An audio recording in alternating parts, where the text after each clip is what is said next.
That is a heck of a voice of God. Thank you, Reed Blakemore.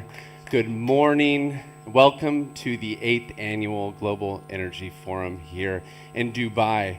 Second Global Energy Forum of this year.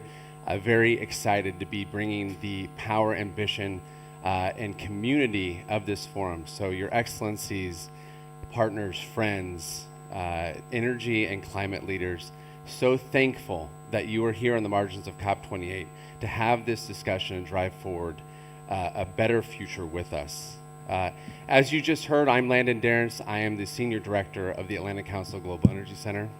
But I want to key in on a different aspect of my titles. I'm also the Richard R. Morningstar Chair for Global Energy Security. And Dick is not here with us today, but he is watching, I'm sure. It's early, sorry, Dick. But we're really excited to have an opportunity. I want to take the moment to thank Dick Morningstar. And there's a reason here, because for those that know the energy and policy space in Washington, D.C., you know that a lot of the origin story of how we think about energy security, how we think about transforming the energy system we have today into the one that we want to see in the future, a net zero future, is predicated on leadership of individuals like and exclusively Ambassador Morningstar. Ambassador Morningstar was ambassador to Baku, ambassador to the EU, and pioneered at the State Department leadership in terms of European energy security and very core components of what we're passionate about at the Atlantic Council Global Energy Center.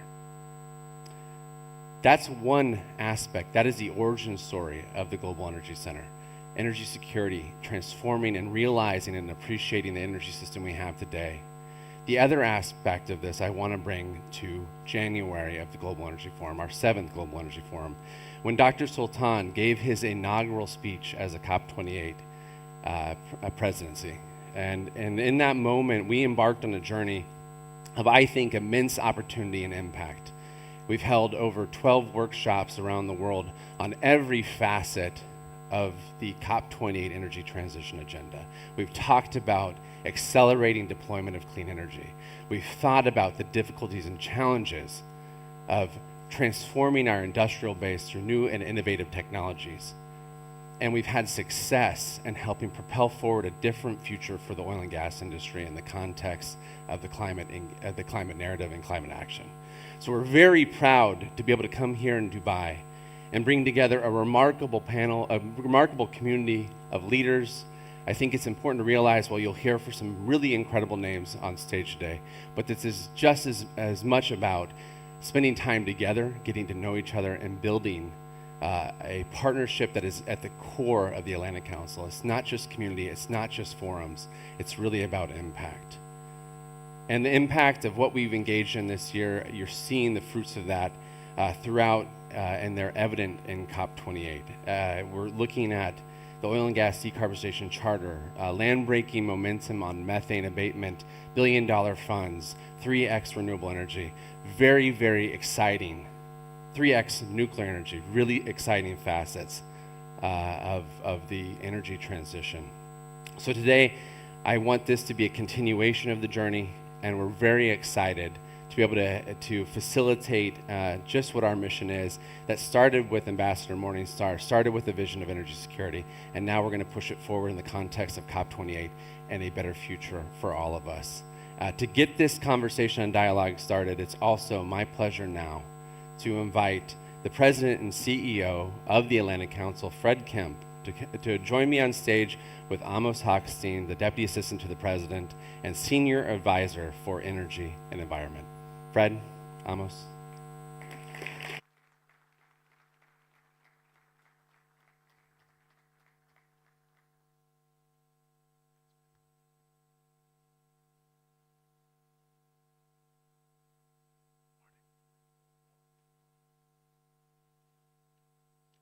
Not yet.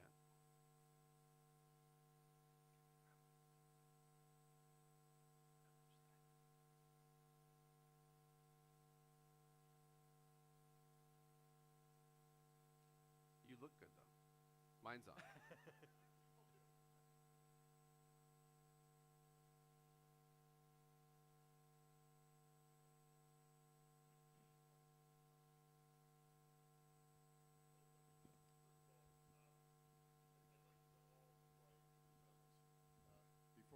Thanks, Amos. You know how much time they took to put this on my ear, and put they messed up my hair. All that. Before we get going, it's really amazing what the Atlantic Council team has pulled off. Usually we applaud the team at the end of a day, but they've been here all week.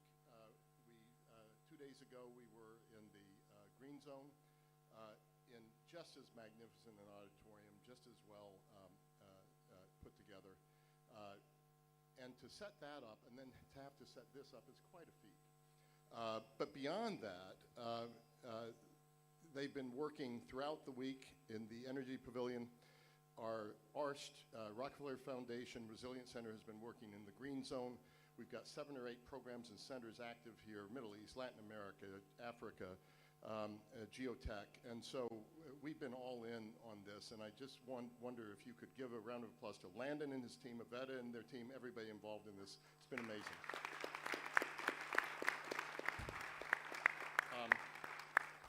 So it is such a pleasure to have this conversation with Amos, Senior Advisor to the President of the United States for Energy and Investment. I had to read it here because you've had so many titles since you came, and so many titles in your career, so many titles. You're a person who's worn a lot of hats in your, you're one of the most impressive, resourceful, and capable public servants I know. And we've known each other a long time, Amos. Personal friend, former board member of the Atlantic Council. We've got a packed house. People are always interested in hearing what you have to say. So I think we'll get started. Like a lot of people of great capability and capacity, you keep taking on more tasks. And you keep, and so let's start by talking about your relatively new job and about the importance of global connectivity for economic growth and enabling the transition to clean energy. I talked to Amos about what we could talk about, and he says, well, you can ask whatever you want to ask, but I'm going to answer whatever I want to answer. And so this will be an interesting conversation. But he's been involved in the situation with Israel and Gaza. He was involved in the situation in Ukraine, particularly the energy elements of this, where Vladimir Putin has done a lot of harm to the world, but one of the things he did was accelerate the energy transition of Europe. But let's get started with, first of all, talking about your role. It seems to have evolved from a focus on the security of energy and supply management toward a more holistic approach, which is inclusive of energy infrastructure and economic interconnectivity. So first of all, has this sort of job ever existed in the White House before? A little bit of history on how it came about and what you see as your primary priorities, and then we'll get into some of the details.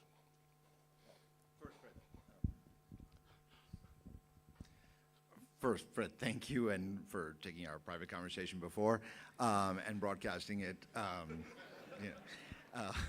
But so I'll talk about something completely different.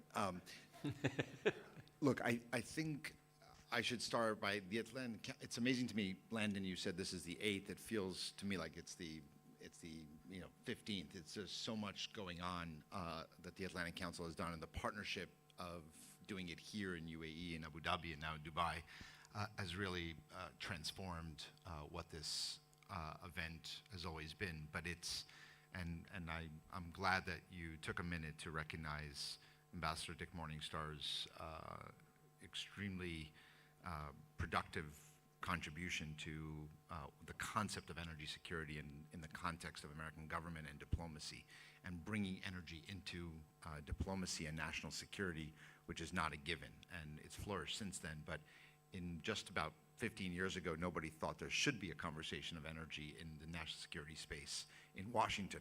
The rest of the world figured it out about 30 years earlier, but in Washington, didn't. So I'm really grateful that you, first of all, named something after Dick Morningstar and recognized him here. I think this is probably one of the first ones that he has not attended. So I'm really grateful for you for doing that. Look, this role, no, it has not existed before in the White House, and I think that it demonstrates what the president, how much the president is emphasizing the holistic approach to the focus on what is our work on climate change and responding to a climate emergency. And I'll take a minute just to say what I think that, in my mind, what I think that means. When we want to look at, we're here at COP where we originally talked about things, about COP in the context of what are the communique at the end, what are the NDCs, what are countries agreeing to as far as setting the goal, the longer term goal, and then setting some milestones on the way to that goal so that we don't just talk about 2050 without saying, okay, but what's going to happen in 2030 and in 2035 and 2040? If you just leave it at 2050, it becomes a little bit pointless. So that really was the main aspect of what COP's about, and what it's transformed into is looking at COP as really how do we get to that kind of a world where now that we see that it's possible to reach net zero, but it also suddenly dawns on us, we caught the bus, right, as far as convincing the world that this is what we have to do. Now it's really, how do you do it? And the energy system is a really complicated system, global system, that is not so simple to just simply unplug from one system and just say, oh, it'll take 20 years, it'll take 20 years. It actually is really complicated. And one of the things that makes it really difficult is how do you do it across the board regardless of income level? And it's one thing that you can do things in the United States, in UAE, in Germany, in Denmark, in China. It's another to do it in countries that can't afford to do the same thing. So how do we have a holistic approach to say that the work we have to do, one, has to be across the board, two, doesn't have to be just focusing on deployment of renewable energy and storage, but rather what are the other pieces of infrastructure that need to be built in order to enable that kind of investment? Because if you don't have the rail and the transmission and the ports and dry ports and how to connect the cities to the rural areas, all those things have to be connected. And by the way, if you don't have the connectivity to 5G and have the telecommunication side of it so that you can use and utilize the advancement in technology that the new energy system has, if you can't implement that in places that don't have the digital connectivity, then you're not going to be able to reach that goal. So how do you look at all these pieces? And what the president has asked me to do is to say, okay, how do we bring a holistic approach? How do we bring our G7 partners together, which is where we launched a lot of this new kind of effort, and then bring more and more partners as we go along. And I think it culminates in what the UAE announced here on Friday, which is Altera, which is saying, okay, we got to put the money towards this goal of net zero, but it has to be invested in a broader set of locations, and it has to have a cost of capital that enables the investment in countries where right now the cost of capital is what prohibits the investment itself. So these are a lot of different pieces, and if we're going to be successful, the thought was that we would have, that I would try to see if I can bring the different parts of the US government, the different agencies that are all doing great work, and to all coordinate towards one goal, while doing the same thing with our friends and allies around the world. I guess two things. In this effort, what do you think success will look like, and over what period of time we'll see it? And in that context, how does this COP28 fit in? You've seen the various media controversies about this. Some have called it a divisive COP, because of the issue of fossil fuels and climate. Others have called it an inclusive COP, that you can't get to the solutions you want to get unless you bring all of these actors together. So two things: what is, in your own role, what does success look like over time? And then secondarily, how do you think this COP28 will be remembered, if you don't think it's too early to talk about that? I think what success looks like is if we took, this is the stock take COP. If we have a stock take that doesn't have to be announced as a stock, but we keep taking stock as we should, and as we move forward, we see that the percentage of invested dollars are distributed more equally around the world, one. Two, that we're actually building infrastructure that will enable investment. whether that's hard infrastructure or it's the deployment of actual energy infrastructure. And if we've been able to do those two things over the next few years, then I think that will be, for me, that will be seen as success. If as a result of that, we're actually narrowing the gap between developed and developing economies on both deployment and viewpoint and a feel that everybody is in this together. So I think that will be, for me, that will be the success. I'll add one aspect to that I haven't mentioned before, and that is Landon talks, and Fred, you really started this at the Atlantic Council on energy security. And it used to be, a few years ago, somebody said to me, well, energy security is code word for fossil fuels. So there's the climate world of energy and there's the energy security. To me, if we're still doing that today, that's not a success, that's a failure. Because energy security is as true in the era of climate change and battling climate change as it was in the era of fossil fuels. And security of supply and making sure that it is available, affordable, and diversified is not something that we only talk about in the context of Russia and Europe on gas. It has to be the same for EVs and lithium and panels and for solar panels and turbines. And so the entire supply chain can't be dominated by one country. It has to be, and I'm saying not China, not the United States. It has to have a diversified set of investment into the infrastructure that's necessary, from mining to processing to manufacturing and distribution. All of that we can't have single points of failure, and the world has to have competition in this world so that prices can continue to come down. As far as this COP, look, I think there's a lot we'll have to judge. You know, you can only judge certain things in the middle. You'll have to wait till the end to see how things turned out. But I think Dr. Sultan has done a very good job, and the team around UAE of putting together a beautiful COP and a efficient and effective from a facilities and location, and it's really run very smoothly. I think we've had some very important successes that before COP we talked about were going to be the failure points potentially, and that is the loss and damage, whether we would be able to get something on a agreement of the fossil fuel companies on methane leakage and reducing methane. So we've had already some successes of bringing people together.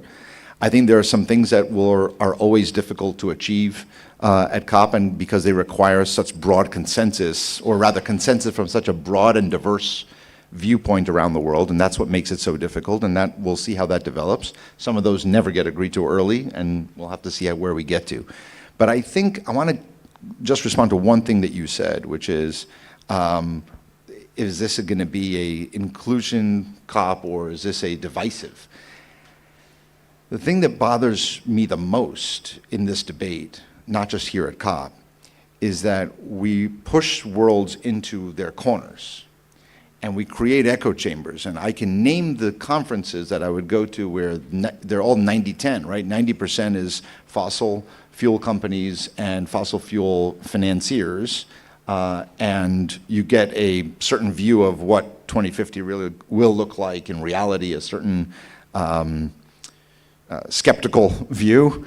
And then you come to COP, or you go to a different conference, and it's, we can do it tomorrow, and there's a 90-10 in the other direction. That's not going to get us there. And I think what we're trying to do here, what I think the government of the UAE is doing and the presidency here, is bringing everybody together. And I think it's okay to have disagreements. I don't think that we should expect that if somebody came here and didn't agree, then that's a failure. I think it's a success that we're having the conversation. We should let people's views change, and the only way to change that is by having everybody there together, because this is, again, the energy system. If you really want to change the energy system, you really want this to be a net zero world, you can't do it by just wishing and willing. You have to bring everybody together and say, here's the reasons why we can create a market-based, working with market-based solutions, government, MDBs, philanthropies, of how do you bring everybody together to make this investable And then maybe the fossil fuel companies will say, okay, I need to start investing more into this part of it, because that's not just investing in my disruption, but it's investing in where the future is going to be. And that's when we get to success. Yeah. When everybody's rowing in the same direction. We won't get there right away. I think that's okay. But I think bringing everybody together to have the hard conversation is better than separate echo chambers. That's just a terrific answer, and I'm really proud also over the 8 years of this forum that we have never been 90-10 in either direction. We've always had the full conversation, and I'm really proud of that. CIA Director Bill Burns talks about climate as the problem without borders, but then he talks about what's going on in the rest of the world, which is the problem that has borders, which is a war in Ukraine, terrorist attack on Israel, Hamas, the war in Gaza that's followed. How did October 7th change your job? You've been spending a lot of time on that issue as well. I think a lot of people in this audience know this, but if you don't, Amos was instrumental in bringing about the Israel-Lebanon maritime deal. And in that context, that deal would be almost impossible to do right now, I'd guess. But how does something like that stand up? So the problems that are going on right now in Israel and the Middle East, how does this affect your job and what you're trying to do and what you've already achieved with Israel and Lebanon? I think October 7 affected the whole world. Yeah. And waking up to the really horrific attack, and the more time goes by, the more we learn about how horrific that day was. And now we find ourselves in a place where nobody, I think, wanted to be in. Nobody in this room and no one in the civilized world wanted to see this war in Gaza, and where so many innocent people and children from across both sides are suffering. And Israel has the right to defend itself. We want to be able to see what a stable and peaceful existence, but nobody wants to be here. This is a horrific place for all of us, regardless of where you fall and how you see it. Everything changed on October 7, and it was not in a good direction. I think that as you said, we helped the sides negotiate a maritime agreement that for the very first time, exactly a year ago, we got a real boundary between Israel and Lebanon. Israel and Lebanon have never had an agreement on any kind of boundary ever. And the idea that these two neighbors, since their independence, have never agreed, but finally agreed, yes, it was in the maritime, so there were certain things that made it easier, but it was still fairly difficult, and it was 14 years of multiple envoys from different countries trying to get there, and we finally got there. I think my success was based on the fact that I was one of those failed attempts in the past. So sometimes when you fail something, you come back and you learn from that. But I think that we have to learn. What we're trying to do is learn from what went right there. And the countries, Lebanon Could did you not. talk about that? What did go right there? Well, I think there were wins for both sides. The idea was not, when you walk into these negotiations, oftentimes it's a zero-sum game.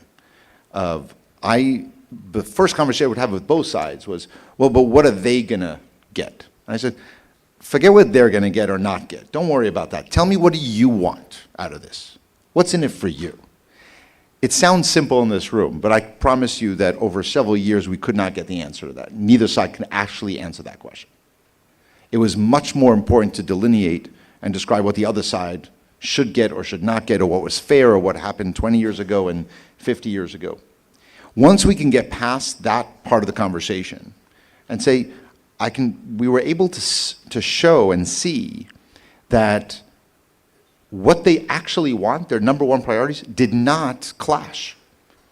There was it suddenly wasn't a zero-sum game. Both sides can get their number 1, 2, and 3 most important piece that they needed: economic security, physical security, etc. So I think that, and sort of understanding what the red lines for both sides was enabled.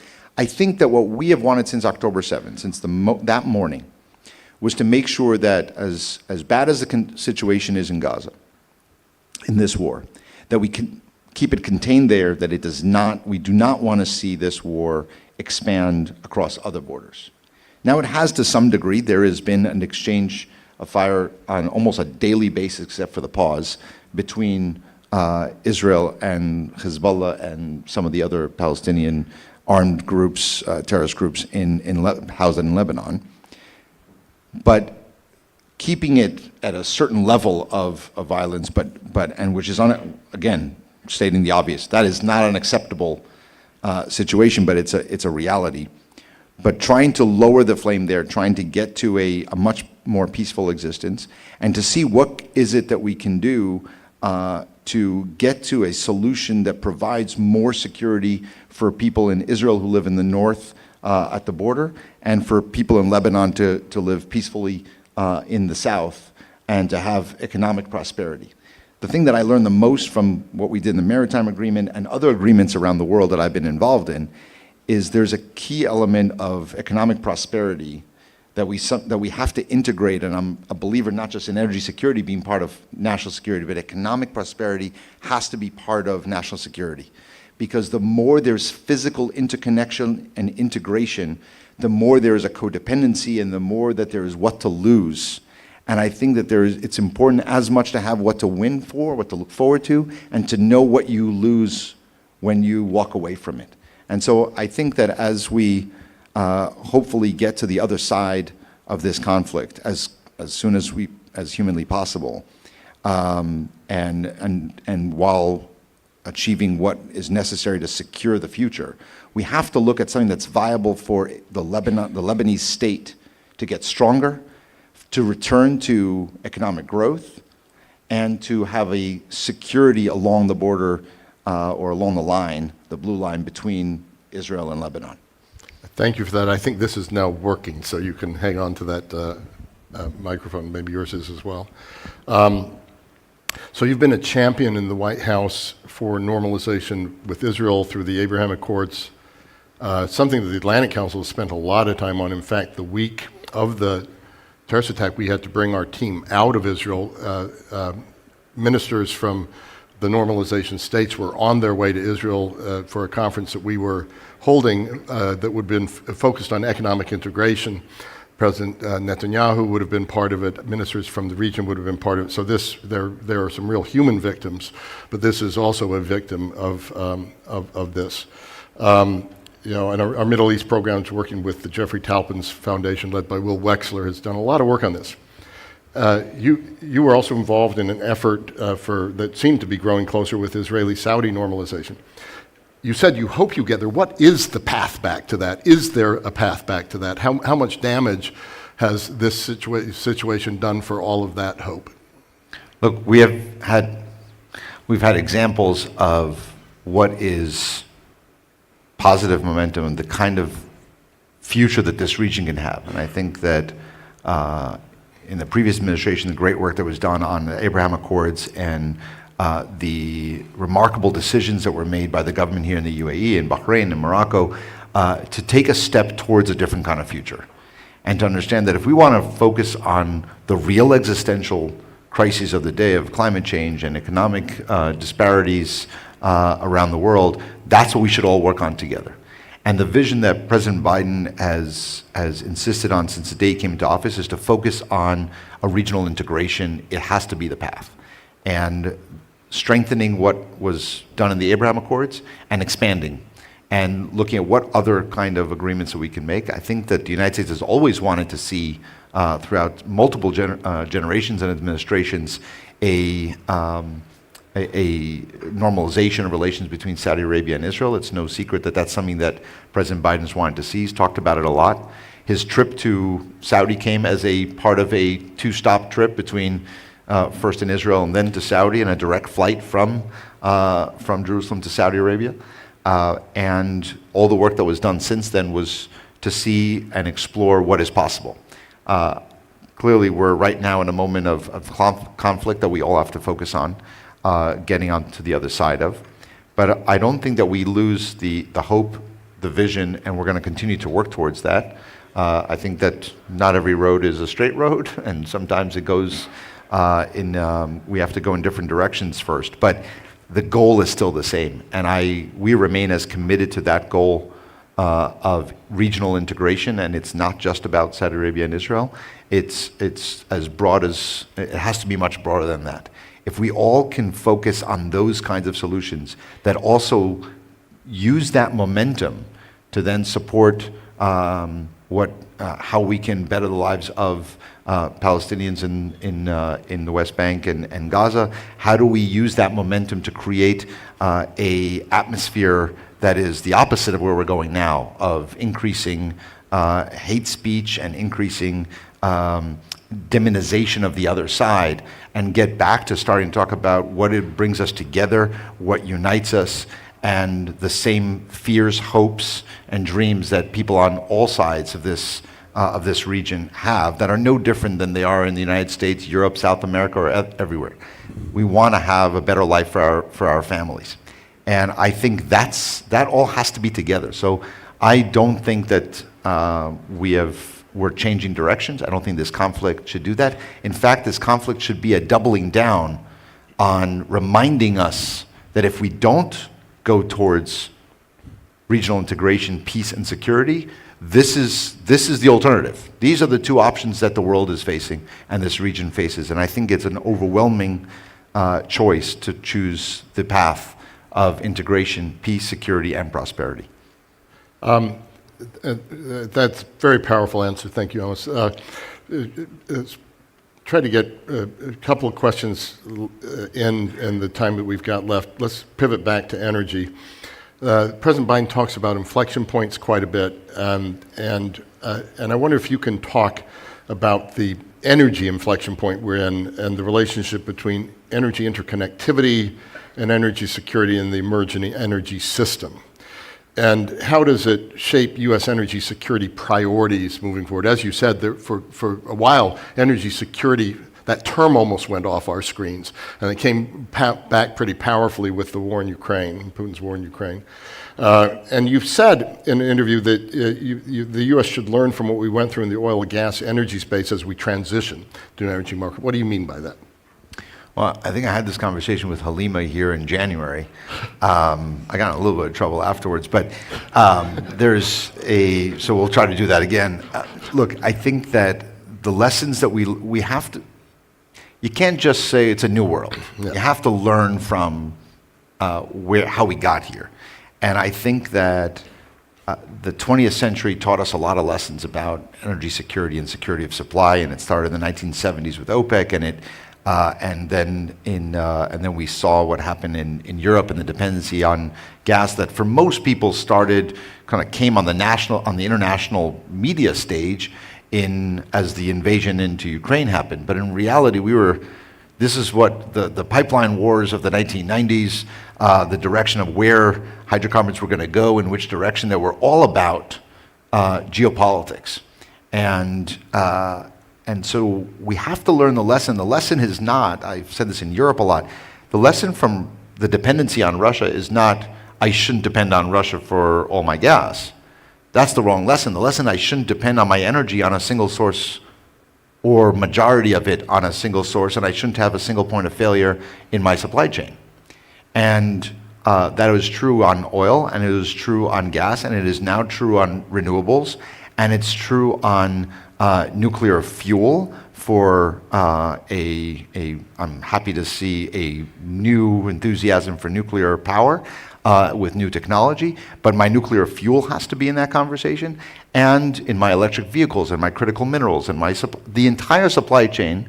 The lesson from the 20th century is build a well-diversified world and an economic structure. And I think we have such an amazing opportunity because you're building something new.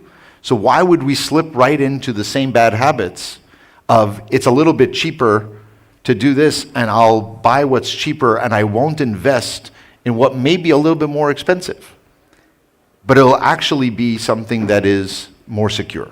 And I think that's where that is good money spent. The question becomes who should spend that money? And I get that, because why should a company say to its shareholders, I'm going to spend more money, and I can't really articulate what the amortization is of that extra cost. And when I go to the investment committee, they're going to say, no, that piece is cheaper. Buy the cheaper one. We'll let the government figure out the other stuff. So we have to come together as governments and say, no, we're on the ground floor. It may not feel that way, but we're on the ground floor of the energy transition. And how do we come together, the wealthier countries, together with MDBs and philanthropies and sovereign wealth funds, and say, this is our moment to make these investments together with the business community, put our money into the capital stack so that they are, so we de-risk these investments, and that we come out of it on the other side with a stronger, more diversified supply chain in the clean energy space that will actually enable both growth and equity and security, and that's the energy security. The concept of energy security of the future is in that space. And I don't think that answer will get you into any trouble. That was a brilliant answer. So we're running out of time. We've run out of time, but I'd like to end this with a question that is always one of my favorite questions for someone like you who has to deal with risks and opportunities. And that is, as you look out at the world you're dealing with day to day, what gives you the biggest concern? What keeps you up late at night? And conversely, what do you see as the biggest opportunity? What gives you your biggest hope? There's so much that keeps me up at night these days. I don't think I barely get to sleep with what's the last few months. That's the world we're in right now. And that's the world we're in. So I think I would break it down on the concern side is the physical security of people's lives and their ability to protect their families in a world where we are in 2 active wars in Ukraine and here in the Middle East. So that keeps me up at night.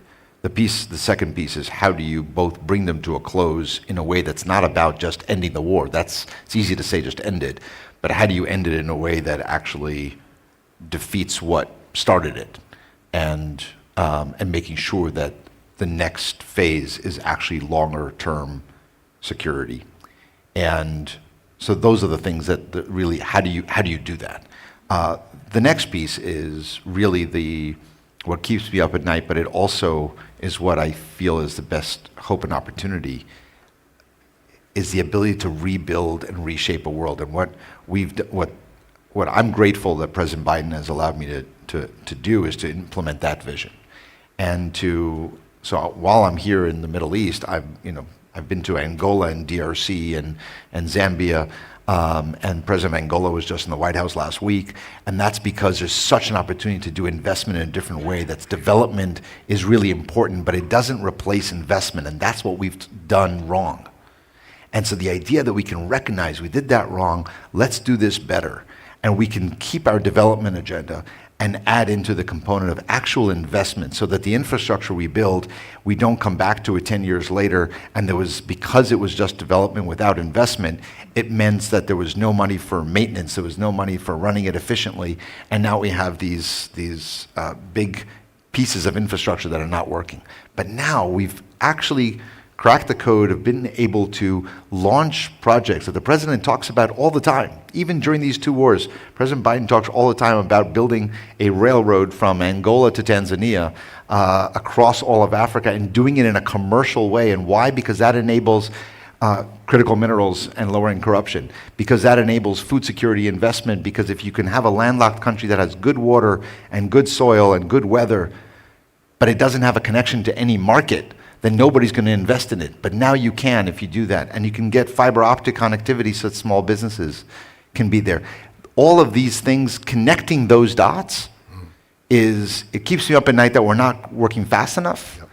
But the hope and opportunity, I can't tell you how thrilling it is to work on these projects, or the one that we did with the United Arab Emirates and Saudi Arabia and the European Union and India, of getting a logistics operation, IMEC, the corridor from India to the Middle East, through the Middle East to Europe, that will be energy, electricity, hydrogen, fiber optic cables, and lowering the cost of shipping products and materials across the world. These are the kinds of things, Fred, that we can actually do by working together with other countries that literally transform the world. And that is the fun part about this job. Amos, thank you so much for that. So, I don't think in my lifetime I've ever seen a world where the risks are so pronounced and the opportunities are so pronounced, both at the same time. It makes me feel better that you're in a position of responsibility during this really tricky time. So, join me, please, in thanking Amos. Thank you.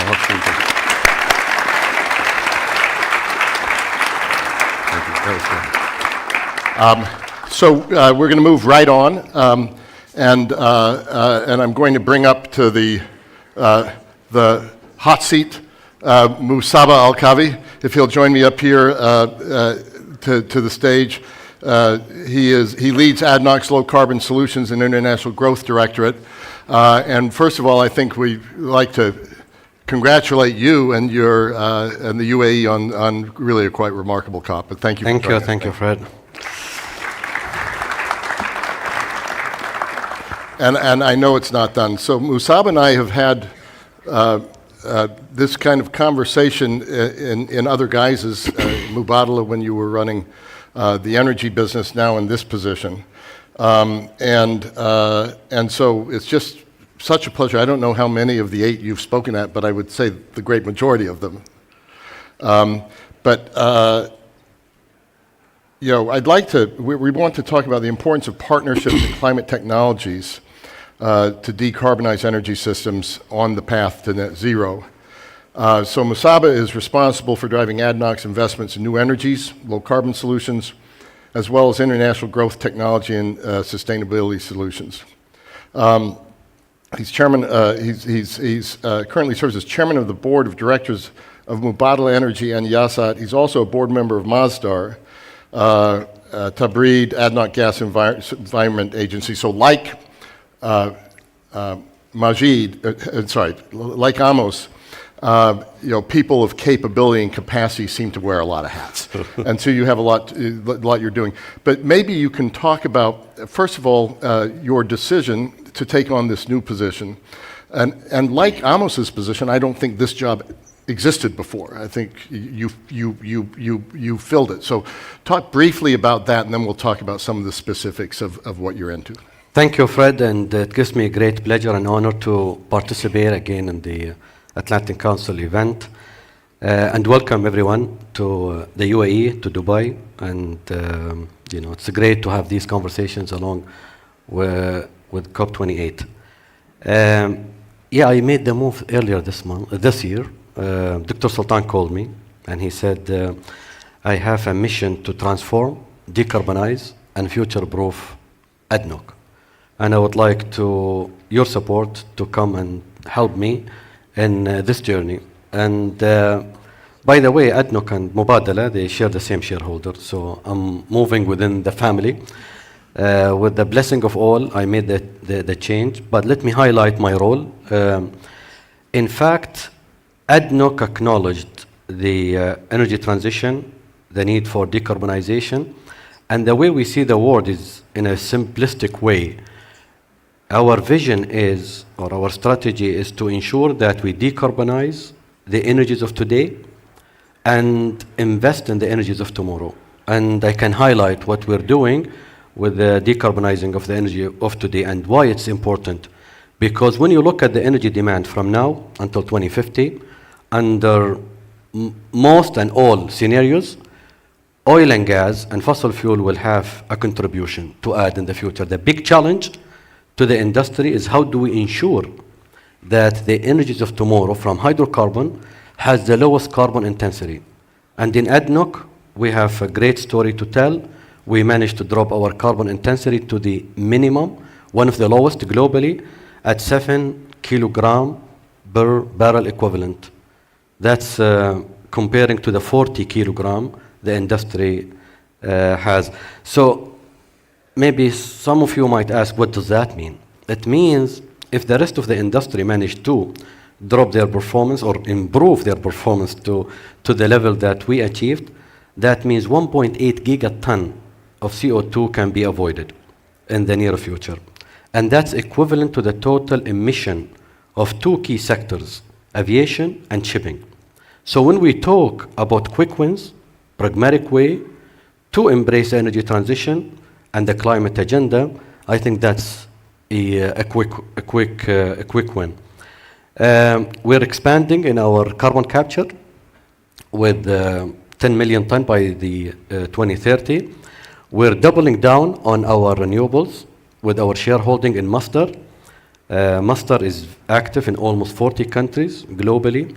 Today, more than 20 gigawatt of capacity. We're building the capacity to 100 gigawatt by 2030. I have full confidence we will be able to achieve that target, but that will position Masdar as one of the leading renewable energy companies globally. So Fred, in a nutshell, our job is to decarbonize the energy of today and expand more and more and build the energies of tomorrow. Thank you for that powerful answer. In an interview with the Wall Street Journal, you said, quote, "I wish the world could run on renewables tomorrow, but the reality is not that." End quote. Could you flesh that out? What is the reality of the energy transition, and where do you think this COP28 fits in that continuum? The reality is clear, and many people know the reality. Today, the world consumes, in terms of barrel equivalent, around more than 260 barrel of oil equivalent. 100 million from oil, 70 million equivalent from natural gas, and 80 million barrel equivalent from coal. So, and the contribution of the fossil fuel today in the energy is slightly north of 80%. And if you recall, the first time sustainable development was introduced in the global arena was in 1987, when a foreign minister of Norway introduced the concept of sustainable development. At that time, fossil fuel contributed to 86% of the total energy So demand from globally. 86 to 80 over that period of time. So look, from 1987 Yeah. to 2023, we're still heavily relying on fossil fuel to feed the energy demand going forward. And by the way, we focus on the oil and gas industry, but the reality is the energy demand is keep growing. And next time any of you send an email, your email is an energy consuming habit. So an email could introduce 0.3 gram. If it's very short, if you say just thank you, 0.3 gram of CO2 equivalent to the atmosphere. If you have an attachment to your email, it could take that email to 27 grams of CO2 And then equivalent. add artificial intelligence to that. And Add artificial intelligence. You know, our lifestyle today is centered around energy consumption. Next time you Google, next time you watch a YouTube, it's an energy consuming habit. So I think in order to achieve all these targets by 2050, there is a collective effort. Everyone should play a role. Every carbon atom is important. So it is important that we also look at all our, lifestyles, look at our energy consumption in order to have a balanced view about the energy demand going forward. As you highlighted, artificial intelligence, we are only scratching the surface. The impact of artificial intelligence and the requirement for data centers is going to add more energy demand going forward. So I think the world is today all about energy consumption. And when you couple that with energy security, energy transition, and affordability, it is, I would say, a very challenging picture. so from 86% in the 80s to 80% now, 20 years from now, what percentage should be the goal? I don't have the answer, Yeah. of course, but when I look at the IEA, when I look all the energy transition or energy projection and outlook going forward, it's clear that we need the lowest carbon intensive fossil fuel energies of tomorrow, and that's our mandate. On top of that, we need all of the above. We need solar, we need wind, we need technologies that will enable us also to push the battery technology, and the storage. So I think we need all of the above. What is ADNOC hoping to have out of this COP28, and what is the significance for ADNOC of the COP28 president being its CEO? Well, let me thank COP28 team. I think they've done a remarkable job in launching something very very relevant to our industry, Global Decarbonization Accelerator. And why that's very important and critical, because for the first time, we bring many companies with more than 50% of the global production to have a clear roadmap to not only 2050, by the way, but to 2030. So to go back to Amos' earlier comment, I think we need a short-term targets, we need mid-term targets, and we need a long-term targets. So the ability to bring big players in the industry like ADNOC, Aramco, Exxon, Oxy, and others, and national oil companies like Petrobras, Petronas, under one umbrella with a clear roadmap to achieve zero methane by 2030, triple their commitment to renewables and low carbon solutions by 2030, and achieve net zero by 2050 or earlier. I think that's remarkable. If you look at the impact of these, if they, of course, I'm sure that they will deliver on these, but if you look at the impact, that to me is a quick win and something tangible to address the climate issue. And that's the same question that I asked of Amos, which is, some are arguing it's divisive, this COP. Others are saying it's the most inclusive ever. How do you hope this COP will be remembered, and what do you think are the most important things, decisions, initiatives that have come out of it thus far? Well, I strongly believe that it's in the interest of everyone and in the interest of the climate agenda. It's stop pointing fingers at each other, and let's have an inclusive way of addressing the climate. And as I highlighted earlier, every carbon atom counts. So if carbon capture is going to help us, let's do it. If hydrogen, expanding in hydrogen, is going to help us address the climate, let's invest in hydrogen. If solar, let's do it. So what I mean is, let's try to approach a pragmatic way of addressing the climate. And believe me, when we all get together, we deliver. And I also always say, let's not underestimate human innovation. When there is a challenge, we act. And I will give you a very simple example.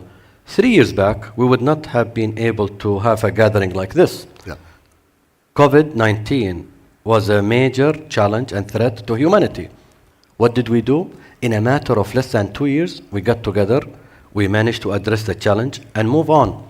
I have full confidence that we will address the climate issue, and we will find the right way, we will embrace the right technologies, and we will move on. So I have no doubt in my mind that inclusiveness is important, acting together to address this issue is critical, and I'm confident that we will deliver when there is a major challenge. Musaba, thank you for that answer. There are a lot of business people in the audience, a lot of CEOs, senior executives. Talk to them about the strategies. You, after all, run a business, and you're trying to turn this into to projects. And so, what strategies as a business is ADNOC employing to accelerate its decarbonization efforts? And perhaps you can talk about one or two specific. You talked about the importance of collaboration. One or two specific examples of how you're doing that with the United States or other partners in terms of decarbonization plans. Well, the strategy is clear that we set the targets. When it comes to decarbonization, we announced 25% reduction in our carbon intensity by 2030 further. And we also have a very clear carbon capture. By the way, today, we already have carbon capture projects, FID or in operation, of around 4 million ton. That position us as one of the leading traditional energy companies in terms of carbon capture. By the way, without any regulatory framework, without any incentive. So when you see in the US, for example, with the IRA, it's a great tool. If I am in the US, I would expand more and more because I have the right tools to expand. But because of ADNOC legacy and commitment to the sustainability, we are taking the right steps to ensure that our product remain the lowest carbon intensive products in the market. And we believe that is the right thing to do. So on the hydrogen, for example, we have embraced the hydrogen. We have a clear target for around 1 million ton by 2030 of low carbon hydrogen. We're electrifying our operation. And the big debate I have, by the way, Fred, with my committees in ADNOC is sometimes these practices and investments, but keep the investments aside, but these practices, they don't have the traditional IRR with them or very low IRR. So you need to have a very deep conviction about how the market react to the product that you produce.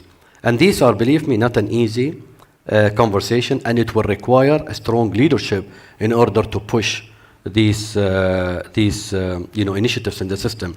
I'll share one story that I was personally involved in, is a geothermal. We announced yesterday or the day before the first successful geothermal project in the MENA region, utilizing geothermal for district cooling.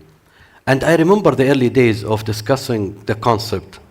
Some people were saying, geothermal? You gotta be kidding me? It's not gonna work. Why do you think it's gonna work? And it reminded me of the early days of Mustard, 2008. We were trying to push solar in the system, and at that time cost was very, very high. I remember in the 40s cents per kilowatt hour. Last project in Abu Dhabi at 1.4 cents per kilowatt hour. So massive reduction in the. So the geothermal, we managed to get it after heavy lifting, and we managed to get it through the finish line, and we are glad to prove that it's working. Today, 10% of Mustard City district cooling is coming from geothermal, renewable. And that has a huge potential because 70% of the power consumption in the summertime in this part of the world is used for air conditioning and district cooling. So a great achievement. I think to push these, to answer you need to have conviction, you need to have a specific view of the future, and you need to stay the course and make sure that you deliver on these initiatives. They are in a traditional business, it's going to be difficult to embrace new ways of running business. So since you touched on IRA, which is controversial with some of our European friends, but the Inflation Reduction Act, what do you think of that, and does that actually give you more incentive to invest in the United States? Indeed, it does, and I applaud the U.S. government for introducing the IRA. It's a great initiative, enabling the ecosystem to work, and I have full confidence that with time, with efficiencies, technologies, it will become a sustainable business. Today, the reason IRA is there because there are challenges with the cost, and I've seen also the ETS in Europe. I'm seeing the Asians are embracing CFDs or contract for difference, and we are having good conversation with the few players in the U.S. We announced collaboration with Oxy on DAC, direct air capture, or carbon capture and utilization, and I'm confident, Fred, that these initiatives, if you think about the energy transition, we will need two enablers: government policies and technology. So under the umbrella of IRA, we're in the technology side. I remain very optimistic that also with time we will see a more efficient way of producing hydrogen, of producing renewable energy, of reducing carbon or removing carbon through carbon capture. So the maybe last point from my side, we launched the decarbonization challenge along climate tech in May. and unbelievable number of applications, 650 applications, startup companies from all over the world with great ideas, and we announced the winner just 2 days back. But it's great to see innovation, not only in certain parts of the world, but also from this country. We have received 2 great ideas and 2 applications. So I remain very optimistic that technology will definitely help us to address and improve these, decarbonization technologies. Absolutely fascinating. Musaba, thank you so much for your time. Thank you.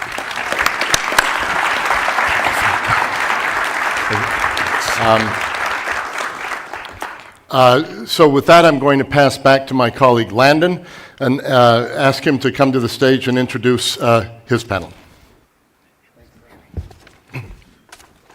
Thanks, Fred. It's my pleasure to continue the conversation and invite the Director General of the International Renewable Energy Agency, Francesco Lacamera, and the Assistant Secretary for Fossil Energy and Carbon Management of the U.S. Department of Energy to the stage for a continued conversation, as I think we've seen a conversation around energy security, and now we're moving to the how and the application, certainly something that was drawn out from Musaba and ADNOC. Francesco, much like the Atlantic Council in January, IRENA has been at the forefront of thinking through this year and the COP as we galvanize energy transition priorities in the context of what we're doing here in Dubai now, but that began a long time ago. Can you speak a little bit about this journey of how we started IRENA's leadership in ensuring that we saw a focus on the clean energy deployment that is necessary for the energy transition, and how that's being applied here in Dubai? So commenting on this, I remember we discussed this call for the triple of renewable installed capacity. That has been taken by Dr. Sultan, has become the pledge that has been signed by, I think, yesterday already 123 countries. And it will be part also the final communique. I think it's needed that I explain what is behind this triple, because the triple is just a translation in terms of gigawatt or terawatt of what the Paris Agreement says. So, and with a 2 degrees goal and making all efforts to stay on the 1.5 trajectory. And there we have Mr. Curtiza, that has been the hero that made possible coming with a 1.5 report at the IPCC in Katowice, where the IPCC very clearly setting the pathway to that. So 43% reduction in 2030. But we know that number should be translated in something that was really actionable. So the 43% reduction doesn't mean that we have to reduce the use of fossil fuel. And but the demand of energy, also if with efficiency measure, will be growing a little bit inevitably. So at the end, there was going to be a gap between the supply, because fossil fuel should have to reduce, and demand was increasing. So triple the renewable installed capacity is just having in 2030 the 11 terawatts of renewable energy, clean energy, they make possible for the world not create disruption in the system, but at the same time be in line with the achievement of the Paris Agreement goal. This was the triple is about, is what our analysis has brought as a contribution to the COP. And if I can, I don't know how we manage this. If you want, I can be short and coming again, but there is one thing that I wish to say, because the pledge is a promise, but as also to identify how we can change the path. So why we have not been enough speed in the past. In our point of view, there are 3 impeding barriers, and I wish to link with Amos would say. Sometime I think that finally the White House is also reading our report, because we put as a first priority, as an impeding barrier, the infrastructure.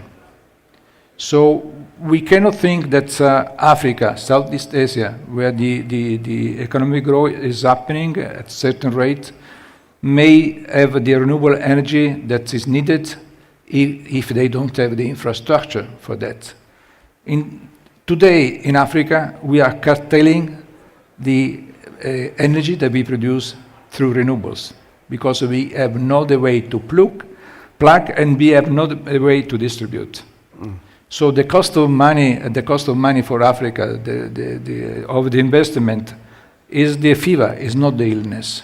So the infrastructure is very relevant.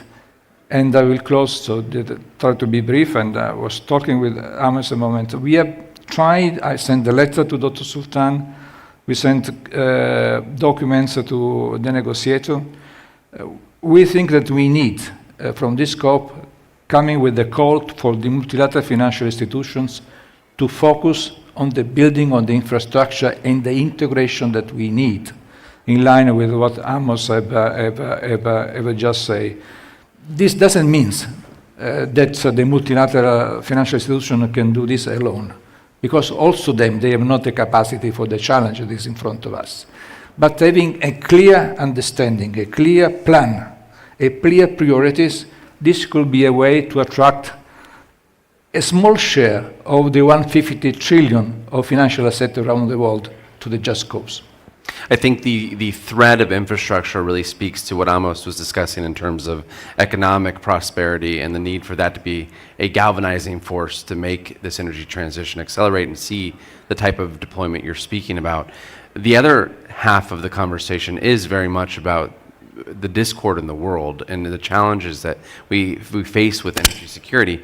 You know, Brad, 80% of global energy consumption still remains in the fossil space. As you look at this COP and we come together on the conventional side of the equation, actions on methane, actions on carbon management around the whole community, what is your perspective in terms of the maturity and what is being marshaled here for a transformative and managed transition to help achieve those aims?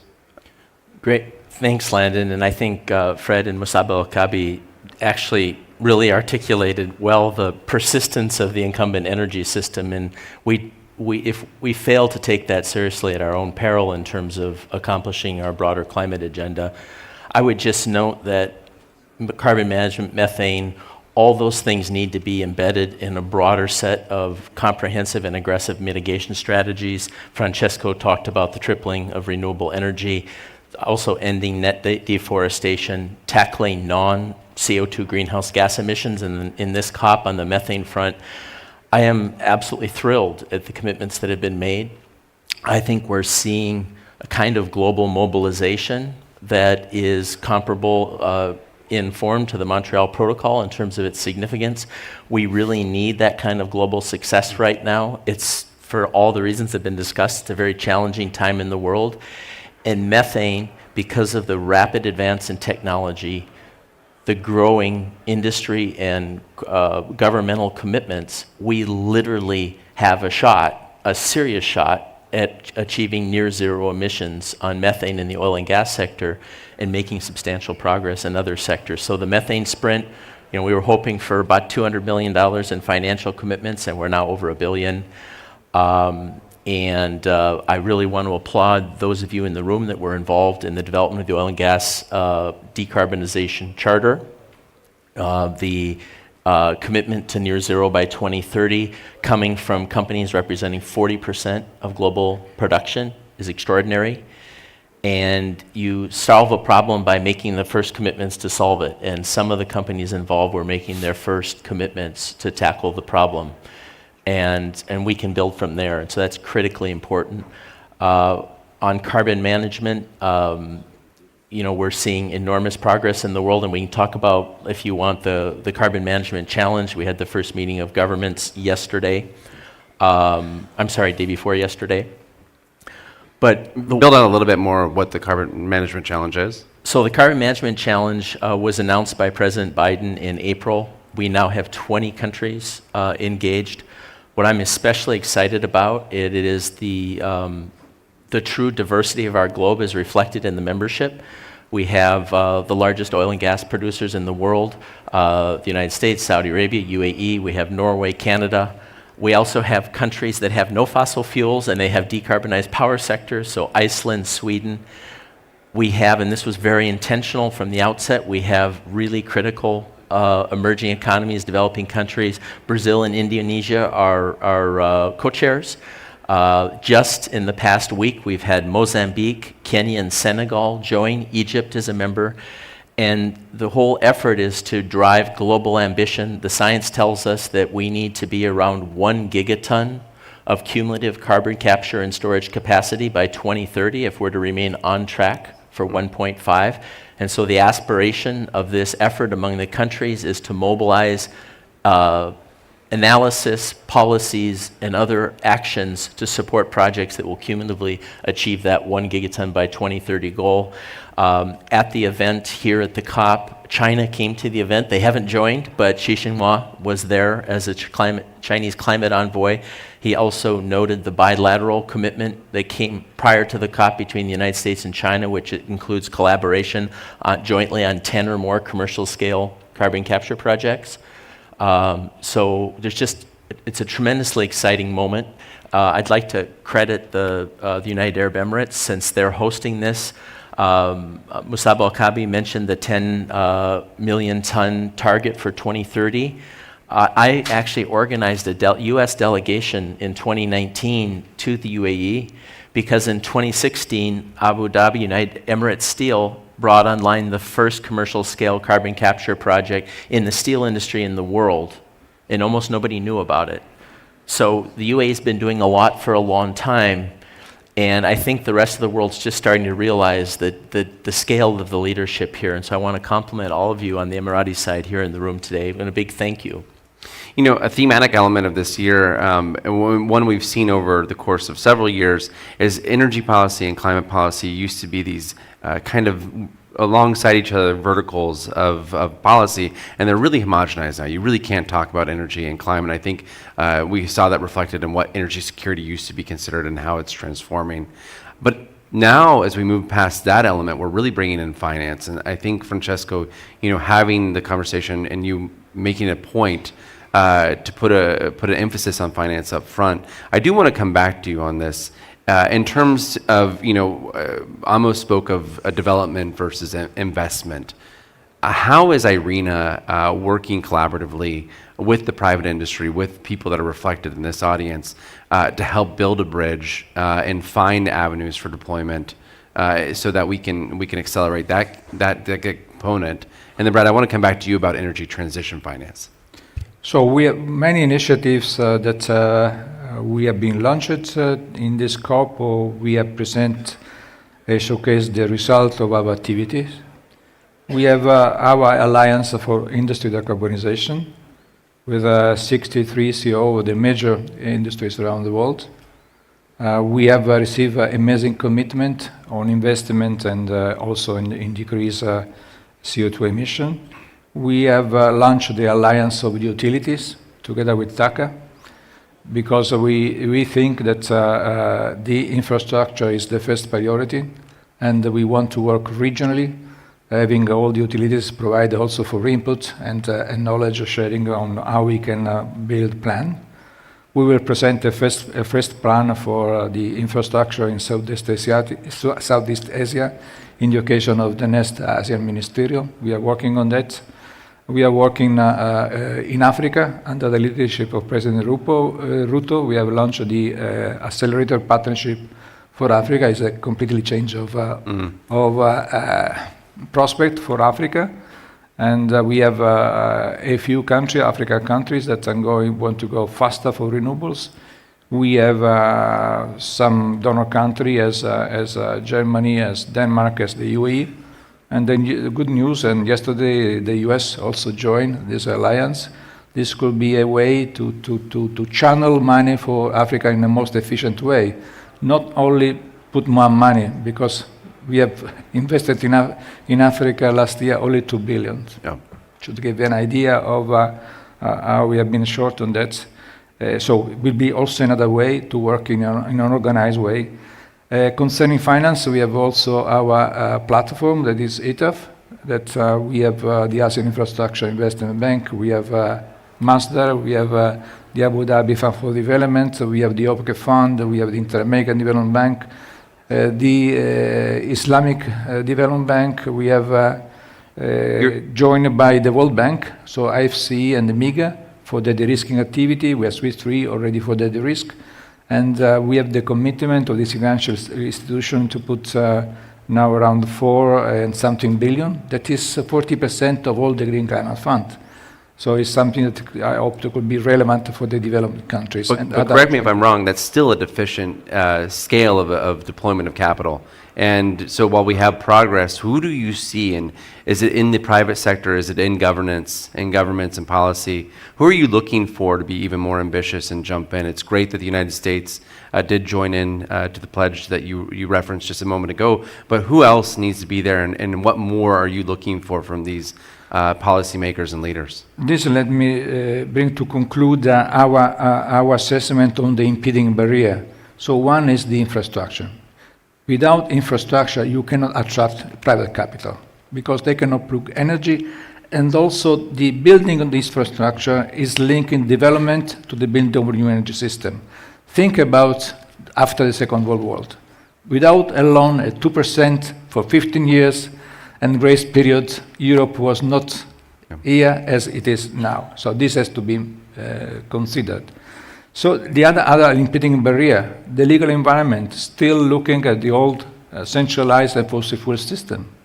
The market is not yet designed for renewables because renewables have upfront cost, the operational cost.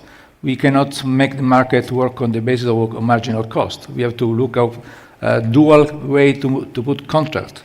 We don't have the institutional capacity there. We have not the skills that we need. So we have this impeding barrier. Attracting capital is not the formula. 20 years from where I was still student, they were talking about carbon pricing, carbon tax, new model of finance. There are structural limits that we have. There are no formula, magical formula. We have to find a way to overcome the impeding barrier, the impeding structural barrier. We took decades to save the old system, with the infrastructure, with the legal environment, with the policies. There are no policies for switch demand as we should. You know, one of the topic here, phasing down, phasing out. I suggest to all the negotiators, stop doing this. Just ask demand in front of this, because we have not to point the finger to the supplier. There is the hypocrisy that we want to say phase out, and we are asking oil and gas. So we have to switch. We have no market for hydrogen still. So we need policies that are consistent with the building of a new energy system. You know, and then you will have the private capital coming. Well, and I want to continue to talk about deploying private capital because in COP26 in Glasgow, a lot of ambition around the financial sector. That's where we have the origins of GFANs and these high-level ambition to meet the climate challenge from a financial institution standpoint. It's predated by incredible efforts on the part of really Europe and to some degree the United States on changing how we deploy multilateral development bank finance for projects and development. But Brad, you spoke of a lot of enthusiasm around the methane component, and that there is capital, $1 billion raised in the context of this COP to deal with the methane challenge. A lot of the infrastructure that needs to go into realizing that methane abatement is really into conventional gas transit systems and using it within the infrastructure that we need to capture it and put it productively to use. How do we overcome those financial barriers, and what is your thoughts in terms of a transition finance component of making sure that we're not just treating this as two polar issues of brownfield, greenfield, et cetera? Well, I think the short answer is there's no easy answer to that. The one thing that is happening, which is just take one step back, the first step in accelerating deployment in countries that outside the industrialized world is to bring costs down. And so in the United States, Musab Al-Kabi talked about the Inflation Reduction Act. There's the infrastructure bill. We are investing billions of dollars, tens of billions of dollars directly as dollars into projects and infrastructure. And then we have in the Inflation Reduction Act the tax credits, which are driving private investment in projects and infrastructure. As we've seen from wind and solar around the world and other types of technologies, when you have that level of investment in innovation and deployment, it brings costs down. And we're seeing, especially in wind in China and solar in a range of countries, these countries are actually accelerating deployment faster than often where that technology started in the first place. But bringing costs down is not enough. And so we are looking at, we're trying to scale up our bilateral financing, our DFC and Exim Bank, and doing more where we can there. We're also partnering bilaterally with other countries like the United Arab Emirates to identify third country opportunities to support projects and deployment. We are also, there's also, to be very candid, there are areas where we're only getting started. I mentioned the Carbon Management Challenge. If you are in a developing country today, it is very, very difficult, if not impossible, to finance a carbon capture, transport, and storage project. And so one of the priorities of the Carbon Management Challenge is to develop a finance work stream that will involve countries and multilateral development banks working together to identify ways to accelerate whether it's expanded opportunities at multilateral development banks or bilateral financing and de-risking of projects. That's going to be a major focus of what we do, because we have to come out of this decade with projects occurring not only in the industrialized world, but also in the global south. Francesco, we're running out of time, and I want to conclude with you on this conversation. Energy transition, the climate challenge are going to be an enduring effort. COP28 will come, it will go. It's also an incredible opportunity in the energy transition to make a better future and economic prosperity, to have broader reach on that as well. What are you hoping to see as we move past COP28 into the future COPs or the future multilateral forums that can really be institutionally supportive of the energy transition? Where do we take it from here? Being my concluding remark, answering to your question and my hope. My hope is that we concentrate on the emergencies we are living. When in January or February the World Meteorological Organization will come with the data concerning the rising in the temperature, we will have a very bad surprise. So what we are insisting that we have very short time. So when we concert the public money, please save the public money for something that can give result before the 2030. Because the physics of the climate change cannot allow us to do after something to repair the damage. Once the damage is done, it's done. And we know that we have to reduce 43% the emission by 2030. So we have to be careful in the choice of technologies. Don't be distracted from our focus. Our focus is put how much clean energy we can in the shortest time possible. And the only option that we have, not because I am the DG of ARENA, is investing in renewables, renewables, renewables. Thank you, Francesco. Brad, appreciate your thoughtful comments. Please join in me and thanking them for their time. Well, that was the end of the morning session of the Global Energy Forum. We ask that you please join us for a short break, and we'll begin the second segment in a few minutes. Thank you. Thank you, Len. Thanks, Brad. Grazie molte. Thank you. Thanks.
Ladies and gentlemen, please welcome to the stage Cody Combs, future editor at The National.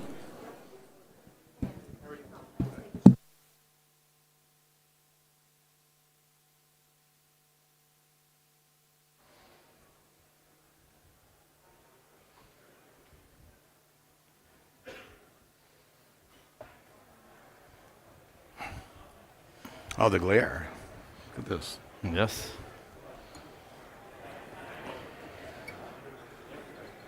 Looks like I'm not going to get this open.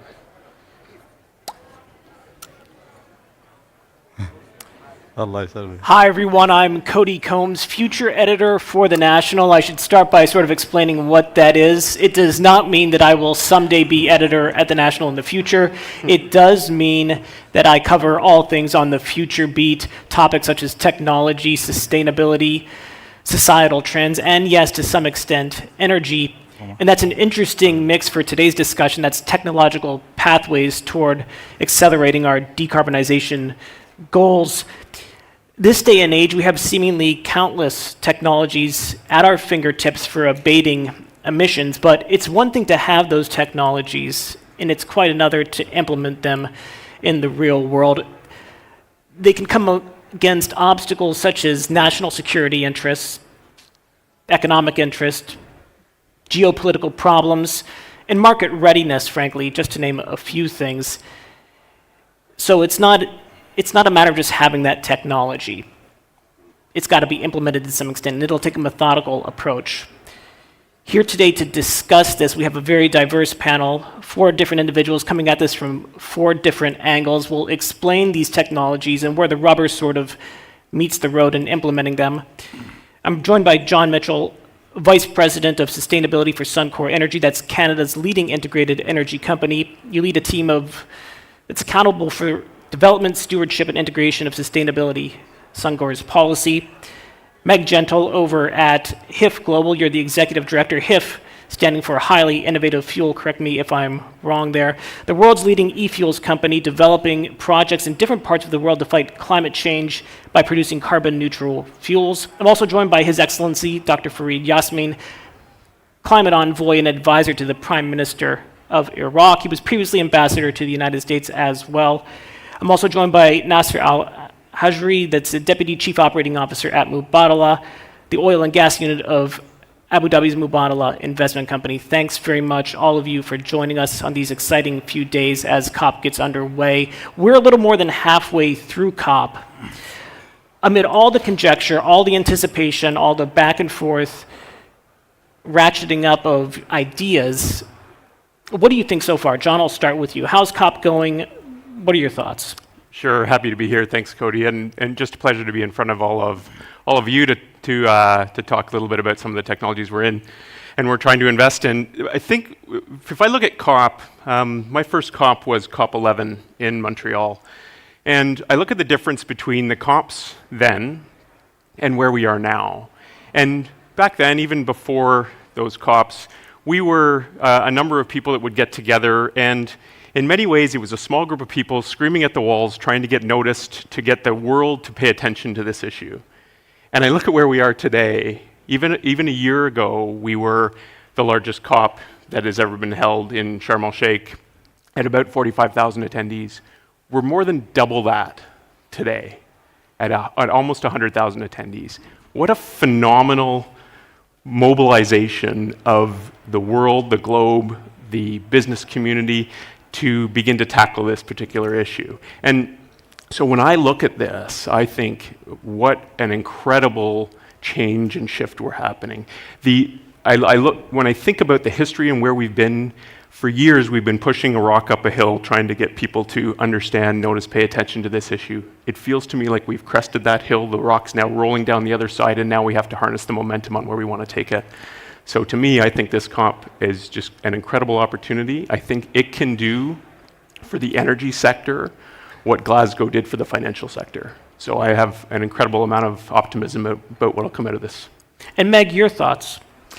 I think that, well, first, hats off and thank you to everybody here in the Emirates who organized COP, because it's definitely, the most well-run COP that maybe in the history of COP, I'm not sure. But so I think thank you to everyone for making it hugely successful. But the stark contrast to me is that, the energy companies are actually here. And 2 COPs ago, so Glasgow COP, there were CEOs of oil companies who were told that they were not permitted to attend.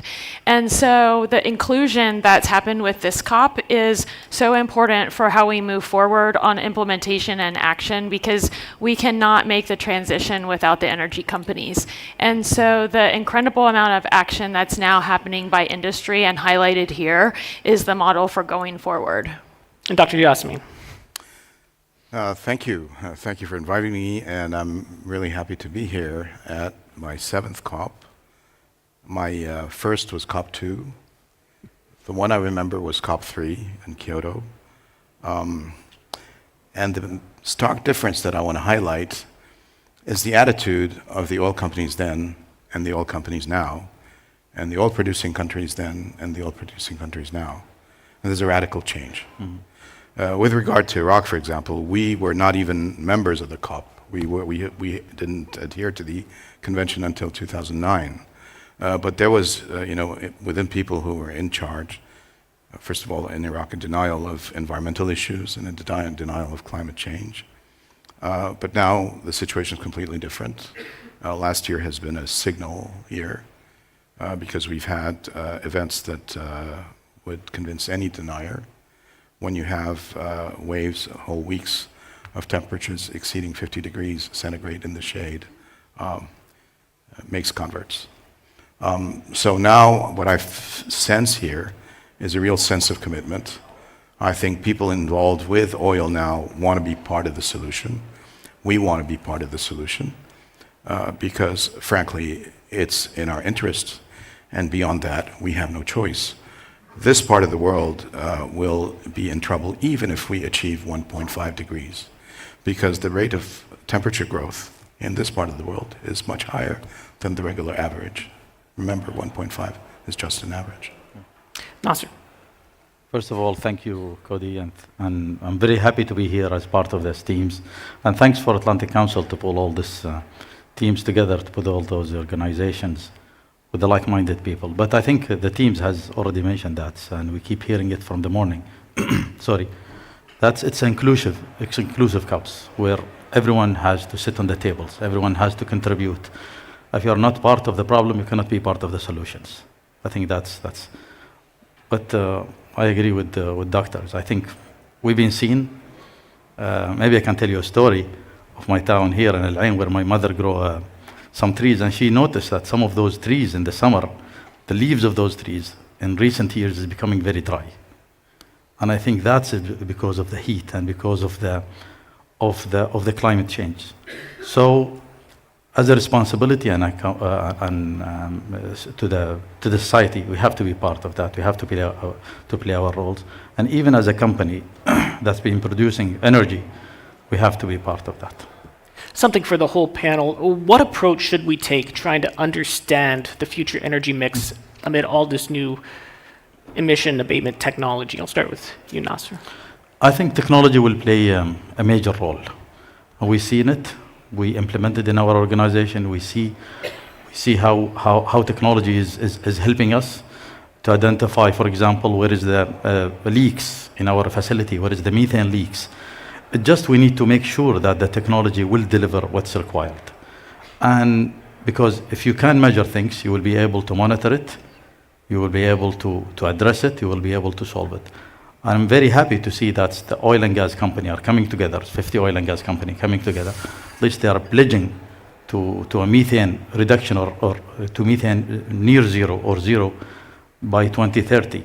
I think we have a lot of activity to go. We have a lot of thinking, and this will even provide us some sort of a dynamic to work with the vendors, to work with the partners, operators, different sectors, and to try to see what kind of technology that we can implement in our facility. But also there is also a journey of implementing those technology, if I can. You know, you started screening those technology. You start looking at how those technology can fit in your operations or in your jurisdiction versus the others, you know, because not all the technology. I was just chatting with John here just in back, and we come across some of the technology that can be implemented in some part of the area and cannot be implemented in other part of the operations. Dr. Yasmin. Well, technology is great. I used to be involved in that. But I think our driver should be ethical, not technological. Yeah. I think the driver to everything that we do should be equity. And technology is one of the tools we can use to achieve equity. You can't, for example, force people to switch to new technologies if it's very costly to them. You have to take circumstances into account. This is acutely true for Iraq because of our past history, and I don't want to get into that. I will if you want me to. But it's a sad one. We missed out on a lot of opportunities, and we're playing catch up. And so, in terms of technology, we can't really think of introducing, top of the line, bleeding edge technologies, but rather go after the low-hanging fruit. So the focus now, for example, in Iraq is not on CCUS, but on stopping flaring. It's not about hydrogen, although we're doing some of that, but it's on taking account of methane, things like that. So. And how is the flaring, the pursuit of the reduction of flaring, how is that going? Actually, it's going pretty well. I think we had announced that we will stop flaring by 2030, and I think we'll achieve that by 2028. Meg, your thoughts? We have a lot of focus on what are the percentages of like how much percentage renewable and what are we forecasting for that. People note all the time that we haven't really reduced the amount of fossil fuel dependence down below 80%. But I think we really need to be focused on CO2 emission reduction. And we're going to have, more biofuels coming into the market, more e-fuels, which is what HIF Global produces, more carbon capture and sequestration that gets married to the production of oil that makes maybe the oil as it's coming out of the ground carbon neutral at the very, very start. So I think we need to really be celebrating technologies and processes that are reducing CO2 emissions on a net basis and be a little bit less concerned about predicting the actual percentage of what that technology is going to contribute. John? Sure. I think there's a couple of elements to the question of supply mix. How's it going to unfold? Obviously, we're in a situation where we need significantly more energy with significantly less emissions. And so how are we going to do that? I mean, there's lots of approaches that we can take, but we're focused on one side of that equation. Yes, we need to decarbonize the supply of energy. Yes, we need to grow more types of energy.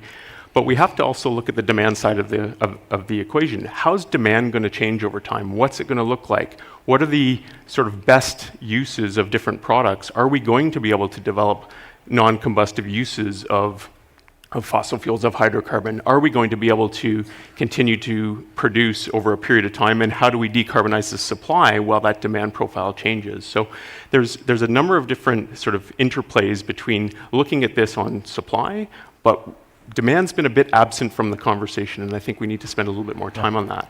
When I think about technology itself and how it's unfolding in our sector at least, I look at our business, and we're one of the biggest consumers of clean technology, at least in Canada. And so when we're trying to buy those technologies, it's to solve these significant challenges. And we've really changed our approach over the last number of years, where I would call it, we had this presumption of uniqueness for a long time, where we thought all of the problems that we were trying to solve were our own and no one has ever tackled these problems before and we were the best to do it. That's changed. We've broken that mold where we're saying, here's the challenge that we're trying to unlock. Let's bring the world in, let's try to solve these things together and collaborate in a very different way than we've done before. So, John, we've established that the oil and gas industries have a major role to play in this. Could carbon capture disrupt our long-term assumptions about the trajectory of the energy transition? I think whether it disrupts our assumptions or not, or smooths the transition, I'm more in the camp of it smoothing our transition than disrupting the mix over time. So if I look at, for example, Suncor is a member of an organization called the Pathways Alliance. Pathways came together about 3 years ago, and it was 6 of the largest producers in the oil sands industry in Canada, representing over 95% of the production. And we came together and made a commitment that we believe is the first basin in the world to say we're going to go to net zero by 2050, and here's our plan to do it. The anchor project in that plan is the world's largest carbon capture and storage infrastructure project. It is 16 facilities, a 400-kilometer pipeline and storage infrastructure that is going to capture by 2030 about 12 megatons of emissions, growing over time post 2030. So we think it can play a significant role in the decarbonization of supply, and as we look at how demand will change over time. Yeah, if you allow me, Cody, I just want to comment on what John mentioned. That's it's very interesting that all form of energy will be required. We are into the growth demand. As Mubadala Energy, we have an operations exist in Southeast Asia, in Indonesia and Malaysia. And we see the demands of the energy there. We see that's the prosperity of the people. They will require more energy, more kind of energy, all kind of energy.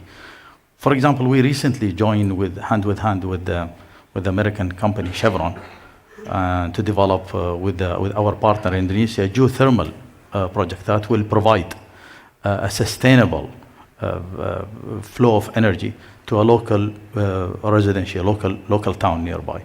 So those kind of technology that's been implemented in oil industry for years and years can be deployed at a different scale, at a different mindset, and capturing those technology to harness the renewable energy, and also to continue providing the energy to the locations or to the area where it's required. And Nasser, how would you describe the role of investors in pushing some of this technological transformation in the energy sector? There is always risk. One thing that I know, joining the oil and gas 20 years back and continue, is we have to de-risk our operation. We have to de-risk our daily activities. However, looking at how you deploy the capital is the way that you de-risk it. You started with the pilot project, and you scale up. I think what we need is that we need to ensure that those technology, that's what Doctor mentions, those lead technology can be implemented on a pilot phase, and those pilot phase can be scaled up to a commercial size. And this is where we will see things is happening. I think we are in the right directions, but it requires some focus, and we work all together, all the partners, all the regulators, the host countries, the different element.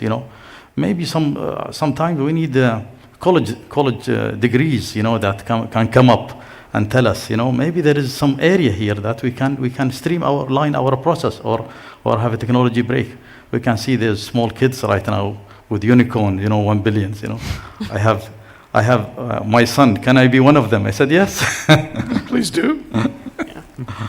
Dr. Yasmin, you touched on this a little bit earlier. The political situation in Iraq, some might describe as mercurial. Is the political will there to sort of reach these decarbonization goals, or is that a little bit lofty right now? So I'll make you privy to a conversation the Prime Minister had with somebody who met him recently.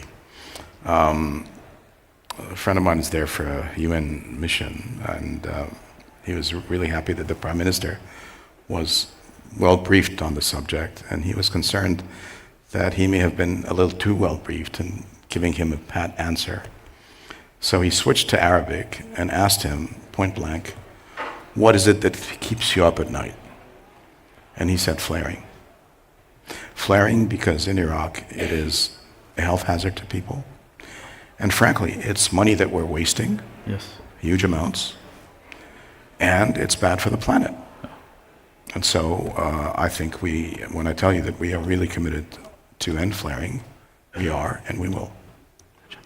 But there's one thing I'd like to add, adding to what my colleague here said, about the need for a mix of energies and energy sources. I regret to say that I discovered very recently that Iraq had a viable wind potential. And so what would be really useful is for every country to go about and do an audit of what is it that it can use within its own territory as useful, clean sources of energy. Geothermal may be one, tides, wind. So. And Meg, over at HIF, you guys are on the cutting edge of tech with e-fuel. What can you do to make sure that the e-fuel is widely adopted and using the best strategies to make sure it's widely adopted? Because we already said it's one thing to have these technologies, implementation is another. Well, I think, and for everybody, e-fuels are made from green hydrogen and recycled molecules of carbon dioxide, so captured in some way, either from direct air capture or from biogenic sources or from even point source emissions. And so producing those fuels today is still more expensive than producing fossil fuels, but they're chemically identical to the fossil fuels that gasoline you put in your car, jet fuel. And so what we need to do is create the policy and the market mechanisms that can accept fuels into the market and use it in existing infrastructure. And I can give two examples. So we produce e-fuels today in Chile. We produce e-methanol, which can be used for the shipping sector, and we synthesize that into gasoline. And the gasoline is lifted by Porsche, who's an equity partner of ours. And Porsche use it in their experience centers and their racing events around the world. But the next phase of production as we expand in Chile, a portion of that will be purchased by ANAP, the Chilean fuel distributor. And they will blend that, and even though it's more expensive than fossil fuel, because it gets blended over all of the gasoline that ANAP distributes in Chile, it will only be a couple cents increase in the cost. So that's a way of bringing e-fuels into the market. And then we will keep a lot of the physical fuel in the Magallanes region in the south of Chile, so that the community who's been supporting the development can actually have 100% carbon neutral fuel in their car, even though it's getting blended from a pricing standpoint across the entire fuel system. So this is a way that we can separate kind of the environmental benefit from the physical fuel and start to create different market mechanisms where pricing can be spread over large markets, and risk management pricing mechanisms can create the market. And John, with regard to Suncor's strategy, we've already established here that technology can help us get out of the climate ditch, so to speak. But is technology enough? We talked about carbon capture, but that gets mixed reviews in some circles. Mm-hmm. What do you think? Sure. Well, I think that carbon capture is one of the technologies. And I'm maybe just picking up a little bit on some of Meg's comments, because I think there's a really important point there, and that's how we can use technology to drop into existing infrastructure. And when we can drop these things into existing infrastructure, it creates an incredible opportunity. So I'll look at a couple of examples. One is we're an investor in a sustainable aviation fuel company for exactly those reasons, because that sustainable aviation fuel can drop into existing infrastructure, and that's where we see some significant growth. When we think about the decarbonization of upstream production through things like carbon capture and storage, that's not the only way. I'll step back and look at Suncor's portfolio. We're a large oil sands producer. We're also one of the biggest power companies in our region. We're the biggest operator we have the biggest renewable fuels facility in Canada, and we're also Canada's largest producer and consumer of hydrogen. And so it's gray hydrogen today, but it's blue hydrogen once we capture the CO2. So by using a vertical integration strategy on those technologies, we can use our own demand to create market opportunity as those nascent markets emerge. So CCS plays a role in that, but there's a whole bunch of other technologies that we can deploy within our vertical integrated strategy in order to drop those products into existing markets, which I think is really key. Actually, I'd like to expand on that even more, John, because there's a lot of talking about carbon capture and sequestration, but not as much focus on how can we utilize carbon and recycle it and use it over and over again. And as we show that this can be done, we should start thinking of the CO2, as an opportunity and an energy source, not solely as a waste product. So there are many, many things that we can do to recycle the CO2 that's already in the atmosphere. And the direct air capture technology, and my friend from Baker Hughes came in the front row, but the cost of direct air capture is a real opportunity for reducing the cost of producing these synthetic fuels as we figure out manufacturing synergies so that we can really reduce the cost of DAC.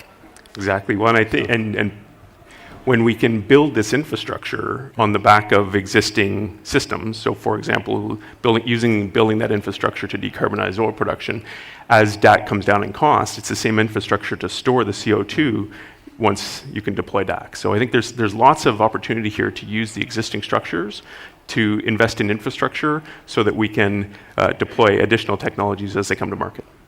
And Nasser, how do you reconcile the goal of generating profits, having a healthy company with these technologies that might be a little bit costly to implement? How do you mix between the two? That's an interesting question, but we need to start, let's say. We need to start somewhere.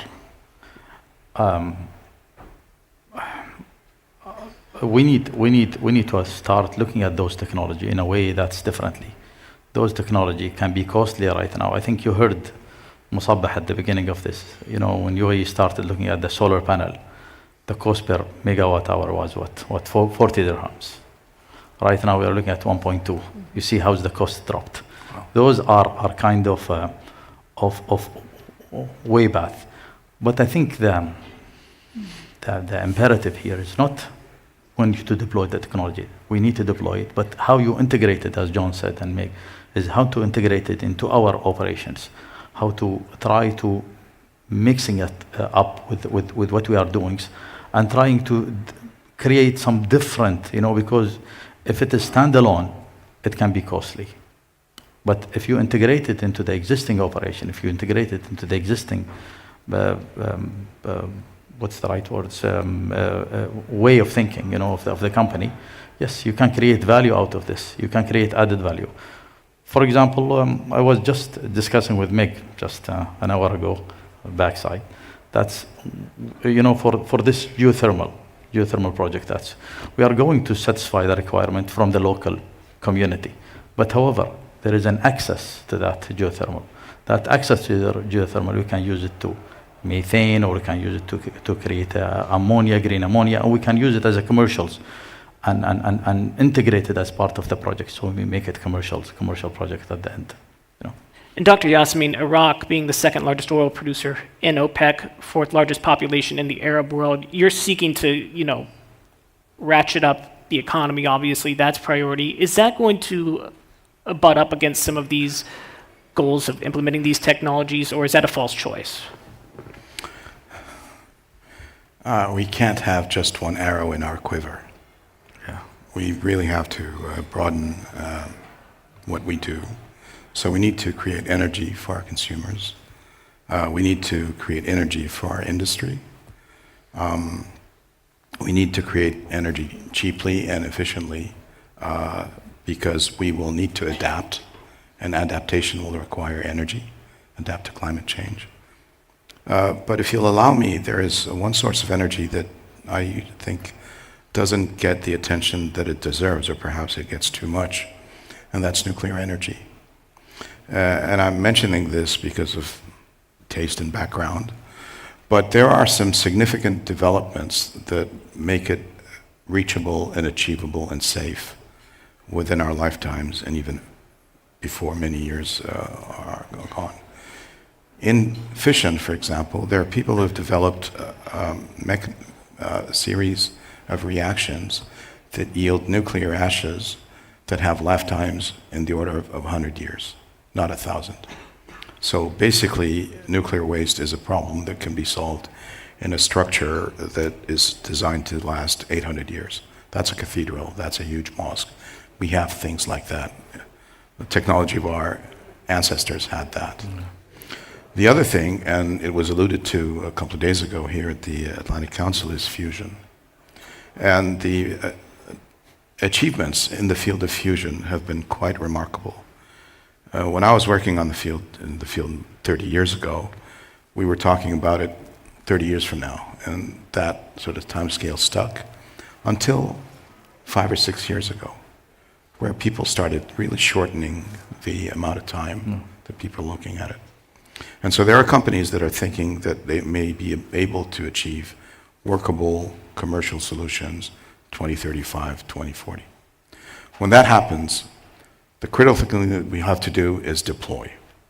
And in order for us to deploy, we need to let the people who need it most know how to use it best. And so I was really happy to hear that the United States has launched a program to transfer this know-how to a large number of countries.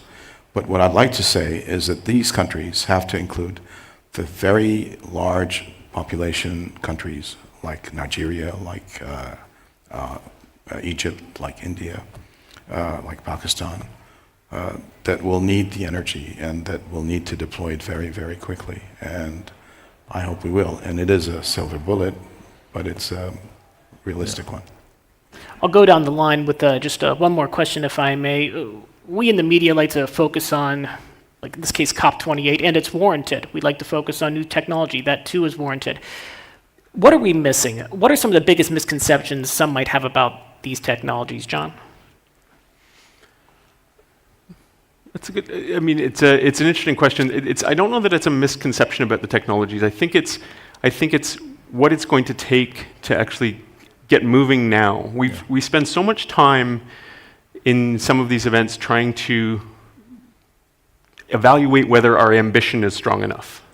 Well, okay, that's great. We need to have ambition. You don't get very far without it. But we need to spend a lot more time talking about, okay, what do I have to do tomorrow? How do I go from where I am today in the realities that I face to deploy the capital that I have access to create the financial environments, the financial conditions in order to compete for that capital globally, because make no mistake, we're in a massive global competition for capital around clean technologies. So how do we take the ambition that we share, the destination that we want to get to, the objectives that we're trying to realize, and translate that into the actions tomorrow that I need to take at home, in my office, as I deploy capital, as I look at my portfolio. So to me, it's not a question necessarily of the technologies and over-rotation on that. It's how do I actually move from where I am today to get those things deployed as fast as I can. And Meg? I think that it's getting better, but policymakers still don't really listen to industry. And they underestimate how long it takes to build these projects. And we're futzing around with getting things perfect rather than getting things moving. And just to give an example, we've designed one of these e-fuels plants in Texas, a relatively large at scale, 1.4 million tons. And we've spent over $100 million completely at risk because we're, have such conviction about this as part of the solution. But we can, and we're fully permitted to start construction, but we cannot have it online any faster than the 4-year construction period. So the longer we wait on policy to allow these projects to start, the lower probability we have of delivering solutions before 2030. Dr. Yasmin? I agree with you. I think time is of the essence. I think since this conference, for example, is spending a lot of time about financial mechanisms. I think part of the discussions should be how we can set things up so that money gets spent and implement on projects that get implemented as quickly as possible. I have to agree with the doctor, here. And I think we need to start somewhere. We need to start doing things, because in a normal, let's say in my industry, normal energy, oil and gas, it takes 5, 6, 7 years sometimes to get the project ongoing with all these approvals. But to start at a point and looking at how to scale it up once those element is being identified, once those approvals is catered from the government with a different scale. I think this is what we are looking for. This will allow us to achieve the target. Everyone is talking about long target, but I think what we need is a short and medium target. And short, medium target, we have to come up to the same tables. We have to discuss. And I think the slogan of the conference is unite, act, and deliver. I think this is what we need. All right, I want to thank this panel who has really enriched this conversation to the nth degree. This is technically, at COP28, the day of rest, but we know that the need for energy and the need for climate solutions, of course, does not rest. So I thank you all for attending as well. We cover these topics, energy, business, sustainability, at The National. Check us out at thenationalnews.com. I want to thank you, the audience, again. I'm Cody Combs, Future Editor for The National. Thank you. Thank you. Thank you so much. Thank you, Cody. Thank you, sir. Thank you. You got me Still worried. on. Ladies and gentlemen, please welcome to the stage David Sandelau, inaugural fellow at the Center on Global Energy Policy and director of the Energy and Environment Concentration at the School of International and Public Affairs at Columbia University.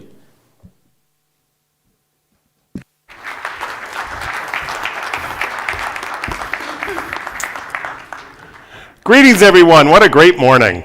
Congratulations to Fred, to Landon, to the entire Atlantic Council team that pulled this together. I'm thrilled to be here with these distinguished panelists to talk about a very hot topic at this COP.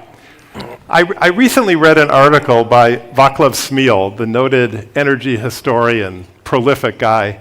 And this is a short article, and in the article, he looks at a statement that he says he hears a lot when people say, "We put a man on the moon, why can't we solve the problem of climate change?" And Professor Smil says in this article, that's actually a very silly statement, he says. And he offers a number of reasons. And one of them, he says, is going to the moon was a discrete project, complicated but very discrete. Solving climate change involves transforming industrial sectors, economies, and more. And then he did some research, and he said, based on his research, he believes the Apollo project that put a man on the moon cost about $200 billion in today's dollars, about $200 billion. In contrast, the problem of climate change, and addressing the problem of climate change, is a several trillion-dollar challenge over the course of several decades. There are different estimates out there. Some say $2 trillion, some say $3 trillion. But mobilizing capital at least one order of magnitude above what it took to put a person on the moon is needed to solve the problem of climate change. And that's what we're going to be talking about in this panel, with a particular focus on emerging markets. This has already been a big part of this COP. On the first day of this COP, we had a headline announcement about a loss and damage fund, and congratulations to President Sultan Al Jaber of the COP and others for pulling that together. We had a big announcement on a $30 billion fund, and with a lot more money coming in. And I think more is coming in this area. There have been a number of announcements. My colleague and friend Mark Galogli and others have pulled together something called Allied Climate Partnership, which has already raised several $100 million of philanthropic capital to leverage much more. So there's, thank goodness, a lot of attention to this in this COP, but much more is needed in this area, and we couldn't have a better panel to address it. We have on this panel, we have two representatives from multilateral development banks. We have one from the private sector and two from national governments. And so let's get into it and turn to, let me see if I can get this right, Demetrius Papathanassiou. How did I do with your last Excellent. name? I'm glad to hear it. Demetrius is the is Global Director for Energy and Extractives at Global Practice at the World Bank, so a key person on this agenda. And MDB reform is very much part of the dialogue at this COP. It has, very much in dialogue at COP27 as well. Give us an update, Demetrius, what's happening at the World Bank in terms of financing the energy transition and with World Bank reform overall. Thank you very much, David. Really appreciate the effort to get my name right as well. Thank you. It's very good. And good afternoon, everyone. Let me walk you through our thinking on how do we get the energy transition done. So we issued a paper last April, which we called intentionally, and we put it in the title, Scaling Up to Phase Down. Because for the countries where we work, what we see is that demand for energy grows, and it should grow because these countries need economic growth, and it is impossible to have an economy unless you have energy. So we looked at what has been going on, what are the difficulties with getting acceleration for the clean energy. And the reality is that in the developing world, people need energy, so it is important to have a discussion which is meaningful on scaling down coal, scaling down fossil fuels. We have to be able to provide an alternative which is equivalent in terms of reliability, it is cleaner, and it also needs to be affordable. Because if we don't do that, then all the discussions about phasing down fossil fuels become extremely difficult, and we actually see it happening at COP after COP. So we put our heads together and said, okay, so what will it take for the world to do the energy transition? And we said, first of all, we should start with the power sector, electricity. This is where already we have technologies that can be competitive on a per unit basis on energy in terms of affordability. And then we did the numbers, and you mentioned what Václav Smil wrote about the costs and all that. But let's put this into perspective. People estimate, and we did similar estimates, that we need, by the end of the decade, to be investing more than $1 trillion in the developing world for clean energy, and that excludes investment in China. China is so big that it is an outlier. So we said, okay, let's leave the outlier out and look at the rest. And we estimate that we need, in the developing world, 1.2, 1.3 trillion by 2030. Now, we also looked at what the developing world spends today in the power sector for fuels. And the number is $500 billion per year. So this is an equation that works. All that needs to happen in the world is take the recurrent spending for burning fuels and turn it into servicing equity and debt obligations for the very high capital expenses that we need to do the clean energy transition. What is also interesting to note, again, since we're talking numbers, and in the World Bank we really look at the numbers all the time, just last year, if you look at the level of subsidies that went in the world, in financial terms, not economic terms, this is real money, it was 1.3 trillion that went into subsidies for consumption of fossil fuels. So yes, these are huge numbers, but energy is the largest industry, the largest sector of the economy in the world, and the figures can work out. So just to close, and again, I encourage you to have a look at our report, Scaling Up to Phase Down. We try to look at what else needs to be in place, because financing is of course important, but then financing needs terms and conditions and an environment where it can flow in. And we came up with a notion, what we call the virtuous cycle. And we said we need to do a few steps to get things going. First of all, we need governments to have an ambition for clean energy, give a clear policy signal to the world of what they want to do. Then we need to put in place laws, regulations that will get things going, institutions that are capable, which can then start helping with preparing a pipeline of bankable projects. Then we as MDBs can come in with our de-risking instruments, with our financings, our guarantees, the fancy stuff that we can do to protect capital.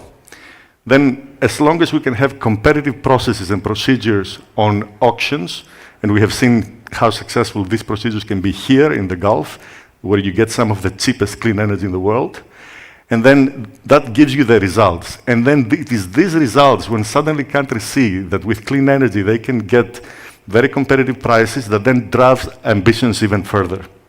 And this is not theory. This is what happened in the UK with the offshore wind. This is what we did in practice in India with the solar story, and this is how we can get things going. So let me stop here. Demetrius, thank you very much. Let's turn to the largest region in the world by population, to Asia, and to Pradeep Tharakan, who's Director of the Energy Transition at the Asia Development Bank. What programs do you have underway? What are you doing with respect to capital availability for the energy transition in Asia? Thank you very much, David, and good afternoon, everybody. As you mentioned, I think the Asia-Pacific, or developing Asia-Pacific, is really at the forefront of the energy transition. You've got an extremely diverse set of circumstances. You've got countries such as PRC and India planning for export-scale hydrogen projects. You've got the largest solar parks and renewable energy projects in the world happening in this part of the region. You also have about 100 million people who are still struggling to have access to electricity. And a larger number of those don't even have access to sustainable cooking fuels or sustainable transport. So clearly, ADB's got its work cut out. We've got our work cut out for us. So as a result of the G20 discussions around capital adequacy framework reviews and MDB reform, what we did in 2021 is to essentially put out a new energy policy, and we took a clear stand and said we will not finance coal-fired power generation anymore. So that was a clear position we took. And second is we have agreed with the other MDBs to have all our sovereign operations, meaning lending to governments, to be Paris aligned, in the middle of this year, and our private sector operations to be aligned in the next couple of years. And we took a look at our balance sheet and said, okay, we are small, we need to be strategic, but let's see if we can bring more resources to bear. So with a little bit of financial restructuring and stretching our balance sheet, we've now freed up about $100 billion of new resources to be deployed in this decade. So what that means is our sustainable level of lending goes up from about $22 billion a year to $36 billion a year. I think we also need to put things in perspective, just to pick up on what Demetrius was saying. All of the MDBs together currently lend about $300 to $400 billion a year across all sectors, not just energy, okay? And as Demetrius was saying, if you include the energy transition needs, that's about $2 trillion a year. But so the MDBs have a very important role to play, and we can talk about that in more detail, but they can't solve all of the problems. They need to we need to leverage with our clients, the public sector, domestic financial institutions. We need to leverage with the private sector in a big way. And we also need to work with new partners such as philanthropies. They're really stepping up to the plate. We see a lot of announcements coming through. But again, an interesting perspective. Recently, McKinsey put out a report that says that less than 5% of philanthropic capital on an annual basis goes towards climate and energy. A lot of it goes towards education, social sector, social development, all important areas, don't get me wrong. But it's important that we look at all these sources of finance together. Let me stop here. Thanks. Well, let's turn to one important, maybe the most important source of capital, the private sector. And Linda Elling-Lee is with the founding director and head of the MSC Sustainability Institute, which, Linda, why don't you tell us what you do at MSC Sustainability Institute and how you see this going now? Sure, thank you. It's great to be here. I think that it's important to kind of provide a different aspect in terms of finance. So MSCI is the largest index provider in the world, so there are nearly $15 trillion that are benchmarked to MSCI's indexes. And within those $15 trillion, we're seeing an increasing amount that is actually benchmarks that are climate aware or climate aligned, and that's because the world's global institutional investors, the largest asset owners and sovereign wealth funds and investment institutions are increasingly want to manage their portfolios towards reflecting their views on the energy transition. So we're already seeing that there are hundreds of billions of dollars that are systematically being reallocated through these indexes towards companies that are actually improving in terms of their alignment with the energy transition. Now, emerging markets, the emerging markets portion of the investable market, publicly listed equities, is about 11%. Yeah, so 11% of the global publicly listed equities is actually in emerging markets. And so to the extent that global institutional investors are now sort of reallocating towards climate aware and net zero aligned companies, some of the emerging markets companies that are in the 23 countries that are in the emerging markets index would benefit from that. However, there is some barriers. I think that emerging markets companies have traditionally really kind of lacked the transparency and the disclosure that investors like to have. So in addition to indexes, MSCI is also the largest provider of any type of sustainability factors, including climate data and models, and 90% of large asset managers in the world actually use our climate data models to manage their portfolios. And so what they've traditionally asked for emerging market companies actually is more around governance-related data. That's just been a long-standing lack of transparency that really does actually weigh on the increases the risk premium for emerging market companies. But now they're really asking for climate data, and that's because they really have to look through their entire portfolio because they have to revalue and reprice every asset across their portfolio for different permutations of climate scenarios going forward, and they don't have that data. We're beginning to see quite a lot of improvements in terms of corporate disclosure on climate-related data. In Asia in particular, I think many of the financial regulators and the exchanges in many of the markets in Asia have actually put mandatory disclosures in place for their companies to be able to provide the types of climate risk data that's aligned with some of the standards that are coming out. The International Sustainability Standards Board is something that is codifying some of the frameworks around climate risk disclosure that the TCFD, the Task Force for Climate-Related Financial Disclosures, had put out. So that's a huge win, I think, for global investors in terms of the ability over the next couple of years to be able to have much better data.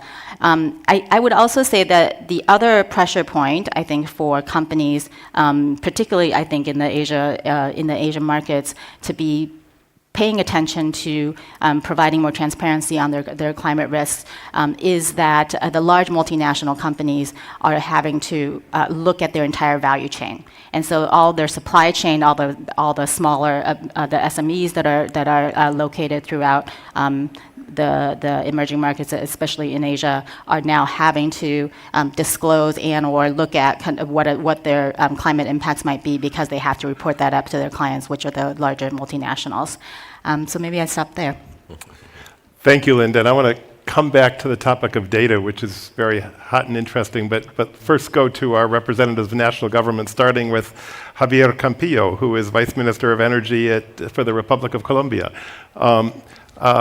Javier, to what extent is financing a constraint on the energy transition in Colombia? And what I know your head of state has been very committed on the energy transition. What's happening there? Yeah, thanks a lot. Thanks for the invite. Well, we started a couple of years ago, in about 2014, when we passed the Renewable Energy Law. And we started from a technological point of view. So we started changing our energy matrix. Our energy matrix is rather clean. It's mostly hydropower. But in order to achieve our energy transition, we still have a large transport sector, especially for cargo.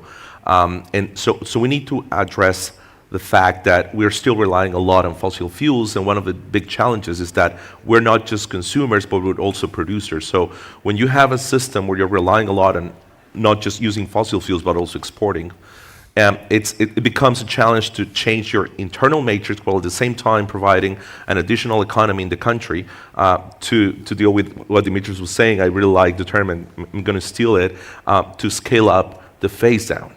And so we have this double challenge. So we are addressing our internal economy that still relies heavily on fossil fuels, but at the same time on exporting fossil fuels. So we are working on both areas, but the good thing is that through investments, and we are investing a lot from the government, we're having a heavy private investment. Just to give you an overview, our energy system is about 20 gigawatts in capacity, and the last round of investment for renewables was about 56 gigawatts where we could allocate about 7 gigawatts because our energy system can only take so much.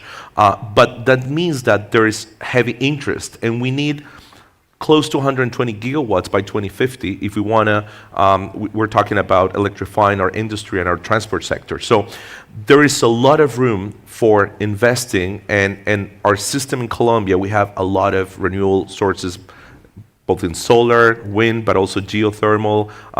We still have a lot of small-scale hydropowered biomass. So the country itself, it's a large country, and we have a lot of potential all around the country.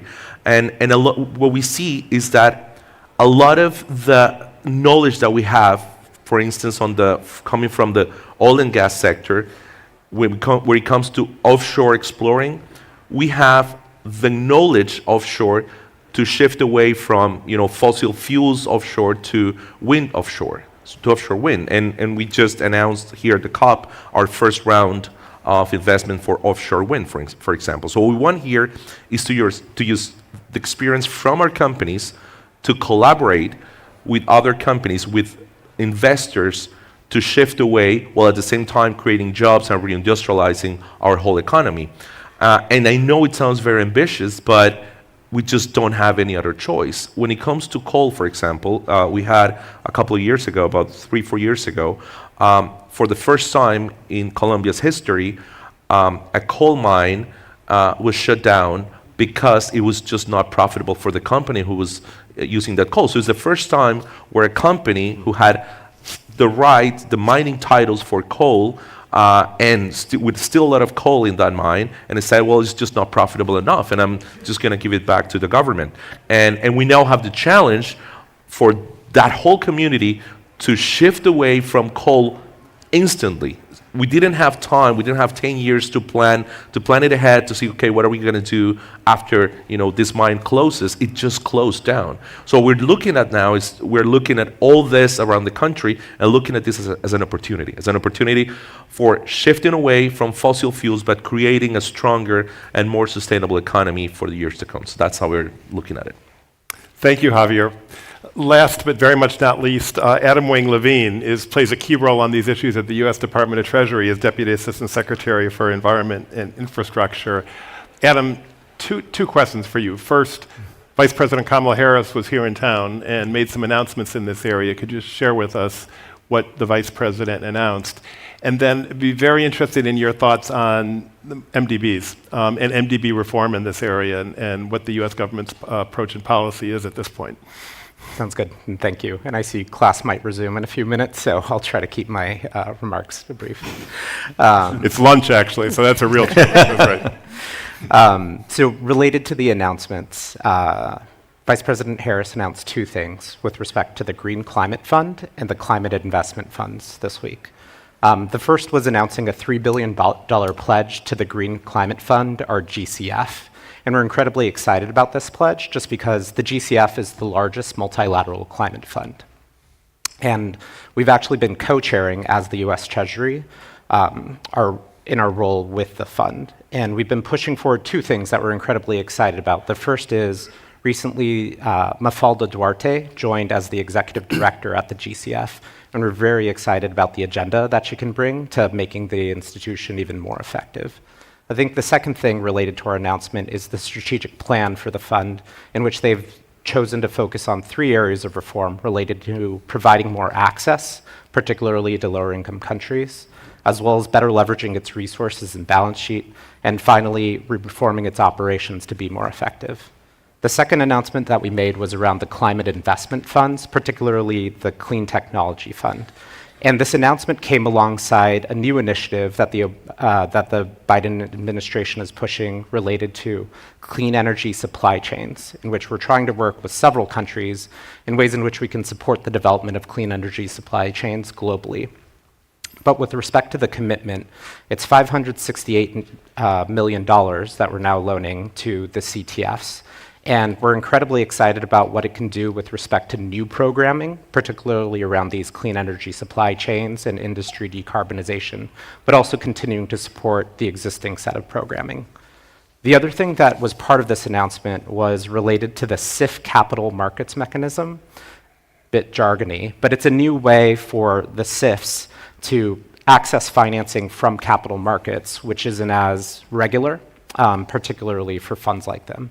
And we're incredibly excited not only for what this can do for the SIFs, but also for what this can do for climate funds more generally in terms of thinking about a new way in which they can access financing.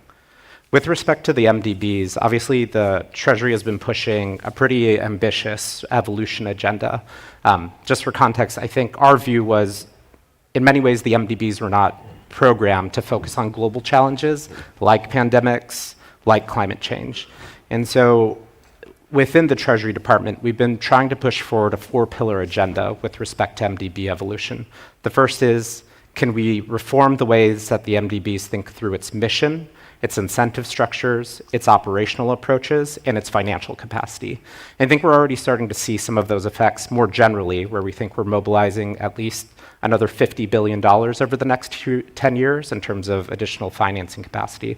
But even more specifically within climate finance, I think we're starting to see these changes where in the most recent MDB climate finance report, we actually saw in 2022 that the MDBs increased the amount of climate finance that they provided by $10 billion to reach almost $60 billion.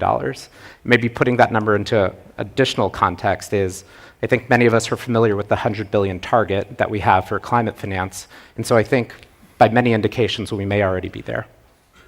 Adam, thank you very much. I want to come back, as I said, to data, and just partly because it's a topic that I've been thinking about. I've spent much of the past year working on how we can use the hot topic of artificial intelligence to help mitigate climate change emissions, and just released a report on that 2 days ago.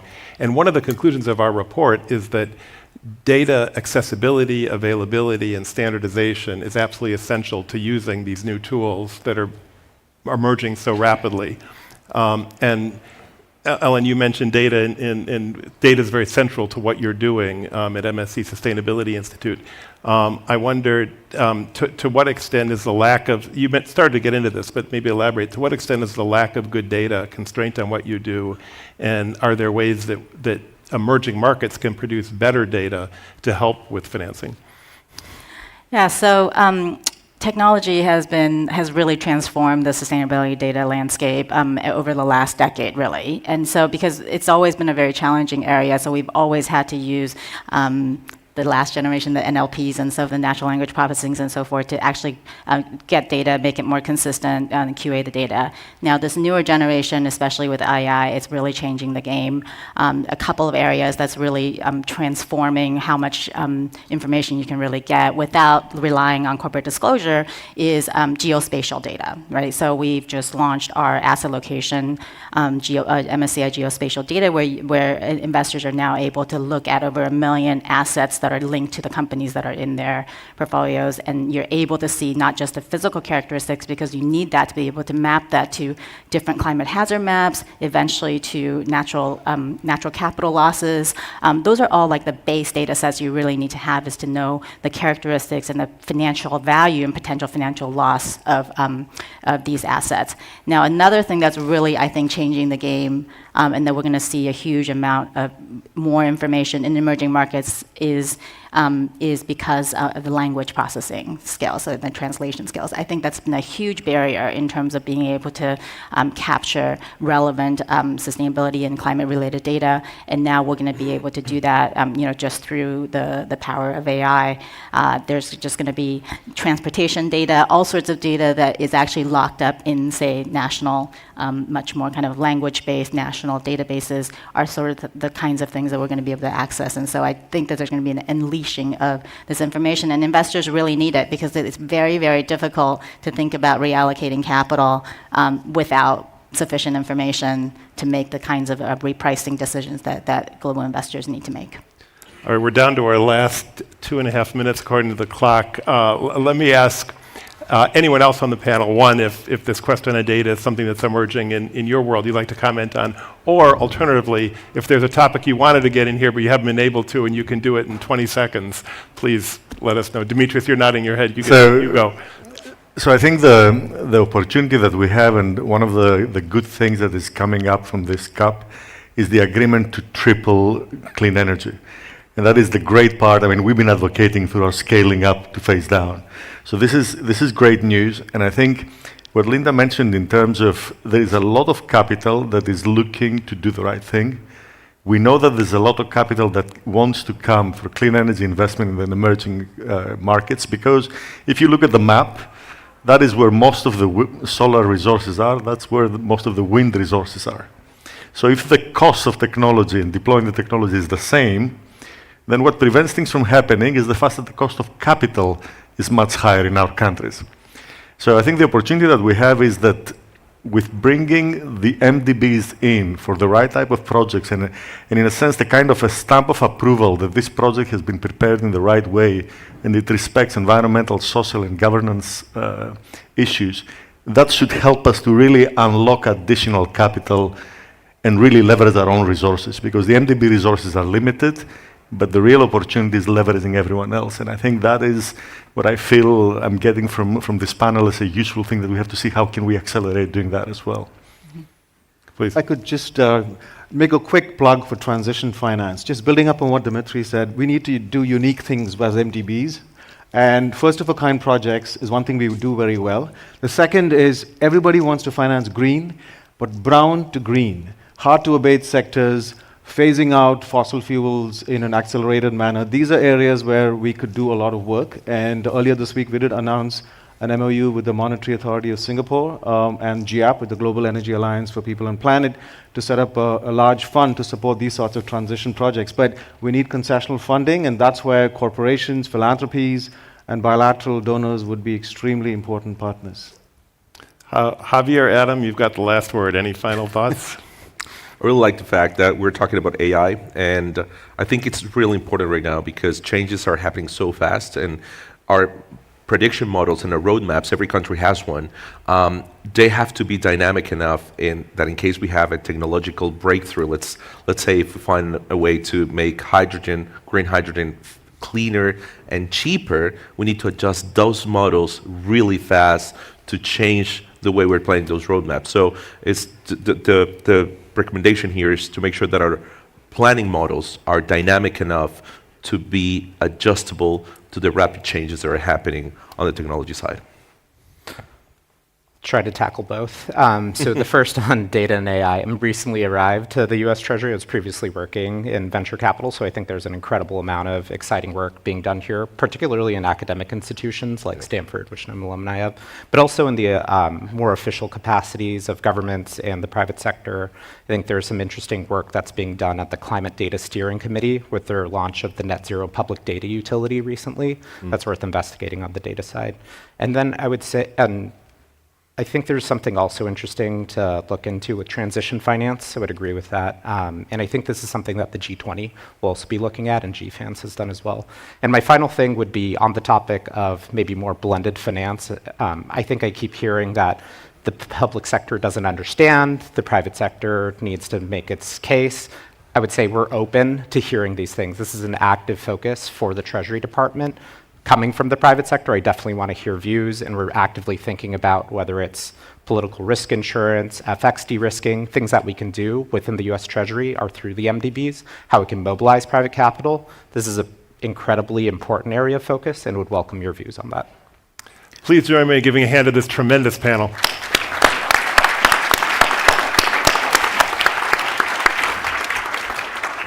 Thanks a lot, David. Pleasure. Yeah.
Ladies and gentlemen, please take your seats. The program is about to resume.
Jason Marzak, Vice President and Senior Director of the Adrian Arsht Latin America Center at the Atlantic Council.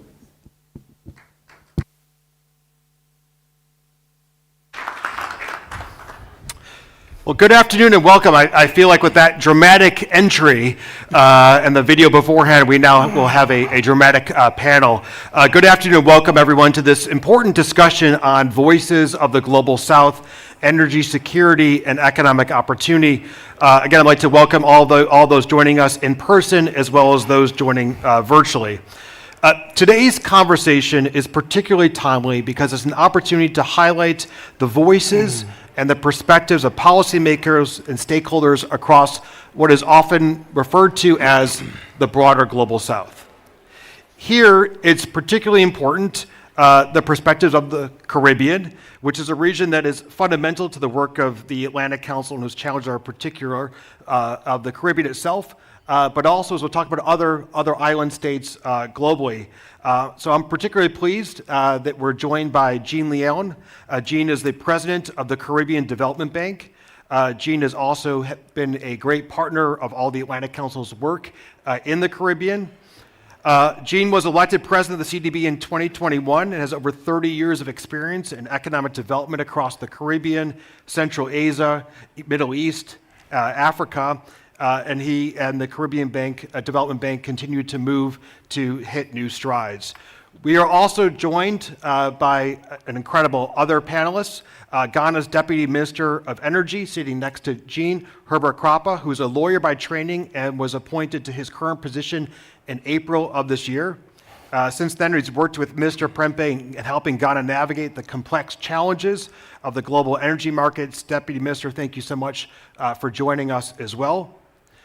We are also joined today by Marcelo Madrigal, who is the head of the IDB's Energy Division and the head of the Electromobility Group. Marcelino was previously the commissioner of the Regulatory Commission in Mexico, has worked across electricity sectors in Latin America. He's also a member of our the Atlantic Council's Caribbean Energy Working Group. So Marcelino, great to have you join us. Thank you. In the next to Marcelino, we are also joined by Senior Vice President of Strategy and Market Analysis from Aramco, Fahad Al-Thubaib. Fahad, thank you so much for joining us. Fahad has previously worked as Aramco's General Manager for Public Affairs and Director of New Business Development and has years of experience as an engineer. And then rounding out our panel and seated in the middle is Pietro Sampaio Mendez. Pietro is the Secretary for Oil, Natural Gas, and Biofuels within the Ministry of Mines and Energy in Brazil. He's also chairman of Petrobras, has over 16 years of experience in the energy sector, having worked across public and private sectors. And maybe can also give us some insight on COP30 that will be hosted in Brazil. So I want to welcome all of our panelists. Please join me in welcoming them all to the stage.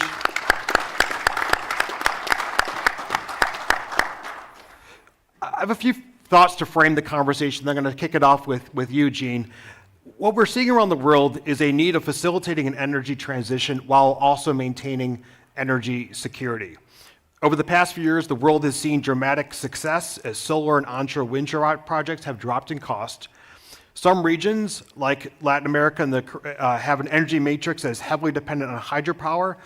And Africa is leading the way in carrying out a just transition, and we'll talk over this panel, what does actually a just transition actually mean, and what does that actually look like?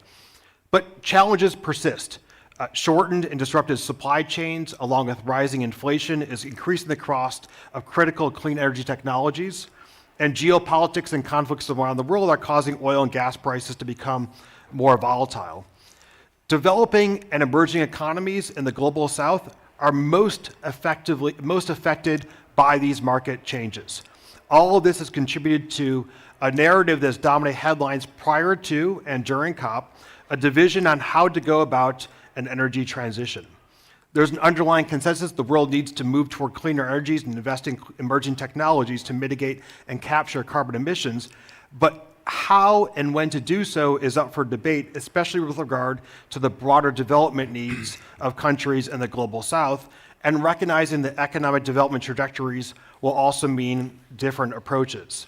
we've heard from leaders in the Caribbean, Latin America, Africa, and Asia, and elsewhere that an energy transition cannot happen if it means undercutting economic growth. And we've seen this also firsthand through the work of the Atlantic Council's Caribbean Energy Working Group. So with that, let me turn to our speakers. Let me start with Jean. Jean, today is a rest day, so it's also a good day to reflect. We're all resting here as part of this rest day. Can you reflect on some of the announcements so far that you've heard as part of this COP that will have an impact on Global South energy goals, specifically in the Caribbean? And what are other announcements that you hope to see to come out of this COP? Thank you very much, Jason, and welcome to this event.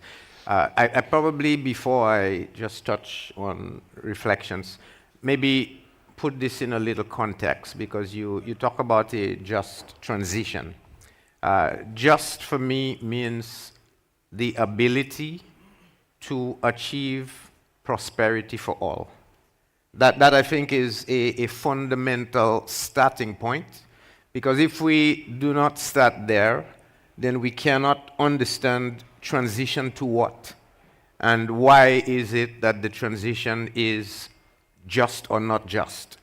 And so once you define this in terms of prosperity and not economic growth, it opens up immediately the idea that what you want is a system that talks about fair allocation of resources, access to human rights, and fair treatment of everyone. That is the foundation of a people-focused prosperity outcome that we need to be able to achieve. Now, I start there because I want to be able to make one point. Why is climate change that important, at least for the region, but I would argue for all SIDS? Because I believe we have 6 key needs at this point. A food security need, which is in fact impacted by climate change. An energy security need, also impacted by climate change. A water security need, impacted by climate change. A shelter security need, impacted by climate change. A health security need, impacted by climate change. Education security need, impacted by climate change. So you need to be able to bundle all of those together to first talk about prosperity. That's the first thing. And so, but all of them, all roads lead to climate change. And so that is, I think, the context of where COP is situated. If we are to say, did COP advance? And I was saying to Jason in the anteroom, COP for me is a process that we advance as we go along each year. And so we achieve pieces along the way. And so the question you say about reflections is, has COP advanced and advanced adequately to help us begin to say we are moving towards some degree of prosperity? And I think 2 things that are pertinent to this debate that have a reason are: 1, in the area of renewable energy. There is a discussion about tripling generation and doubling efficiency. Now, I think for that to happen, you clearly need a couple of things. One has to be finance, and the finance part was equally discussed in COP, where we know the UAE announced a 30 billion fund to start talking about global climate solutions, and the 700 million pledge for the loss and damage fund. Now, you bundle those together and you realize immediately that while it is welcome, while it is a start, the actual investment need is not 30 billion, not 700 million on loss and damage, but somewhere in the range of $20 trillion.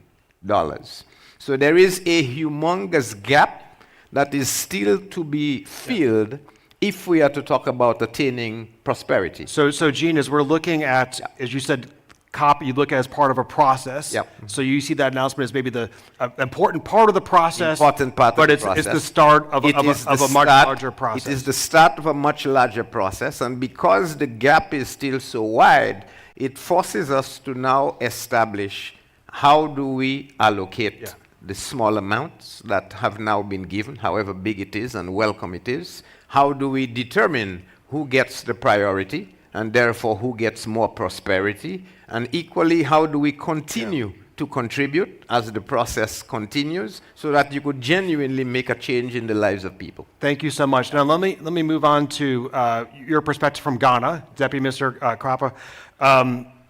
You heard Jean's points, looking at just transition, looking at this broader COP process as having to be really much focused on what does it mean with regard to prosperity, right, and the impact on prosperity on Caribbean and other small island developing states. I'd like to get your reflection on announcements thus far made as part of the COP insofar as the impact on Global South energy goals and other announcements that you would hope to see from a Ghanaian perspective. Well, Jason, thank you very much, and thank you. I think the Atlantic Council should be commended for this event, throwing light on the Global South and the needs of the Global South in terms of energy security, especially. I agree with Jean, essentially on the question of funding and financing the energy transition in the Global South. I think two things stand out for us, especially in Ghana and perhaps the broader continent. The commitments that have been made, the pledges that have been made. I think this conference is a stock-taking one. I think we should be very clear in the outcomes of the stock that we take and the conclusions that we arrive at in terms of the progress or the little progress that has been made so far. And we should be bold to confront the truth that the pledges and the commitments have not come through. For us in Africa, energy security issues, energy transition issues have to be just, without a doubt. And when you take that stock, we should be very clear that the pledges haven't come through. The announcements that have been made in terms of the fund, the UAE fund, and the loss and damage fund, I agree with Jean. Those are just essentially seed fund, if you want to put it that way, because the amount of financing that needs to go into remodeling energy systems and energy infrastructure across the continent, across the Global South, that's a drop in the ocean in terms of the announcements that have been made.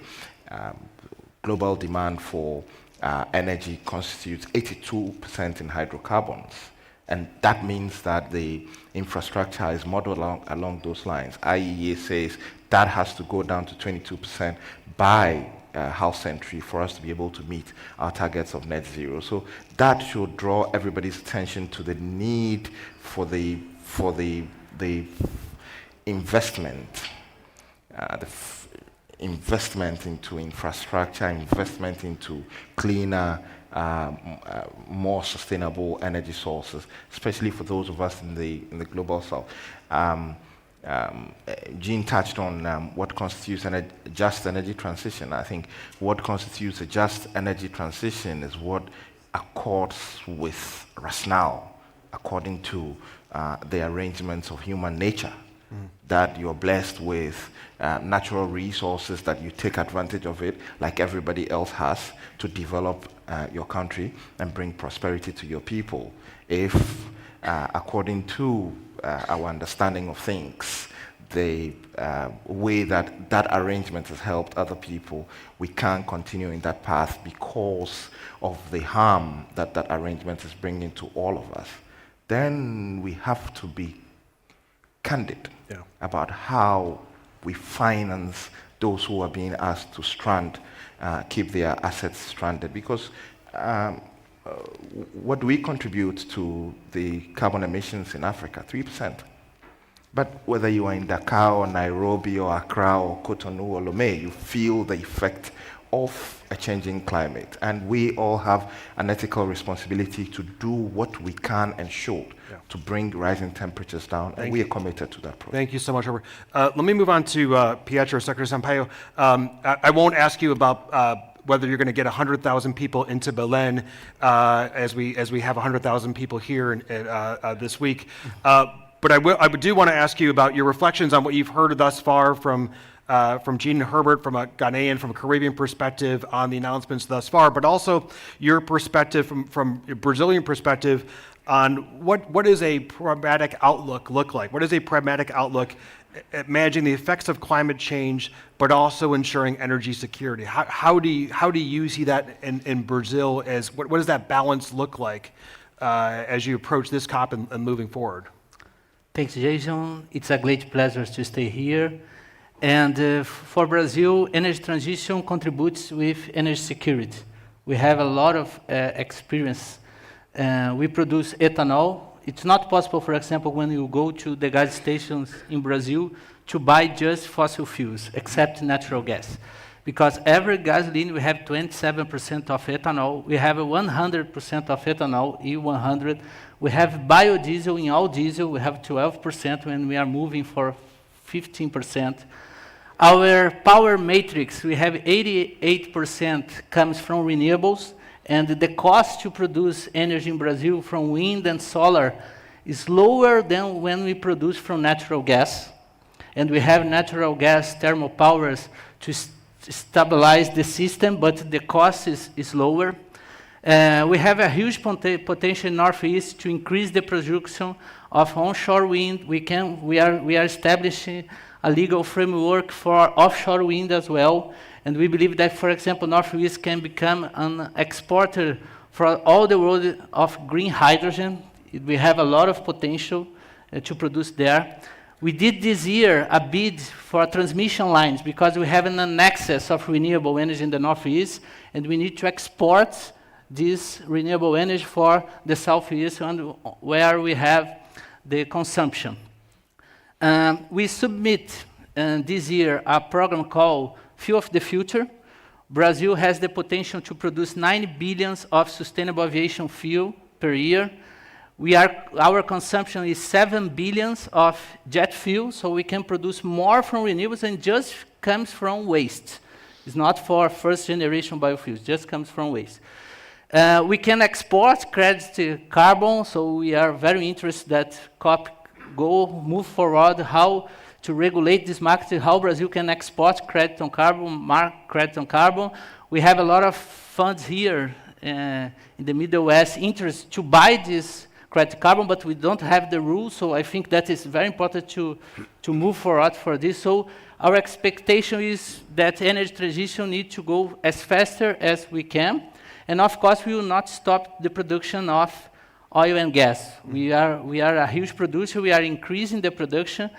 Petrobras is responsible to inject more than 30 million tons of CO2 equivalent of CO2 during the production of oil and gas, and we are establishing a legal framework for CCUS, and when we combine CCUS and, for example, ethanol production, we are able to produce ethanol with a negative liquid capture of carbon. So it's something that is very important, because when we produce ethanol, you have a fermentation process, you have a CO2 stream, you can put the CO2 stream in a reservoir. So we are very, very happy that this COP is going, and we believe that Brazil can export sustainable aviation fuel, green diesel, export green hydrogen. So this is what we believe.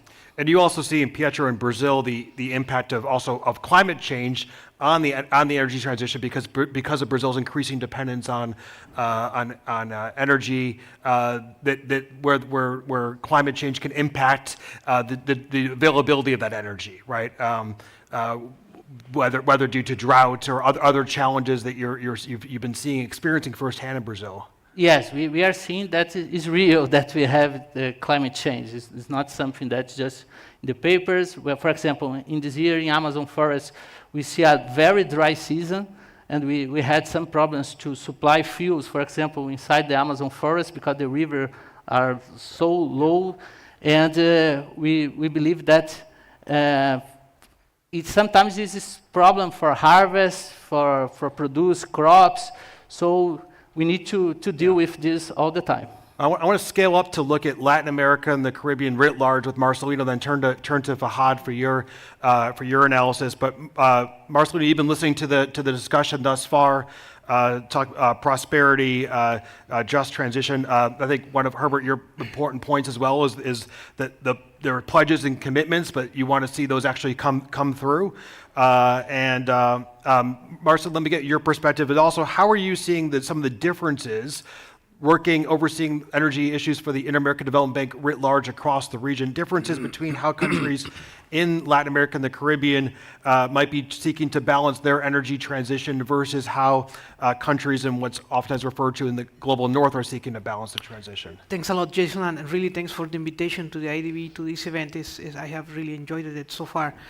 There are sub-regional differences and country differences in Latin America, but we cannot dive into all of those. Like Jean was very clear, the Caribbean deserves special attention because it's a different reality. But broadly, I would say that in Latin America, we have seen how an energy transition is consistent with energy security, and I will explain why.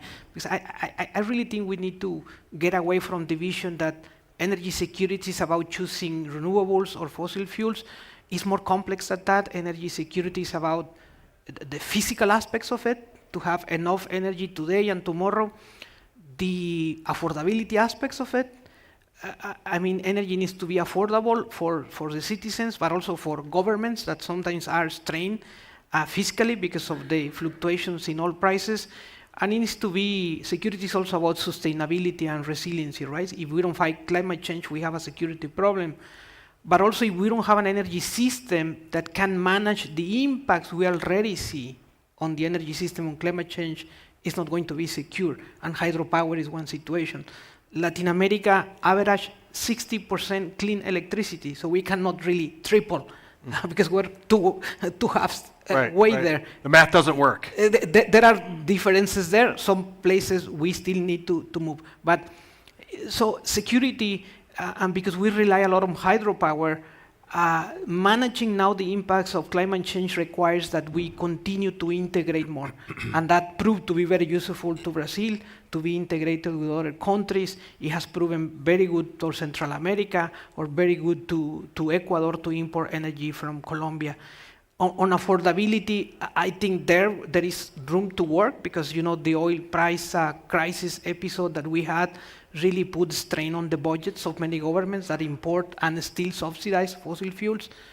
Subsidies in 2022 were $56 billion, and 2/3 of that were to fossil fuels, not to renewables. So renewables, in general, they do not need subsidies anymore in Latin America. So we on the affordability side, which is a security aspect, I think Latin America, we still need to work a little bit more. And then on the reliability side, I think we have more diversified sources of supply. There are some exceptions that depend a lot from gas from one country or the other, but I think we are more diversified. So in conclusion, I would say that examples, Costa Rica, Uruguay, 100% clean energy. When gas prices were to the roof, $40 per MBTU, they were exporting energy. And they were reducing prices internally when other countries in the world were trying to see how they manage, this price increase. So renewables is compatible with many angles of energy security, definitely. So I see that you need to be, of course, careful planning those transitions, making sure you have the tools to manage the new uncertainties, like in hydropower, integrating more, and we will need to definitely continue investing a lot, because also in Latin America, we need to triple, investments in energy to keep up with increased demand and the impacts of climate change. But I think, Marcelo, as you're saying, that diversification of the energy sector across Latin America really does differentiate the region and its approach and where it is thus far in the transition. Fahad, I want to move on to you and your perspective on what does a pragmatic outlook look like insofar as managing the effects of climate change, but also ensuring energy security. Thank you, Jason, and good afternoon, everyone. In Aramco, as the leading energy company, we're looking at two things. How do we satisfy the increasing energy demand, and how can we make the current energy system cleaner? Let's look at the global south, where the bulk of demand is coming going forward. At the moment, 63% of the energy demand is coming from the global south, from 40% 20 years ago, heading up to 70%. This is going to happen on the back of 2.2 billion people moving to urban areas and 1.3 billion people getting into the sweet spot of $10,000 per capita, by which we see an acceleration in demand. At the moment, the GDP per capita in the global south is 7,000 on average per person, and in the global north is around 50,000 or so, 55,000. So affordability and reliability are key. We've seen on the back of the Ukraine-Russian crisis, when we lost 7% of the gas supply, prices went up by sixfold. Coal demand increased to a record of 8 tons per annum, and accordingly we've had half a gigatons of emissions on that year, which basically wiped out all of the benefits we got from renewables over the past 15 years. So we shouldn't take affordability and reliability lightly in the global south. I think because emissions are borderless, whatever we do in any country will impact us. And this is why more and more of the focus needs to be devoted to the global south, starting with Asia, Africa, and then Latin America, in terms of the growth we anticipate. As Aramco, we're in almost all forms of energy, and we're trying to look at what will be the likelihood for all of these energy supplies to meet the global demand, because basically we need everything going forward. And the time is not working in our advantage. Each country should be looked at in its own dynamics of where is the energy going? Is it for industrialization, or is it for the services sector, or is it for consumers? But the focus should be on the global south, because this is our opportunity in curtailing the potential growth in emissions we could be seeing going forward. And I think as well, going back to maybe Gene, I'll turn to you, your point originally about prosperity, right? And so Fahad, you point out the important statistics about the growth of the global south, the demands, and also the GDP differences. And so as we look at the future of world growth, it's going to be the global south that's propelling that growth. Gene, let me turn to you for additional comments. Yeah, thanks, Jason. I want to highlight one point coming out of this in the context of just, and that is the issue of the difference between the global north and the global south. Because if we miss that, we may end up not getting to where we wish to get. And the difference is one simple word: voice. Voice. And if we do not address voice, we are not going to make progress. And I summarize the difference between the North and the South in 2 words. The first is resilience. Resilience with 2 elements. The first is the North is characterized by interconnectedness of their systems, electricity systems. The South doesn't have that. The North has resilience in their systems. The South doesn't have that. And if I focus on whether it's a Caribbean, a Africa system that are susceptible to events, whether it's climate or otherwise, the destruction of systems mean your resilience is low, and therefore your whole energy security is compounded. So that's the first difference. The second is capacity. Capacity from 2 dimensions. The first is the ability to implement new solutions the North has, whether it's because of funding, because of the ability to have subsidies. The South doesn't have that. And second is with regard to the research and development. The North has the ability to be able to promulgate those much, much faster than the South. The South doesn't do that. And so if you are to talk about voice, to allow you to talk about a just transition, we need to reverse those elements of capacity and resilience. And for me, it transits to one key point. The North has become the North because of, over time, a movement from the periphery to the center in terms of goods, wealth, control.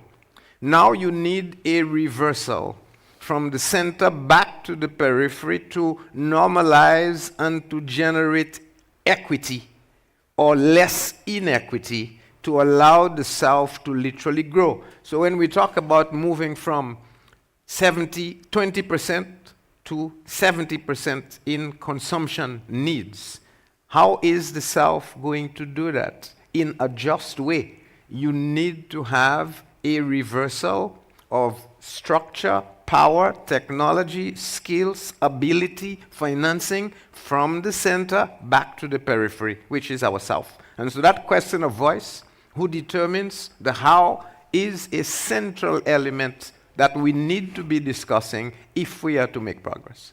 Gene, I think that's an excellent way in which you accurately describe the differences between the South and North insofar as the energy systems, resilience, capacity, and the periphery versus center. I'd like to get other reflections on the panel, and Herbert as well, maybe your reflection on when we look at maybe a just energy transition, and I'd like to get your thoughts on also what does a just transition look like from a Ghanaian perspective? But what are going to be some of the immediate challenges to support that transition in an equitable way? Thank you, Jason. I think whichever way you look at it, 600 million of the African people do not have access to electricity. Over 800 million of them do not have access to clean cooking systems. Majority of African economies do not have the capacity to support the investments into cleaner, more sustainable forms of energy generation.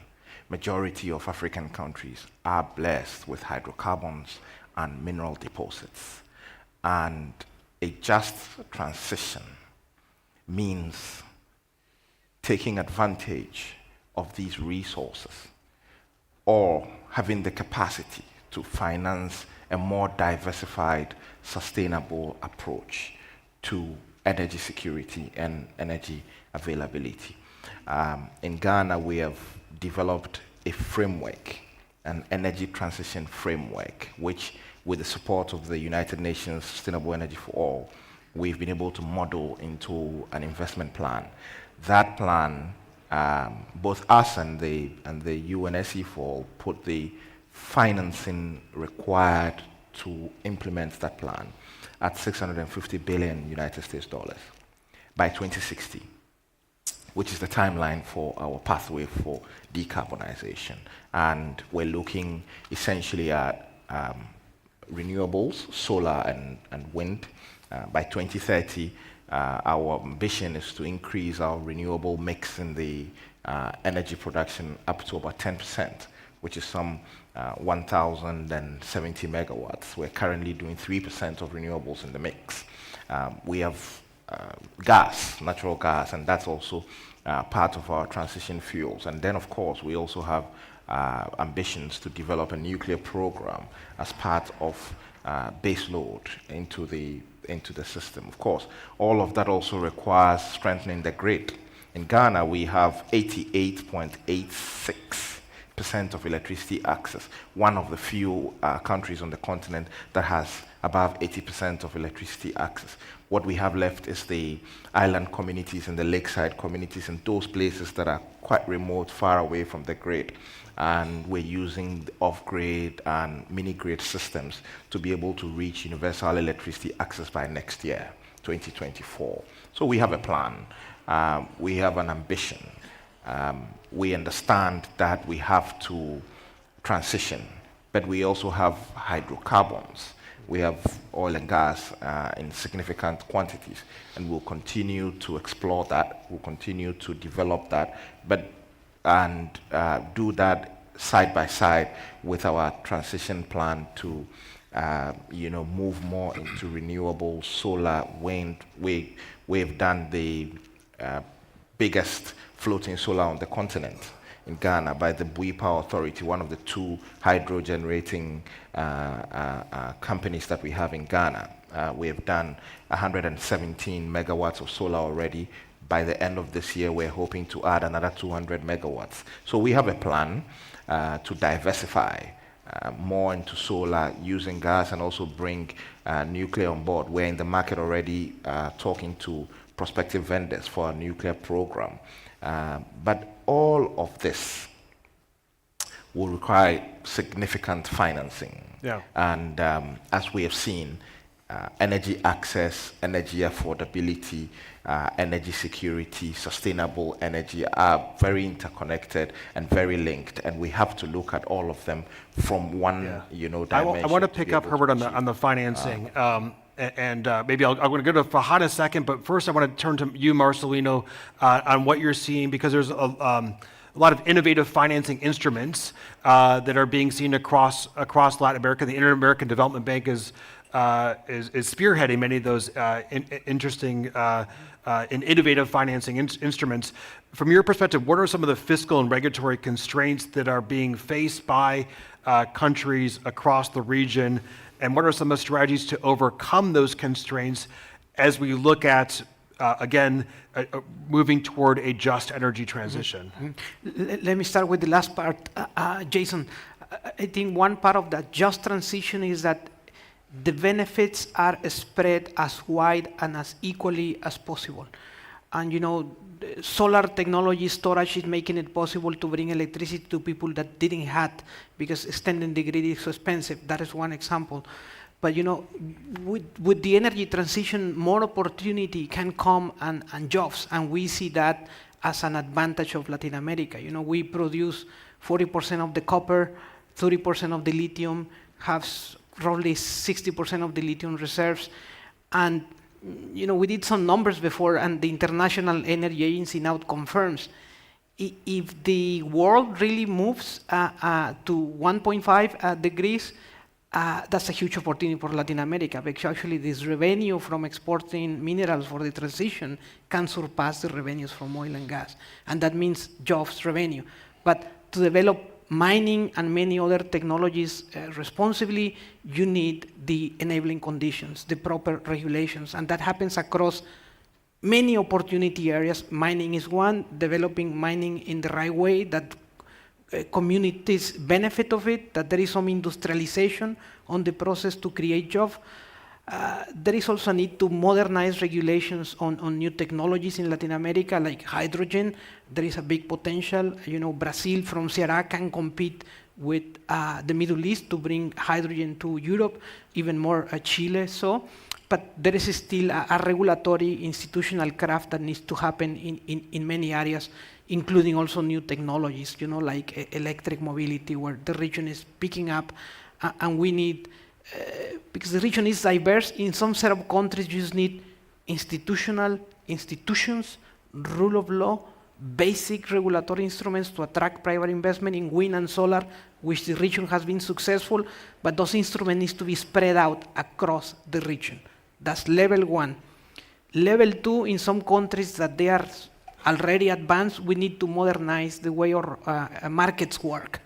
As we have more renewables, we still need good price signals for more investment to come.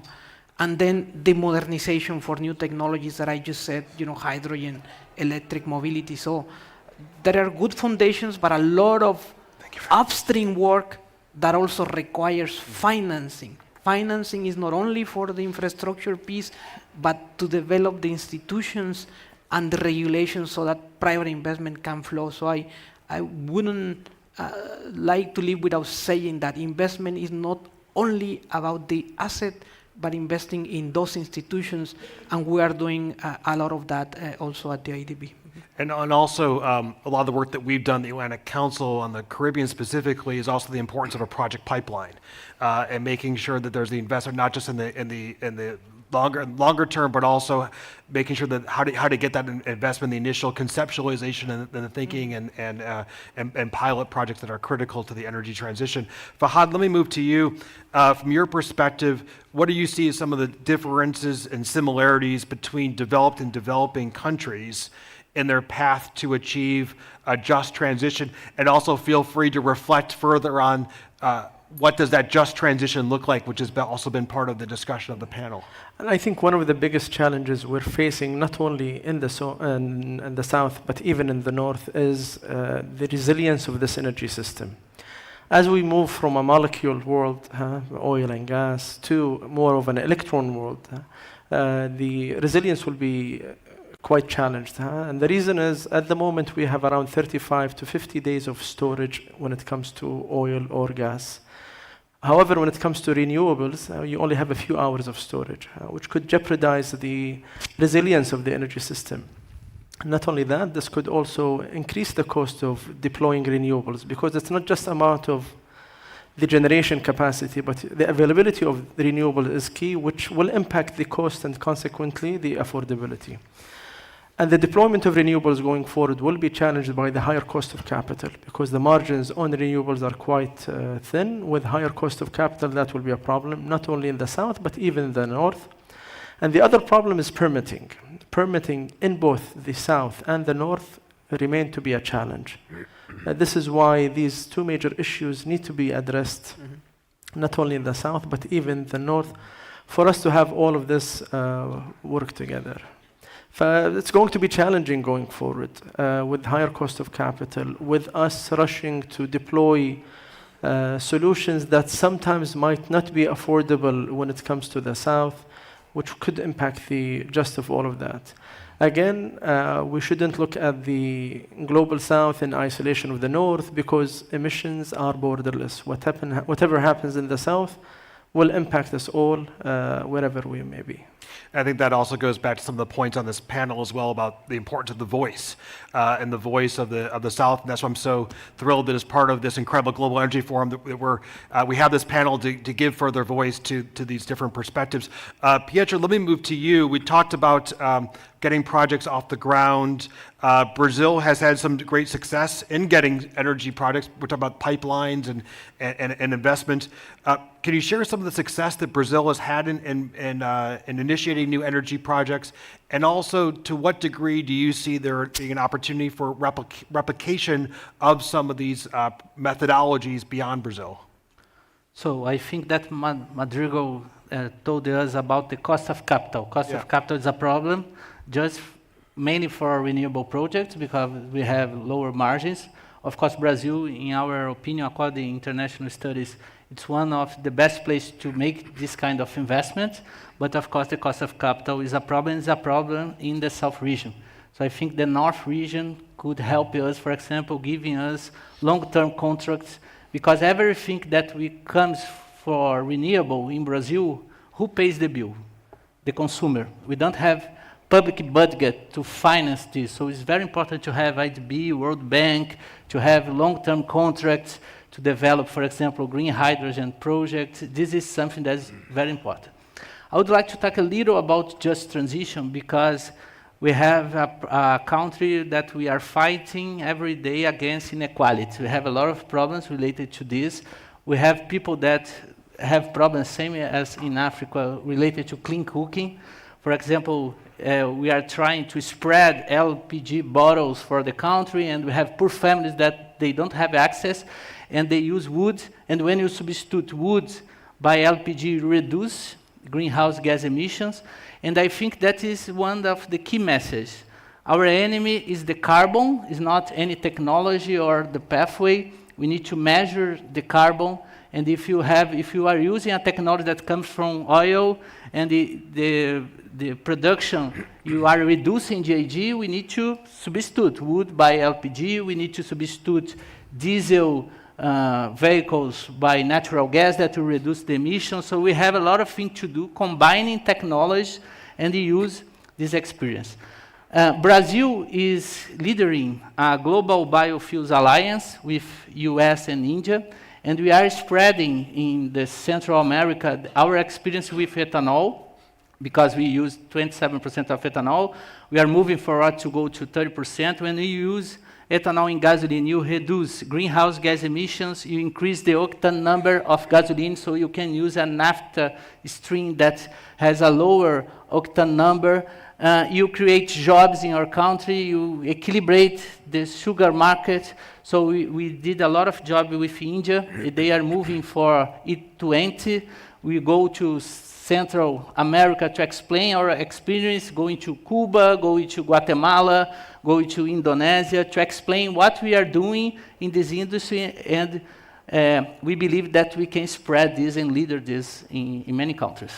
Thank you. We have about 10 minutes, and I want to focus on these last 10 minutes, about 2 minutes per person, on opportunities for an energy transition to also be a driver of macroeconomic growth across the global South. We've touched on that a little bit.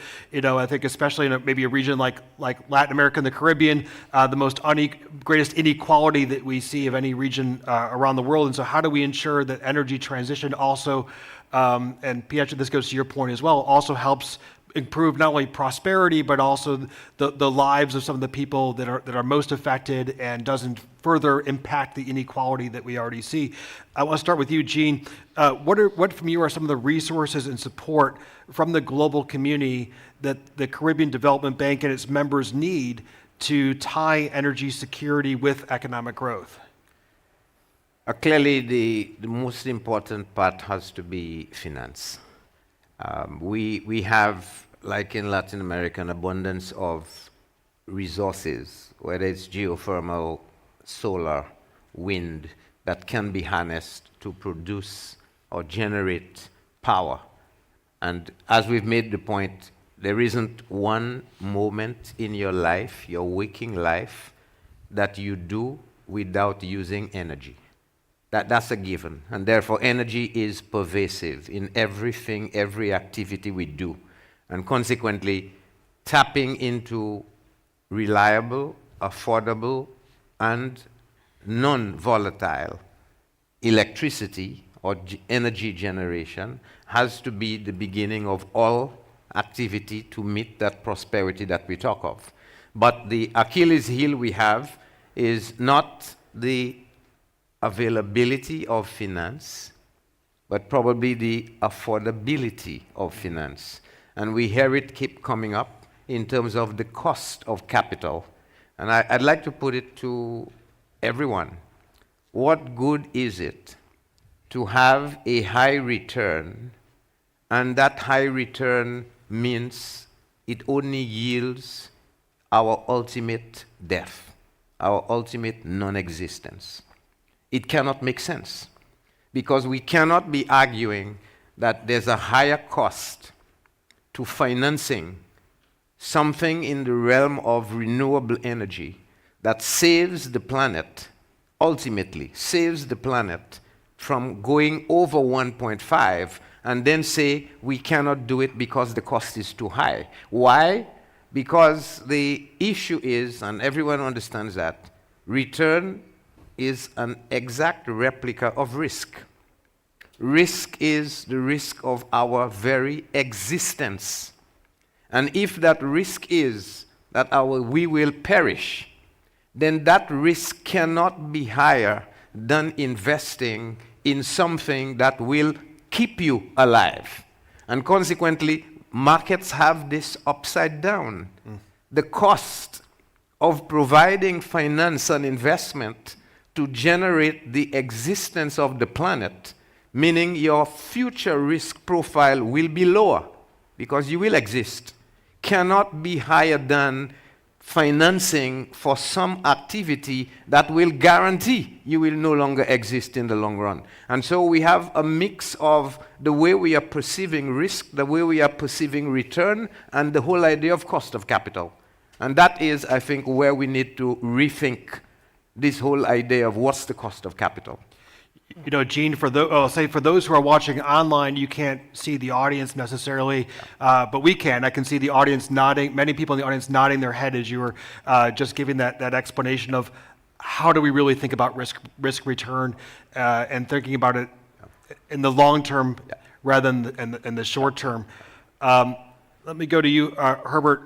When we look at energy transition as also being a potential driver of macroeconomic growth, and that also has to do with the risk return that Gene is speaking about as well. What are the particular challenges that Ghana faces ensuring that this transition also drives growth? Well, Jason, it costs 1% on capital to develop renewable energy projects in Europe, the global north. If you come to the global south, in Africa and other places, an average of 20%. That is stark. That has to change.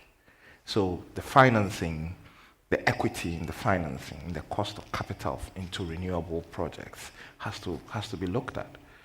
The technology, access to the technology, and the capacity to develop and deploy these technologies is also crucial. I think if you look at the socio-economic impact that a just transition can bring to all our people, it only makes sense that we focus on this transition. It only makes sense that we focus on a just transition to create jobs, to protect our climate for our people, protect the planet for our people. But the investment, the capital has to be patient. Financing has to be blended, more concessionary, if you like, than commercial. We have to see philanthropies coming in. We have joined in Ghana the GIAP battery energy storage systems in the hope that that can help us with the solar systems that we are deploying. So financing and the models of financing, we have to take a good look at. The risk guarantees is also an important factor in terms of removing the risks to allow for investments to flow into Africa in renewables. Financing, like I said, technology, capacity to do these things. I believe no one has to tell us that we're running out of time. And the sooner that we got more actionable about the talk, the better that we can be able to move into a transitioning that impacts our people in the global south. Thank you so much. Pietro, let me move to you. We have about 5 minutes, so I'm going to move to you, Pietro, and then to Marcelino, and then give you the last word, Fahad.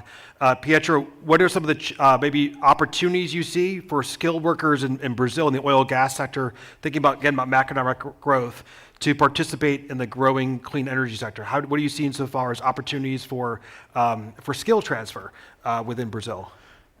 We are using the resource from natural and oil and gas industry to finance energy transition in Brazil, because we have a fund, we are developing research, developing innovation, we have a social fund that we are providing money for students, for example, and we believe that most of our production are on offshore. So when offshore wind comes and goes, many of these abilities will be used by these workers. So we believe that this will happen normally when offshore wind industry develop in Brazil. A win-win as part of a natural process. Marcelino, when you look across the Americas, how do you see transition playing into long-term economic growth? Mm-hmm. I mentioned about the one part of the just energy transition is spreading the benefits, but let's be clear, there are also costs. And nobody wants to lose his job, right? So we need to really create the capacities for people in certain industries to go to others. We were in Trinidad, Jason, and they have one of the best records in terms of safety in the oil and in the gas industry. But hydrogen is completely different. It's a different monster. So we need to build the capacities so that people can engage in this new energy economy, because jobs is what is going to reduce inequality in the region. So financing, very important for institutions, for people, and for the projects.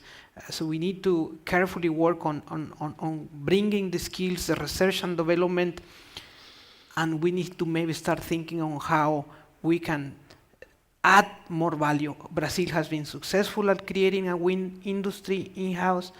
As the transition accelerates, I think we need to see how a region can play in the supply chains of technology definitely is something new, but I think we need to think about it because that will create more prosperity in the So region. there's an opportunity to scale on a supply chain perspective.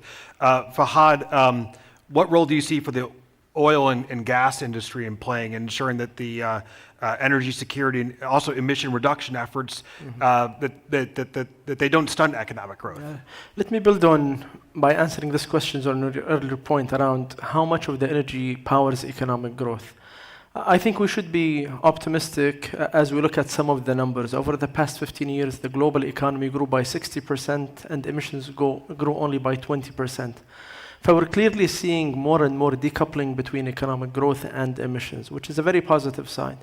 If you calculate how much this could have cost us in terms of more energy demand, this is 1/3 of the global energy system, which is 90 million barrels of oil equivalent in a 300 million energy system.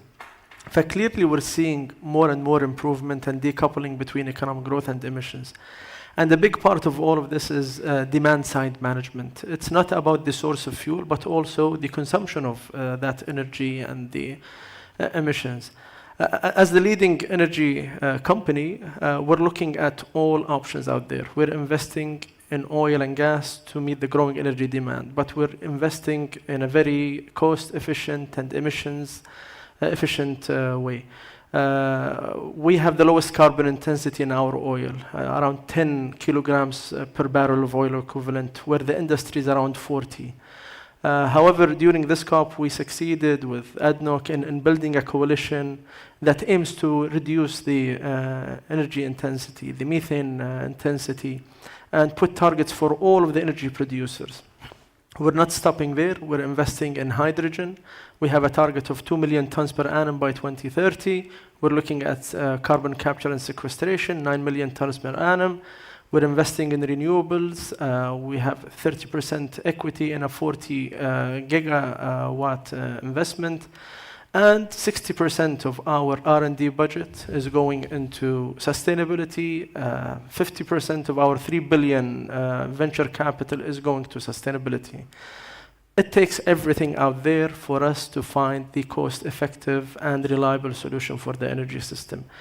We shouldn't be technology agnostic or fuel agnostic. The focus is on emissions, and this is what will help us continue fuel economic growth while addressing the emissions issue. Fahad, I think that's a great way to end this conversation, which I think has been incredibly robust over the course of the last hour to touch on many critical issues that are paramount for countries across what is often referred to as the global south, and ensuring that energy transition is beneficial to the people around the world, including the global south, and what is needed to be able to do that. So I want to again thank Caribbean Development President Jean Leon, Ghana Deputy Minister Herbert Krapa, as well as Brazil's Secretary Pietro Sampaio, IDB's Marcelina Madrigal, and Aramco's Fahad Al-Thubaib for this incredible discussion over the course of the last hour. Please join me in congratulating.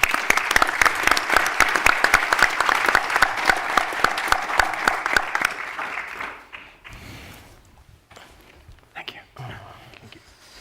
Ladies and gentlemen, please welcome to the stage Andrew Solinger, the Chief Executive Officer and Publisher of Foreign Policy.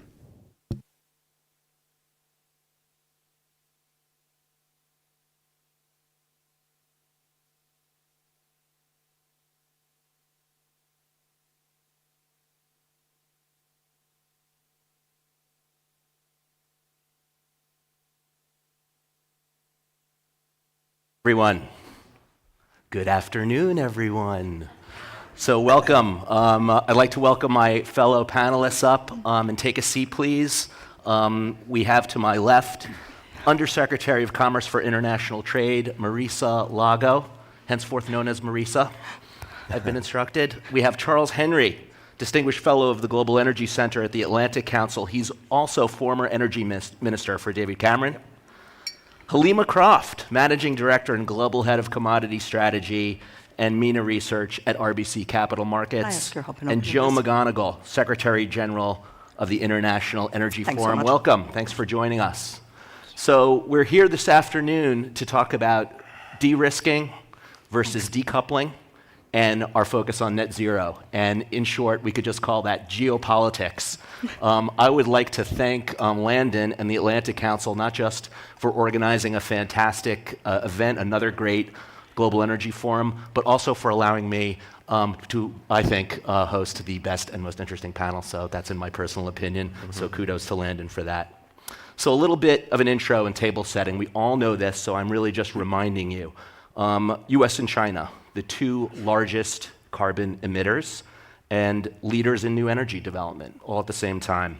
It is inarguable that their cooperation is integral to the net zero achievement.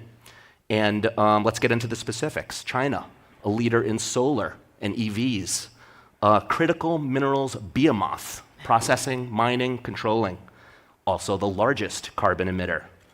The US recently passed the Inflation Reduction Act, the interestingly named Inflation Reduction Act, focused on EVs and renewables, showed that the US is serious about protecting their interests, and it really shocked China, and is now the biggest fossil producer in the world, while trying to be a climate leader at the same time.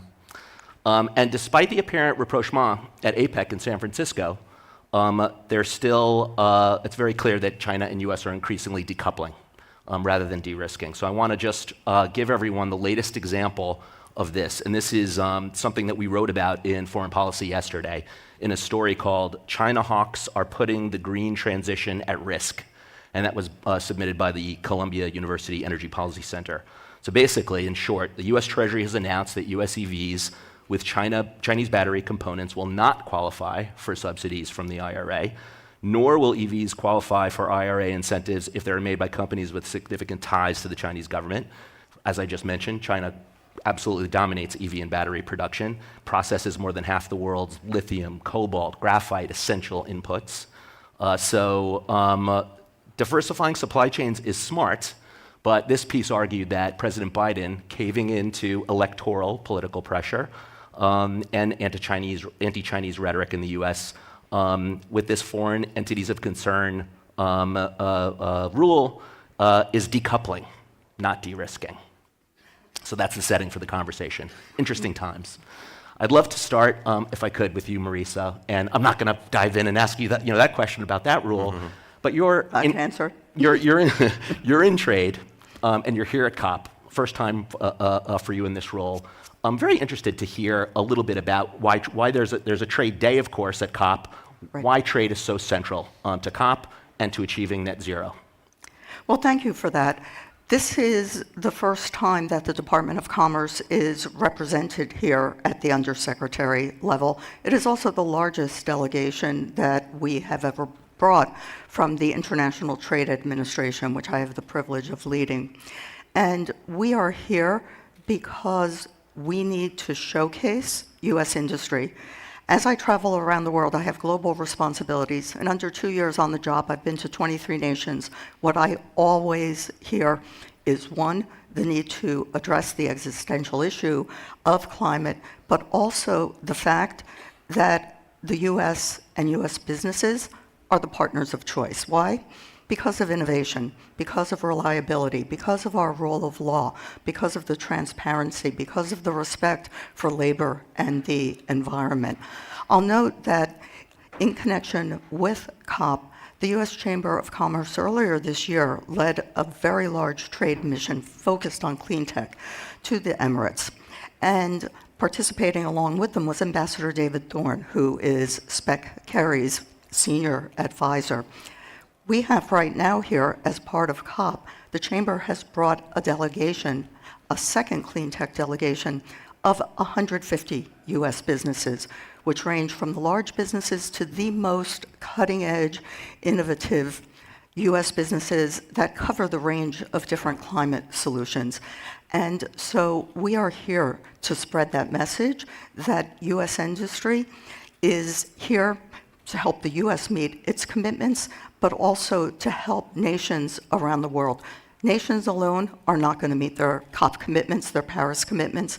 It's essential that we partner with the private sector and tap into their innovation and expertise. So public and private together working in that direction, great to see. And one more, just to come back to the topic, de-risking versus decoupling. and our approach, the US approach, to supply chain resilience. How do you see these latest Treasury regulations on EVs impacting supply chains and net zero goals? I have to say that someone who is a practitioner, not an academic, not a think tank person, loves reading articles like the research that was just done. It's an important part of our ecosystem of always pushing the boundary. But at the same time, I step back and say, let's get real. One of the beauties of the US system is that we engage in notice and comment rulemaking. This was a notice put out by the Treasury Department and asking for comment, looking for that feedback. I do think that the notion that we always need to seek the most efficient approach would suggest that we abandon our commitment to human rights, our commitment to environmental protection. That's just not in the cards. Very good. Thank you so much, Marisa. Charles, I'd love to bring you into the conversation and get a bit of a European perspective. Last year, a critical year in energy for Europe, considering the Russia-Ukraine conflict. I'd love to hear from you a little bit about the European perspective. What happened last year? What are your learnings and takeaways? So I think Amos Hochstein put it very well this morning, and he said the mistake wasn't to be over-reliant on Russia. The mistake is for any country to be over-reliant on a single source for its critical materials. And what we learned, and we can understand how Germany got into the situation it did. Germany had a very long-standing relationship with Russia. It was the cheapest gas available to them. The huge economic growth which Germany had seen was significantly made possible by cheap Russian gas. And because the system had worked for 50 years, there was an assumption it would go on working and there wouldn't be interruptions. And obviously that was a catastrophic error. There is a Winston Churchill quote for absolutely everything, and he said that when it comes to energy, security comes from diversity, and diversity alone. Now, he was talking 100 plus years ago about diesel for the Navy, but that is as true today about gas or about critical minerals, about all the things which we're talking about in this panel, that we've got to have a wider range of solutions and a wider range of sources. So when it comes to the sort of the subject of this panel, I don't think this is China or America or Europe. It is China and America and Europe, because the scope and the pace of the challenge which we face requires us to be developing those industries of our own. The lithium predominantly comes from South America or Australia, but it then goes to China to be processed. The European car manufacturers, they want to have that done to European standards of environmental protection, of labor protection, of company governance, and therefore they want those companies close to them. Now, that isn't a threat to China, because the Chinese will be needing their own output to meet their own growing demand in any case. So I think we need to do this in a way that represents and understands our own national interests, which drives this forward in a way that protects our industries, that brings new jobs and new industries into Europe and similarly into the United States. And that we recognize that actually the scale of the challenge which we face requires all countries to be working in the same direction. Just one thing on the Inflation Reduction Act. 2 years ago, at events like this, people were saying, come on, America, you need to do more. America comes up with a game change, an absolutely spectacular thing. And Europe says, that's not fair, you can't do that. And the reality is that we need to match it. We need to look at what the US administration has done and say, okay, we can do the same in Europe. We need to be doing this together. If I could pick up on that, as you mentioned, the IRA is an odd name. We tend to think of it as the Manufacturing Renaissance Act. 2 years ago at this time, I was in Germany within days after the passage of the IRA. I was wearing asbestos long johns everywhere I was going because of the fire that was being directed at me. And again, take a breath, step back, and recognize that, to your point, we need to work with partners and allies. No one country, not even the United States, not even China, can do it alone. Yeah. That's such an important message. Very good point, Marisa. And thank you, Charles, for introducing Winston Churchill into our discussion. That worked perfectly well.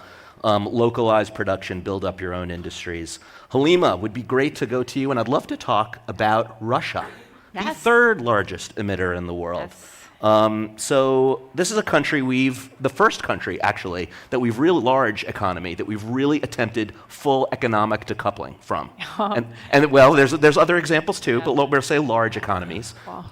Has that been working, number one? Number two, how long will Russia remain an energy and economic pariah? And we're talking about a country where their president was just in Abu Dhabi and Riyadh yesterday. Yeah. No, I think this is a fantastic question because I love the premise when you said a full economic decoupling. And I think, yes, we have imposed significant economic sanctions on Russia. The first time we've sanctioned a G20 central bank. But I do think that we're seeing some of the limits in terms of what we gain. Our failure to be, we're still dependent on Russia significantly when it comes to price.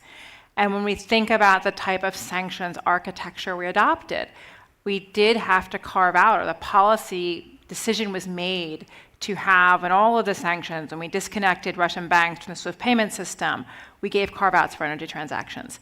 When the European Union went forward with a sixth package of sanctions and included the ban on the provision of services to move Russian barrels to third markets, and all of a sudden we started thinking about, would this be a multi-million barrel disruption from the market? We made the decision that our concerns about higher inflation meant that we had to take mitigating measures. And we are 1 year into the price cap. And the price cap policy was basically sold as twofold policy. Keep the market well supplied by enabling Russian barrels to move to Asia, but also to reduce Russian revenue by setting a cap. And I would say that the verdict on this 1 year in is that it accomplished the first goal. It did mitigate the services ban by largely keeping Russian barrels on the market. In that respect, you could say it served as an Inflation Reduction Act measure. But when it comes to the Russian revenue reduction, we can just look at is Will Kennedy here from The Economist and from Bloomberg? He's not here. But if you just look at the brilliant piece that Bloomberg put out, when it comes to actually really going after Russian revenue, it has not proven to be that significant, either because Russia was able to be resilient in terms of alternative shipping arrangements, either in terms of the questions about enforcement, in terms of how rigorously we were enforcing. You sign that document that you paid at the cap. Russia has been able to still take significant volumes, in terms of what we bring in terms of revenue. And I think that is a challenge when we think about endgame for this war. And some of the critics said that if you were setting up a system where you continue to enable Russia to have access to significant revenue while providing Ukraine with weapons, that's not a short war scenario. So I do think that is something we really have to think about, is in terms of our limitations in terms of the type of sanctions we were willing to impose on Russia. Very good point. And just for point of order, going forward, let's only refer to foreign policy content in this discussion rather than Bloomberg. But just kidding. You have been brilliant as well. So actually, I wanted to bring up Iran, which I think you were going to go to there, because there was a piece that you pointed out that we brought up. Yes, that we have published on Iran. Yes. And sanctions. A fantastic piece to read yesterday in foreign policy on Iran. Mm-hmm. And how that has also been what one might characterize a fail in sanctions policy and decoupling. Well, again, I think it's the same type of question when we think about, again, what were the constraints that policymakers believed they were facing in terms of ability to impose sanctions when we think about Iran, because yes, if we look at one of the factors in terms of potentially why we're in a lower price environment, has been that we've seen a significant rise in Iranian volume on the market. And the question that there's a big debate about in your brilliant article in Foreign Policy magazine brought up the debate is whether there has been a growth in Iranian volumes on the market because we didn't significantly enforce the sanctions that are on the books that were largely put in place by Congress, or are we unable to enforce the sanctions because of the buyers of crude from China, like teapot refineries, are seen as outside the reach of the sanctions architecture? And I think that this is a really profound debate. And we have somebody sitting in the front row, Frank Fannon, who played a really important role in enforcing sanctions on Iran in 2019 and led to a significant drop in Iranian exports.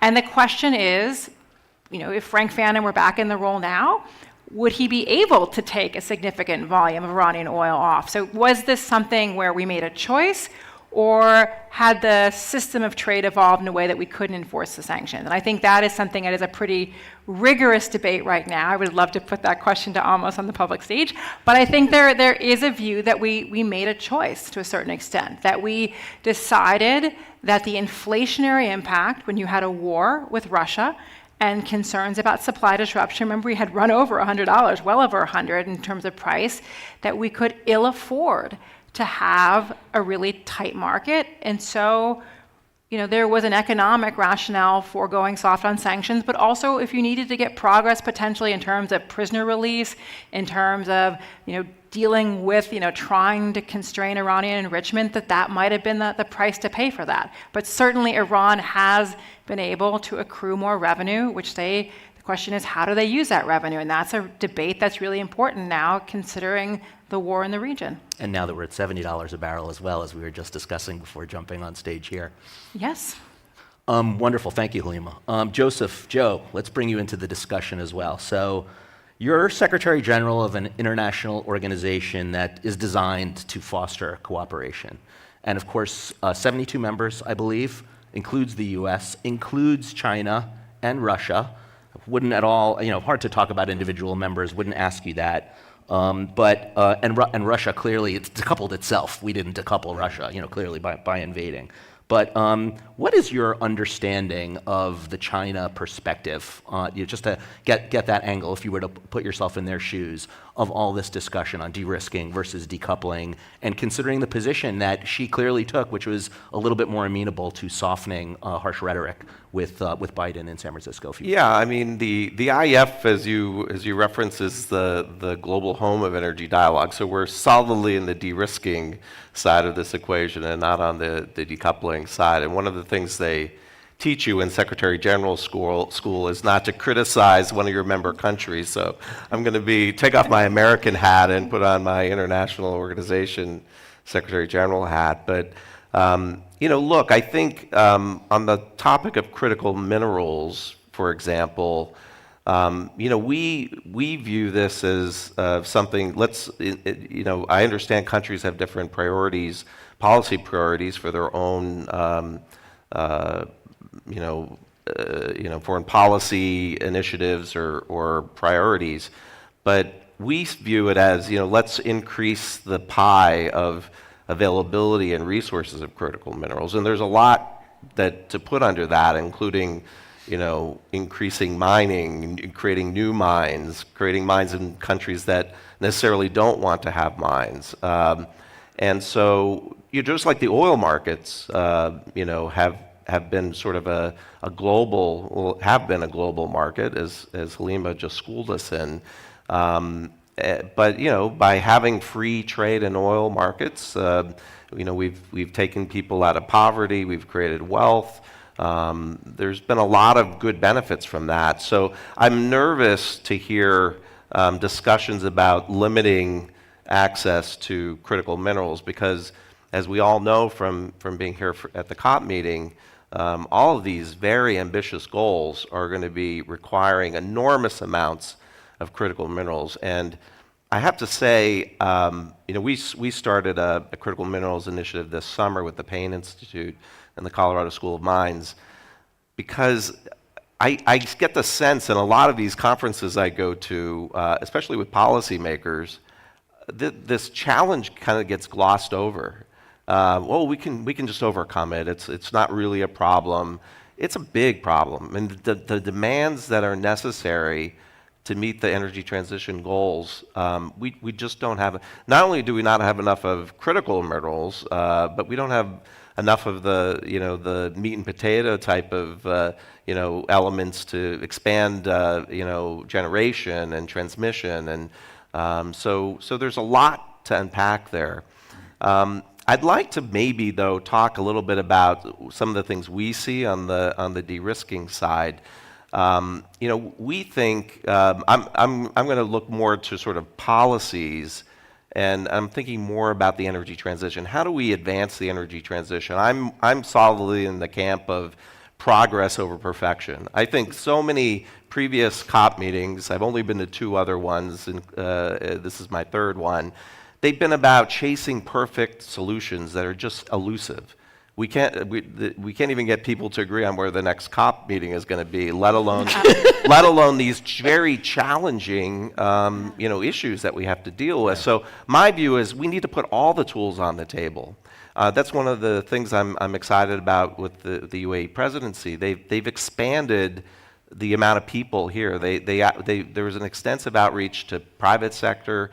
We just heard about the companies from the US that are here, but oil companies are here. I mean, oil companies are here making big commitments on reducing emissions and reducing methane emissions. And we need these energy companies with big amounts of engineers and a platform to scale up all these new technologies. So they have to be at the table. I mean, that's essential, and I think this is a big improvement. I mean, last year was the first year they were kind of invited, but I think they were nervous about coming after being banned from the Scotland meeting. So I think this is we need to keep this going. Whatever happens next after this COP, we have to keep it going. But going back to the de-risking point, I think in order to advance the transition, we need to de-risk CCUS. We need to invest in CCUS. The IPCC declares it an essential part of the energy transition. We need to de-risk energy access and affordability to help Africa. We heard on the panel before us the excellent conversations going on there. Heathrow Airport in London consumes more energy than the entire country of Sierra Leone. And it's hard for people in the West to get their minds around these issues, but these are existential issues for if you're living in Africa. And I'm glad that the voices have been raised here.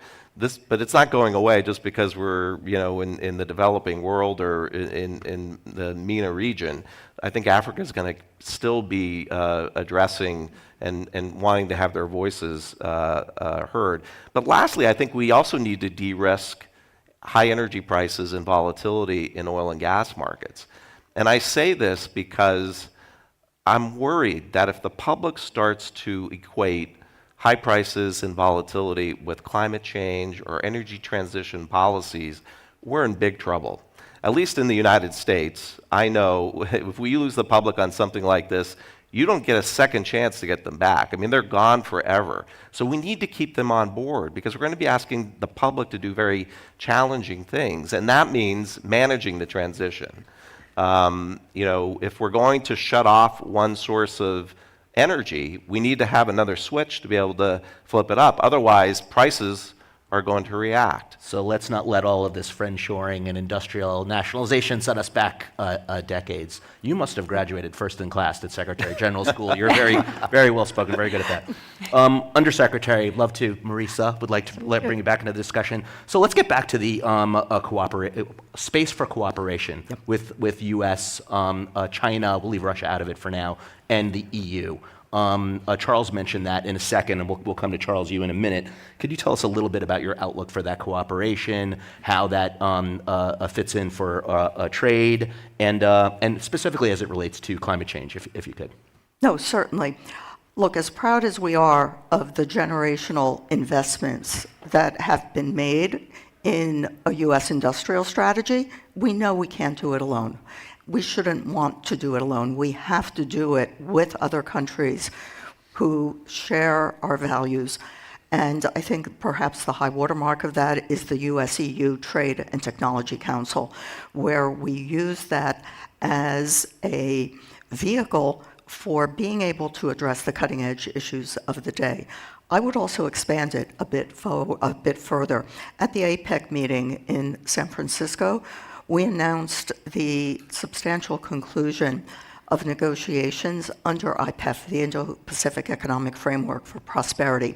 It is commercial engagement among 14 different countries, widely varied throughout the Indo-Pacific. Significantly, they focused on a supply chain agreement, which has already been signed. We believe that it is the first multilateral supply chain agreement, but equally, in San Francisco, we announced a clean energy agreement, recognizing that we need to, in all corners of the world, be engaging proactively. Joe, if I could pick up on what you had talked about with the de-risking.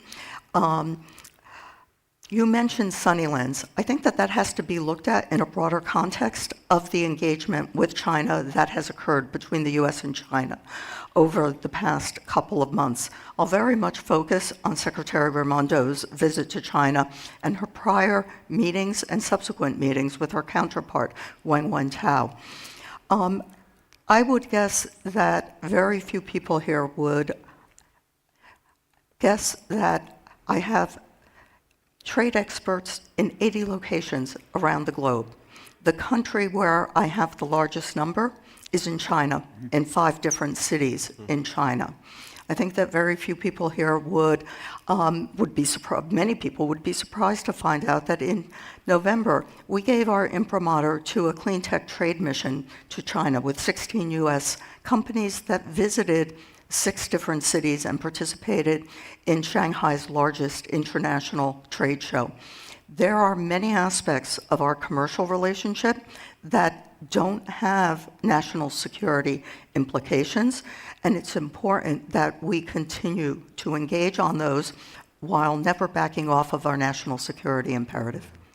Excellent. And so there's tons of engagement that we assume isn't happening. That's taking place all the time. Yes. Very good to point that out. Charles, same question. You touched on this earlier. It's not US versus Europe versus China. But if you could expand on that, but also bring Russia back into the equation. I don't think there's huge dependencies other than, you pointed it out yourself, Russian divorce attorneys in London, but a little bit about your thoughts on that going forward. So let me start with the Russia aspect. That I think if you look at how sanctions have worked, the answer is they haven't. Sanctions primarily need to punish a country. They need to act as a deterrent to other countries from bad actions. And they need to have a real impact in changing policy. And it has achieved none of those things in Russia. The Russian restaurants and shops are still busy. They're using the proceeds of their sales of oil and gas to other countries and of coal to finance their war machine, which is giving the economy a huge boost at the moment. So anybody who thinks that Russia has actually been hit hard is misunderstanding the reality of what's happening on the ground. And that means we've got to think very carefully, if we're ever in a position of needing to sanction other countries, then how do we do that in a way which is more effective? I don't see any re-engagement between the West and Russia for some time. We might go back in time after the war's over and sell, but you'd be a very brave chief executive to say to your board, I've got this great plan, I'm going to open up a plant in Russia. We're just not going to be in that, I think, for decades. On the wider aspect in terms of European engagement and collaboration, I want to take a slightly different approach, which is about how you advance technology. And that the solutions which we're going to need if we're going to meet the targets which the world has been set is going to involve the rapid acceleration of some very new technologies. And we will be able to do that more quickly if we collaborate between our universities, between our businesses, between our governments. So that's next generation nuclear. It's fusion, which is getting really to be pretty exciting, I think, now. It's carbon capture and storage. It's hydrogen. It's tidal technologies. There's a whole raft of technologies which will make a massive difference. And if we work more collectively together, then we stand a chance of being able to move it more quickly. It used to be said that it took 30 years from development to full commercialization of a new energy technology. For offshore wind, we did it in 15, from an immature startup industry to one which is now globally significant. And we've got to therefore see how we do that in other sectors, and we've got to do that through collaboration. The final point I'd make is I don't think the European car industry, certainly I don't know about the American one, has yet woken up to the challenge that China presents. That the way in which they have for years been reinventing the motor car to allow for EVs, and that we've sought to try and adapt cars. So they've got new companies which have built up entirely on the EV concept. They've looked at completely new designs and new approaches. And we're lagging behind them, but critically, we're much more expensive. And we're either going to have to go down the route of saying, okay, you can't import those cars into Europe, which will annoy our consumers because they're going to be paying a higher price, or we're going to face a real existentialist threat to our motor industry going forward. That's a very good point. Halima, would love to bring in, we've been talking a lot about major markets around the world, US, China, Russia, EU, of course, Iran even. What about the rest of the global south and their perspective on this competition, the push to net zero? Are we even thinking about them? It seems to be the implications of those reactions are an afterthought. Would love your take on that from your experience and discussions. I mean, one of the, I think, real accomplishments of this COP has been the fact, and Joe, you said don't let perfect be the enemy of good. I think it has been incredibly important that you have a stronger voice for developing nations. I think that the voice of the African nations has been a lot louder at this COP, intentionally, and hearing their really urgent, plea to essentially have more financial support to make the transition, and basically holding to the West to its commitments on that. And also the question about should they be able to develop their own assets? And really, I think the issue on natural gas is becoming increasingly critical, where you have African nations saying, we have this resource. You're asking us to strand this resource unless you need it because of an energy crisis in Europe. And so I think this issue on equity, particularly on issues about developing resources, is going to see something we're going to see at further COPs. And at a COP, for example, in Brazil, I think we would see similar types of debate around. So I do think this has achieved an important goal, at least from the metrics of hearing those voices. But a real challenge, and you've pointed this out in your magazine and at debates that you've hosted, in terms of, was it over 2/3 of the world live in countries that don't support the West's position on Ukraine? And I think that is a real challenge when we see Vladimir Putin come to this region, and questions about, we've failed to isolate him economically, but also, is he isolated geopolitically? Has he been able to basically build stronger ties to the BRICS? And what does that mean? I mean, we've maybe decoupled him to an extent from Europe, but he's able to strengthen his ties with the BRICS. So I think that is going to be an enormous foreign policy challenge. I mean, you can say that maybe, Western companies won't easily jump back into doing business with Russia, but entire parts of the world seem happy to. So while we've got you ex-CIA opening up on Vladimir Putin, what is your take on this visit, and what does it represent? Is it a statement on the current Mideast conflict? Is it a statement on his cooperation and his position with a thumb in the eye of the U.S. with vis-a-vis the UAE and Saudi? I know it's early days. Or is it all of the above as well? And what is the also important component of the energy factor? In the fact that we had the day one of COP also being the day one of a delayed OPEC meeting, and in terms of questions about how the messaging around that decision went, having to, I think, visit Saudi Arabia, it's not only for discussions about Israel-Hamas, about other issues, but I think it's also about cooperation in terms of oil policy management. Now, I heard another interesting theory from someone in the audience that I won't name, but is it also reaching out to people that your oligarchs who live in other parts of the world and asking them for additional financial assistance? So I think there'll be a great Foreign Policy Magazine article that I will be waiting to read in terms of assessing the reasons for this visit. You're doing a great job, by the way. I want to take this back from the high-level foreign policy to the practical on the ground and what we see. My responsibilities are global. I've been on one continent 4 times this year, and only one, and that's Africa. And why? Because of seeing the interest in working with U.S. businesses. Why? Because U.S. businesses hire locally. U.S. businesses work to build up the lawful technology transfer, not the theft of intellectual property, a huge difference between the two of them. A recognition for the long-term value of U.S. infrastructure when one considers operating costs and the need for replacement. And so operating on that very practical level, I have to go back to what I said earlier. Apart from the geopolitics, there is such an interest in a hunger for access to U.S. innovation. We need to address what you had said, the cost. We're more expensive, but I do think that a focus on long-term operating costs, value for money investment in the country, in the people in the country, is something that we should not lose sight of. And can I just make actually a geopolitical follow-up to that? One thing I would give a lot of praise to this administration is their focus on Africa in terms of, almost mentioned the deal they just did on the big infrastructure project, Angola to Tanzania. I mean, the type of engagement that we have seen of this administration in Africa, and I think what is so interesting, and I'm going to call another publication, The Economist. I remember being at an ADSW Economist session in 2018, and I raised a whole issue about critical mineral dependence, the DRC, and I sat next to someone from the climate community who said, I don't care about the DRC, we'll solve for it.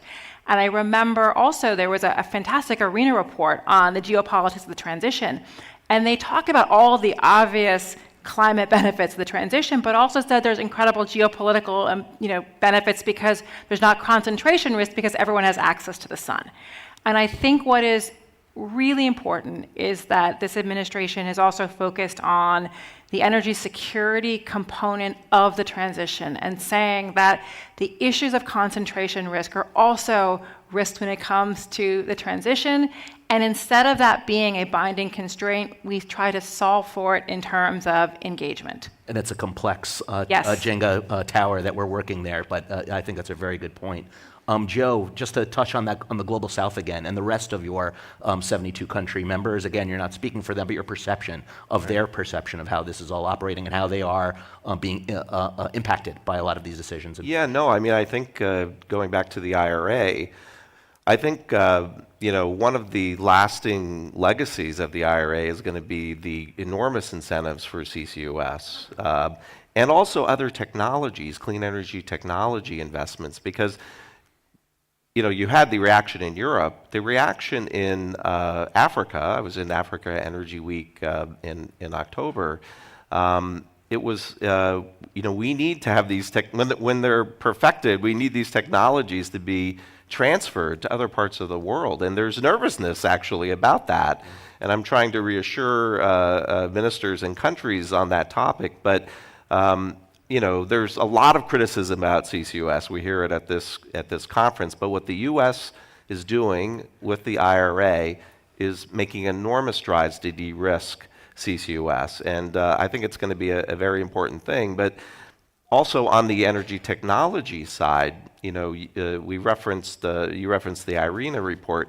One of the big famous reports, maybe the famous of the energy organizations, is the IEA, and they're famous for this net zero report that they do, that everybody is aware of. But they put out another report that's not so famous that I think is really important, and that's the IEA technology report that was recently updated in December. And essentially what that report said was we can meet half of our climate goals by 2050 with renewables, with wind and solar and nuclear and hydro. And by the way, very aggressive, I think even more than tripling renewables under that scenario. So we have to do tremendous amounts more on renewables to even meet those goals. But the other half has to come from new technologies. And we mentioned CCUS. Hydrogen, we didn't really talk a lot about that, but hydrogen fits in that category. Fusion, there's some announcements here about fusion, and probably things we're not even thinking about right now. And one of the things we do at the IEF is try to urge our member countries to invest more in clean energy R&D. The US, I think, has quadrupled clean energy R&D.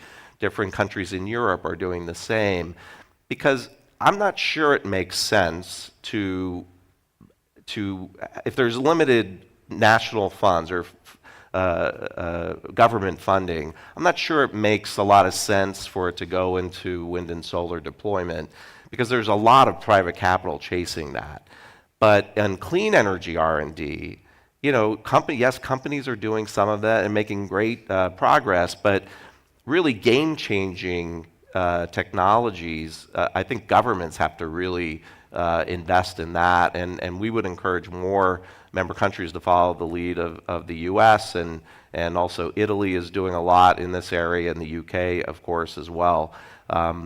This is really how we solve our energy transition issues. It's technology. Joe, if I could pick up on another tripling that shouldn't go unnoticed, which is the commitment of a number of countries here to triple their nuclear. Yes, I agree. The notion, not just in 2018, but I'd say 2 or 3 years ago, that there would be this recognition of the importance. And I do think an area that has us excited is SMR, the small modular reactors. Yeah. The level of interest that we have seen in Eastern Europe and Eurasia as a matter of energy independence is high. But I think it holds huge promise for Africa, the global south, as well. For sure. Because when we think about decarbonization, at some level, electricity is easier. Harder to abate industries, or if you want to get even tougher, water desalination. That is where I see the promise of this technology, which is, I think, on the cusp. The fact that NuScale, a U.S. company, received approval from the Nuclear Regulatory Commission to have its SMR design included in applications for licensing and operation is a major sea change. I think the real tipping point in a positive sense will occur when the first SMR is deployed within the U.S., because that will be a signal to the rest of the world of the level of confidence that we have in this technology. I was with the Romanian minister the other day, and they're, of course, big fans of SMRs and of that, and we're part of that announcement on nuclear. But you're right, that was one of the big things. And one other thing I just would like to plug is this Altera fund that the UAE announced. I mean, I think, I was just talking about the energy technology and clean energy R&D. This is critical. I mean, they've seeded it with $30 billion. The plan is to bring in others to get it to about $250 billion. I mean, if anybody can do it, it's Dr. Sultan. So it's some reasons I think having a CEO in charge of COP has turned out to be quite a good achievement. So I think that's not getting enough attention, this Altera fund that they've started. And I agree with you on nuclear as well. There's clearly been a big push on nuclear and acceptance and come full circle. Charles, I wanted to come back to you on something you had mentioned earlier. It's really taking the discussion in a different direction. These discussions now and negotiations are a lot tougher. There's so many different players. You're not just dealing with a few government actors. There are a private enterprise, as Marisa was saying, different governments, the global south. Tell us a little bit about your observations in that space and how much more complex this has become. So it used to be pretty straightforward, and looking from a UK perspective, we had a number of key partnerships in energy, and my job as minister was to maintain those relationships. So the biggest supplier of our LNG was Qatar. Mohammed al-Sadr, who was the Qatari energy minister, was a passionate fan of Manchester United. Every time they won, I sent him a text saying what a fantastic result, on the basis that one day I may need a shipment of LNG at short notice. And I then had a relationship, and I think he would send it to me. And it was very easy when it was bilateral relationships to do it. But we're now moving to a very multilateral stage. And so it'll be different countries for the lithium. It'll be Central Africa in relation to the DRC. In relation to the critical minerals, is going to be different countries for different sources. And therefore, the engagement which government's going to have to put into energy diplomacy is going to become much more complicated and much more time-consuming. We can do some of that through our embassies, but actually, it's still going to require the visits by ministers. It's going to require people to build those personal relationships, because what determines whether they pick up the phone and they help you when you need it is actually whether you put the miles in already to build that relationship. And at a time when we often think our ministers spend too much time travelling around, actually, I think we need to move in the opposite direction and to deploy them more aggressively on the world stage. Not more aggressively, more comprehensively. Marisa, not specifically in your portfolio, but not too far from it either. Absolutely. There is nothing like the personal relationship. There is nothing like the respect one shows by visiting a country and engaging.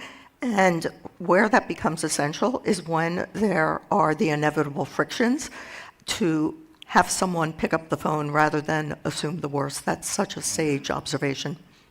Very much so. So, Halima, over to you. Just on that very same point, we're just so multipolar, polypolar now, and you visit many of these countries as well. It's such a complex Rubik's Cube. And how you can turn a relationship around. Again, I think about this visit to Angola, and I think about the current head of state in Angola, and the role he had played, in the Dos Santos government when we were entirely on the other side of that conflict. If we think about the Angolan war, we poured so many resources into backing UNITA, the other side.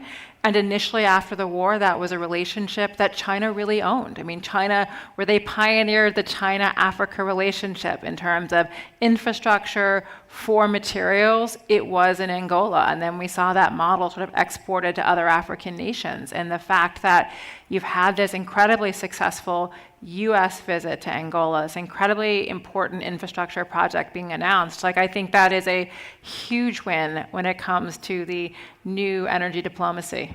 Great. Thanks so much. Yeah, I would just say, too, I was talking to someone earlier, I missed the session, but was telling me about Amos Hochstein's presentation, and that he was talking about how he got involved in resolving the border dispute between Lebanon and Israel for energy development.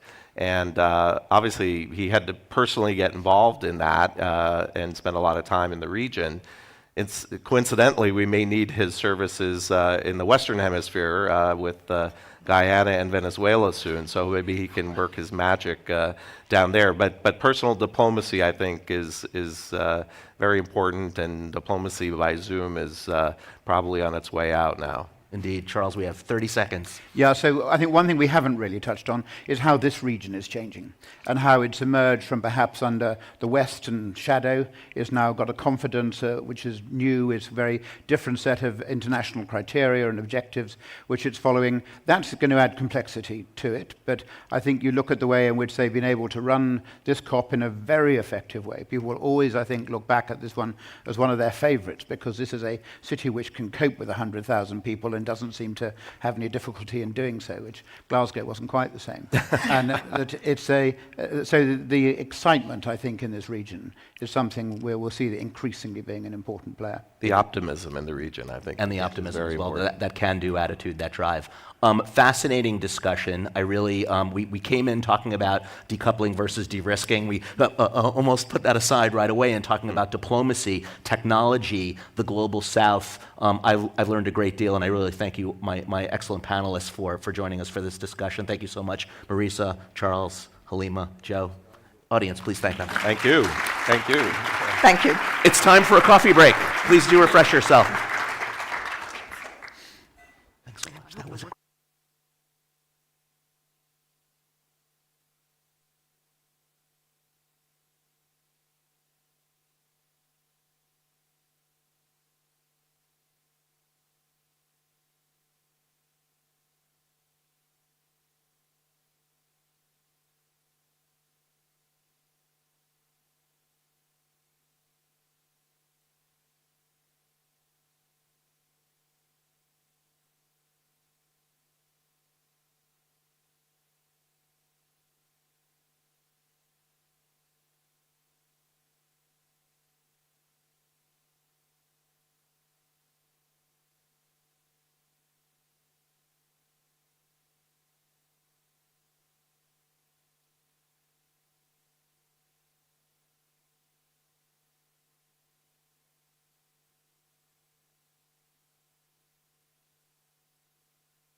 Ladies and gentlemen, please take your seats. The program is about to resume.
Ladies and gentlemen, please take your seats. The program is about to resume.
Ladies and gentlemen, we are pleased to present special remarks from the Minister of Energy of Ukraine, His Excellency German Alushenko. Dear participants, dear partners, friends, first of all, I would like to thank the Atlantic Council for organizing this event. And very important, this event is happening on COP28, and a lot of issue of the energy security and the future of energy systems, not only Ukrainian, but also European and the global issues discussed there. And of course, we understand that at war, we found a lot of things which are quite new for us. I mean, for the energy system, especially when we were living under everyday attacks to our energy infrastructure from the 10th of October till the 9th of March, the previous year. So we are expecting another waves of Russian terrorist attacks to our energy infrastructure this winter. But that is more than the war between Ukraine and Russia, because we allowed Russians to weaponize the energy. And the consequences of this feel not only in Ukraine as a battlefield with Russia, but a lot of countries in the world feel how it looks like to weaponize a weapon, when we allowed Russians to manipulate the prices, when we allowed them to dictate the policies for many countries, because they could use the Russian fossil fuels and they have the influence on using these fuels. I think it's very important to get the lessons from that. And I'm really very happy that a lot of partners and a lot of our friends, so we already did a lot just to get rid of Russian fossil fuels. And it's very important that on COP we discuss the issue of clean energy, the green transition goals, net zero goals. But Russia is against all of this. And they're against because they still need fossil fuels to manipulate the prices, they still need fossil fuels to manipulate the governments. And very important lessons which we got from the war is that the issue of net zero, clean energy, that is more than the ecology issue or just the issue of production or even the centralized generation of electricity. That is the issue of national security. And the issue of national security, it's so important that if you have a chance to diverse supply of the energy, if you have a chance to safely supply energy to your people, to your industry, it means that you're free. You're free, and that's why the Russians would be against this, because they are against the freedom, they are fighting against the human rights, they are fighting against the values, and that's very important to understand. I really welcome the declaration of COP28 about the tripling of nuclear energy, and that is very important instrument for clean energy and green transition. But once again, when we are talking about the development, renaissance of nuclear energy, and we, of course, Ukraine support it fully, because more than 55% of all electricity produced in Ukraine produced by nuclear fleet. But from the other side, we still have the Zaporizhzhia NPP, which is occupied by Russia. And the consequences of any even small accident on Zaporizhzhia NPP could be horrible for the development of nuclear energy. It could stop the nuclear renaissance. That's why in peace formula of our President Zelensky, that is point number 1, the nuclear and radiation safety and security. And we understand that it could influence the whole world, because they destroy everything which civilized world achieved in the peaceful development of nuclear industry. And I think that is important to discuss. That is important to discuss, to understand that that is a future of nuclear depends on Zaporizhzhia NPP, depends on what they are doing there. And it's very important that they should leave. They should leave, they should withdraw their troops, they should withdraw their Rosatom guys from our station. And Ukraine should safely operate, as we did it, safely operate the Zaporizhzhia NPP. I think it's a very important point to be discussed in the goals of clean energy, in the goals of green transition. And of course, I am very grateful to many of you for everyday support to us. It's not only the supply of equipment in kind or donation of money to the Ukraine Energy Support Fund, but that is a personal support. And I always feel this support. We feel it in the energy sector. We in constant contact with many of you, and you always stand with us. And this solidarity will allow us to win this war. And this solidarity will allow us to get rid of Russian altogether, to get rid of from Russian fossil fuels. And that would be the end of this terrorist empire. Thank you very much.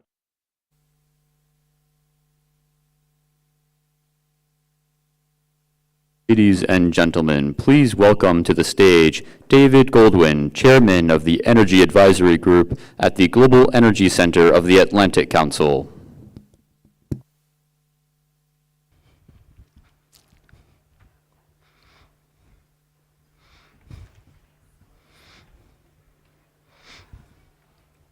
Thanks. Good afternoon, everyone, and welcome to our final panel of the day. We've saved the best for last. We're here to talk about a subject that is really near and dear to the Atlantic Council's heart, which is forging a united security front ahead of Europe's second winter of war. Europe's energy security, Ukraine's energy security, just heard from the minister, is critically important. And last winter, it was about providing supply, affordable supply, trying to avoid competition between Asia and Europe, and still maintaining decarbonization goals. But the war continues, and the energy security challenge continues as well. And so today we're going to talk about what can be done. I think, as you know, the United States has tried to do its share. I think 67% of US LNG goes to Europe. We're now the world's top LNG exporter. I think we're at 12 BCF a day now. We're going to 13 BCF a day next year as we have more projects coming online.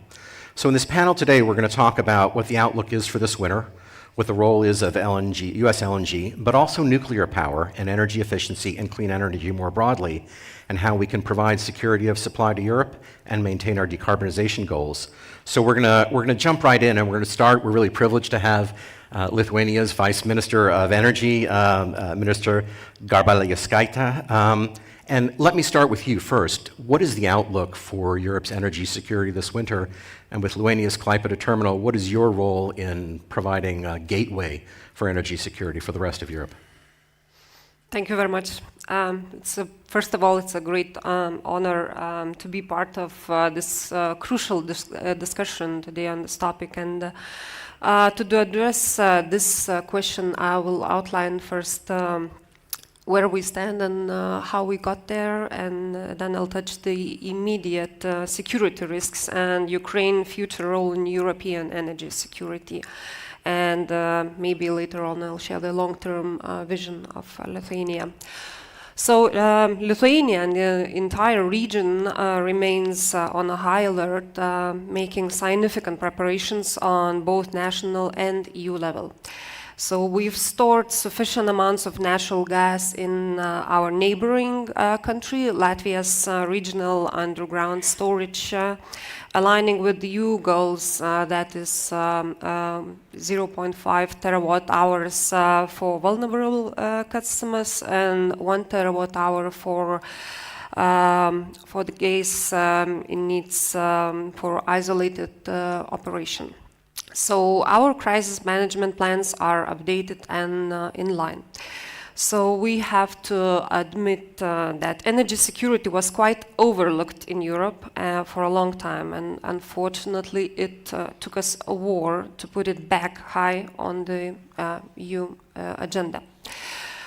So in the meantime, Lithuania currently stands as a 3-0 zone. So we import no gas, no electricity, and no oil from Russia. This is a result of long-term efforts and strengthened energy security. We have never learned the hard way lessons on the past. So, as you mentioned, building an oil terminal in 1999 and establishing the LNG terminal in Klaipėda in 2014, and strengthening gas and electricity interconnectors with our neighboring countries, Sweden and Latvia and Poland. This allows us to diversify our energy supply and cut gas imports from Russia very quickly. So since the war started, around 60% of our LNG imported via Lithuanian terminal in Klaipėda came from United States of America. However, the brutal war in Ukraine is not over, and Europe has to survive this winter as a whole, together with Ukraine. So our collective efforts must support Ukraine and mitigate potential further damage and ensure adequate energy supply for Ukraine. So this way we are supporting our very important partner. So post-war, Ukraine could significantly contribute to European energy security in a couple of ways. So first of all, we need Ukraine's expertise to protect energy infrastructure and keep it resilient against physical and cyber threats. And secondly, Ukraine's pivotal for security of supply. So the EU requires increased storage capacities to stabilize prices and meet energy demands. And thirdly, also Ukraine holds untapped zero-carbon energy potential. So to achieve the EU's 2050 zero-carbon goal, decarbonization will drive electrification, significantly raising electricity demand. So in shortly, that is where we stand at the moment. Terrific, thanks very much. Alan, let me turn to you next. Alan Armstrong, CEO of the Williams Companies, and you're also here at COP28 wearing another hat as part of the partnership to address global emissions. So let me ask you sort of a three-part question. First, if you can talk about what's the outlook for US supply to Europe now, and if we are stuck in a frozen conflict for a couple of years, what is the ability of US industry to grow its supply, especially if we're seeing China come back? And for the third part of the hat trick, and how do you do all of this and still provide assurance to Europe that the US is providing the lowest emissions gas that can be had? Yeah, great. Well, thank you, and thanks to Atlantic Council for putting on such a great program this week. It's been really, I think, some of the most interesting discussions I've heard this week, so thank you all for doing that. So first of all, the U.S., we're just to kind of give you some rough numbers here, we're at about 13 BCF a day now of export capacity out of the U.S. That moves up a little bit and up and down depending on how you count Calcasieu Pass in there and its availability. But roughly 13 BCF a day. We have another 13 BCF a day that's currently under construction, and so that is coming on. That'll be on by 2032. Unfortunately, for this winter and likely even into next winter, it doesn't look like we're going to have a lot of incremental capacity coming on beyond what we had this last year. Golden Pass just announced recently that they're pushing theirs back to the first half of 25, and the Venture Global Plaquemines project will be coming on within that same time frame, and then as well the Cheniere Corpus Christi 3 project will be coming on. So those projects add about another 7.5 BCF a day that'll come on likely before or kind of into the first part of 26. So the good news is there's a lot of new capacity coming on, it is not going to be on, there's not much incremental capacity that's going to be available this winter, and looks like it'll be probably 25 before we see much of that. So that's the picture on that front. I think as we saw last year, that's unfortunate because even though we were able to help support Europe last year, all that really meant was that other countries that would have been using the gas turned around and used coal instead and increased emissions around the world. So it was kind of a price game, so to speak. But to the degree that we're not exporting enough natural gas out of the U.S., we are just increasing coal usage somewhere in the world and obviously increasing emissions with that step. So we're working hard in the U.S. The good news is we have plenty of supply. We set a new record for production in October. We set another record, it looks like, here in November. We're up to about 106 BCF a day now in the U.S., and we have plenty of capability of going beyond that. But even in the U.S., we have a lot of constraints in areas where we're still burning coal or we're still burning fuel oil because we're not doing the permitting required to get the infrastructure built. So the good news is a lot of the LNG capacity is coming out of the Gulf Coast, and a lot of those projects are within the state and therefore avoid our NEPA process for permitting. And so those projects, there's about another 4.5 BCF a day of new capacity coming out of the Haynesville and another 2.5 BCF a day coming out of the Permian that will help match that 7.5 BCF a day coming. So I'd say the bottom line picture on this is in the short term, not so good, in the long term, very good, and we're going to be well positioned to help support Europe in the future. Finally, I would just say on the methane emissions front, we are making so much progress on that front.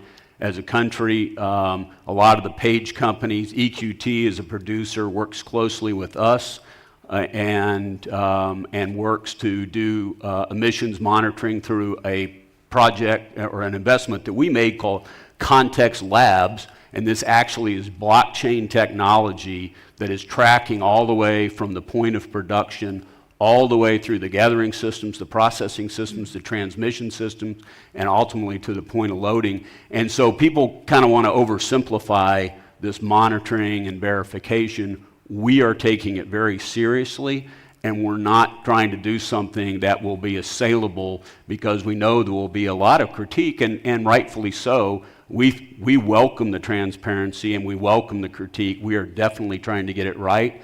And we're going to be able to deliver gas to the border that will be net zero gas, and we're fairly confident in our ability to do that from a lot of the regions in the U.S. So we're excited about more and more focus on fugitive methane emissions. We think we can conquer that, and we're excited to show what we can deliver on that front. Great, thanks, Alan.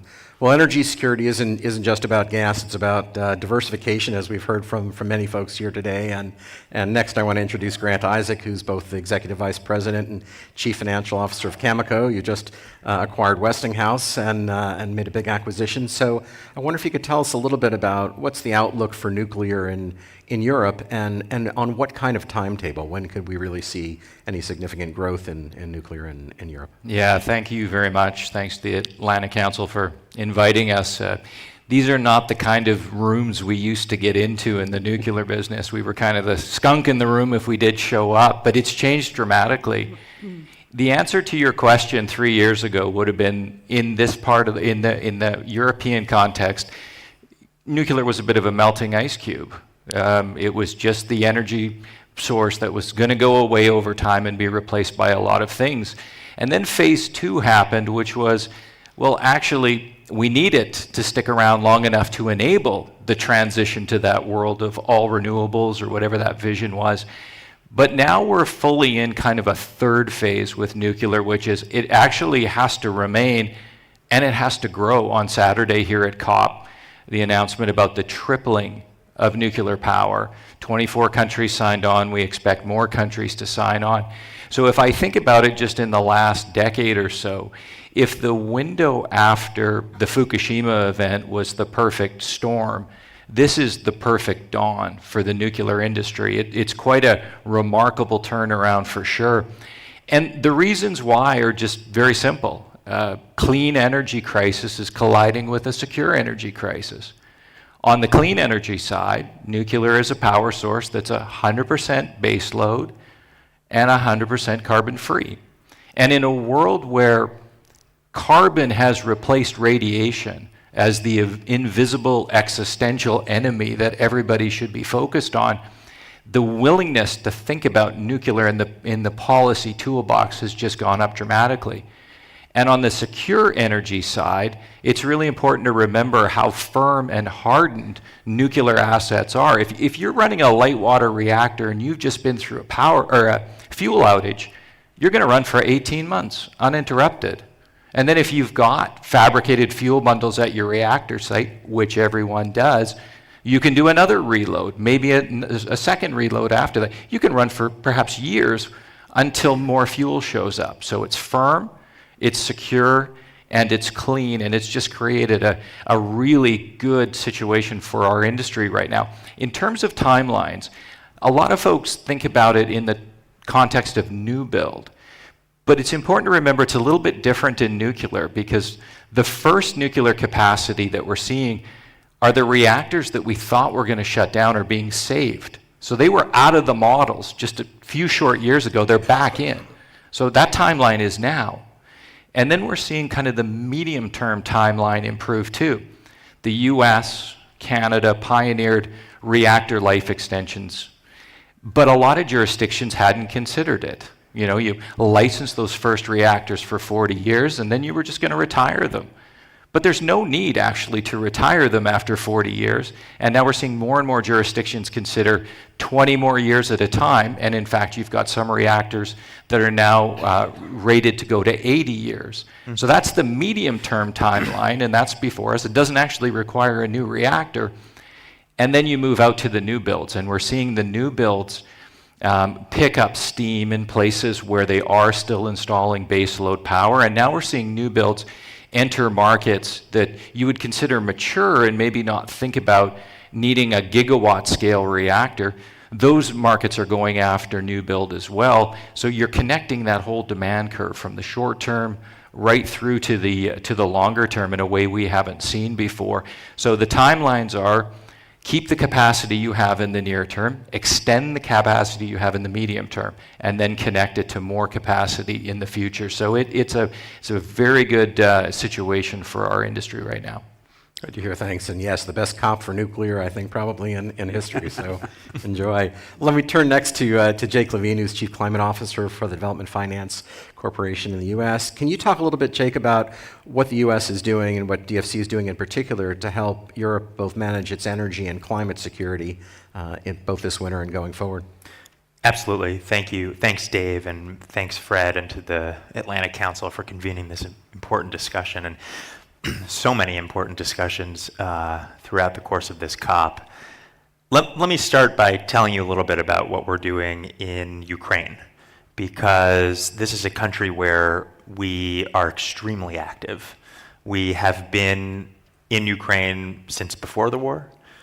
We are in Ukraine now with $425 million of new investment since the beginning of the war, and we'll be with Ukraine after the war. We have about $800 million of exposure in Ukraine today. Roughly half of that is through our political risk insurance tool. And a lot of it is in the energy sector, including in the nuclear space, where we have a project to ensure the storage of fuel.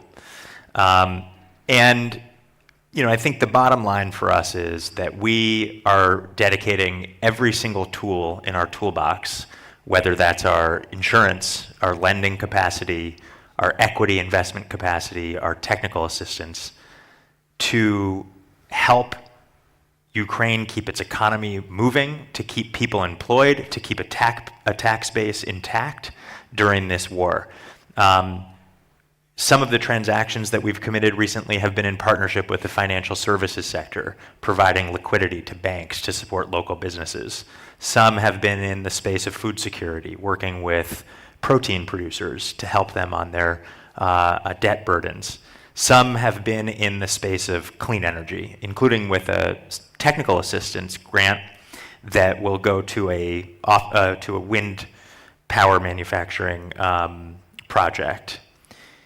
But I think the thing to just sort of tie this back into the COP and remember why we're here in Dubai that we've found to be incredibly inspiring beyond just the grit and resilience of this Ukrainian country and these Ukrainian businesses and communities and people has been the tremendous innovation that Ukraine has brought to bear on the way that it thinks about the energy future there. I had the opportunity to be in Kyiv in February with our CEO, who has taken 3 trips to Ukraine as part of this major surge of investment that we're directing there. And you take the overnight train and 10 hours from eastern Poland into Ukraine, and you sort of wonder what are you going to encounter. When we arrived in Kyiv that morning, the first stop we made was to Ukrenergo and to visit with the CEO and the company to learn about their energy security strategy. And we immediately were toured around the buildings just outside their headquarters that had been struck by missiles that were targeting the Ukrenergo control center, which is viewed by Russia to be critical infrastructure. This is energy infrastructure that is keeping the country electrified, that's keeping the economy afloat. 10 minutes into our meeting, the sirens went off, and everybody sort of waited for a minute and then decided, okay, we should go down to the bunker. We took the meeting down into the bunker where we encountered 100 Ukrenergo employees sitting on their laptops and benches under concrete walls, people just doing their job like they do every single day, building out a secure grid. But when we started to talk about the substance of what they wanted to explore with us, it was all about investments in a decarbonized, decentralized, more secure grid that could integrate renewable energy, affordable, clean, reliable, that could integrate nuclear energy, and that really saw itself as a source of clean energy in the East for export to the West. Obviously, they had recently completed their integration with ENSO-E. They have continued to work through other various EU integration matters. But Ukraine envisions for itself a future, and I think so much credit is due to Minister Halushenko for this leadership of being not just a resilient energy sector for its own domestic needs, but a place that could be a hub for clean energy for the West.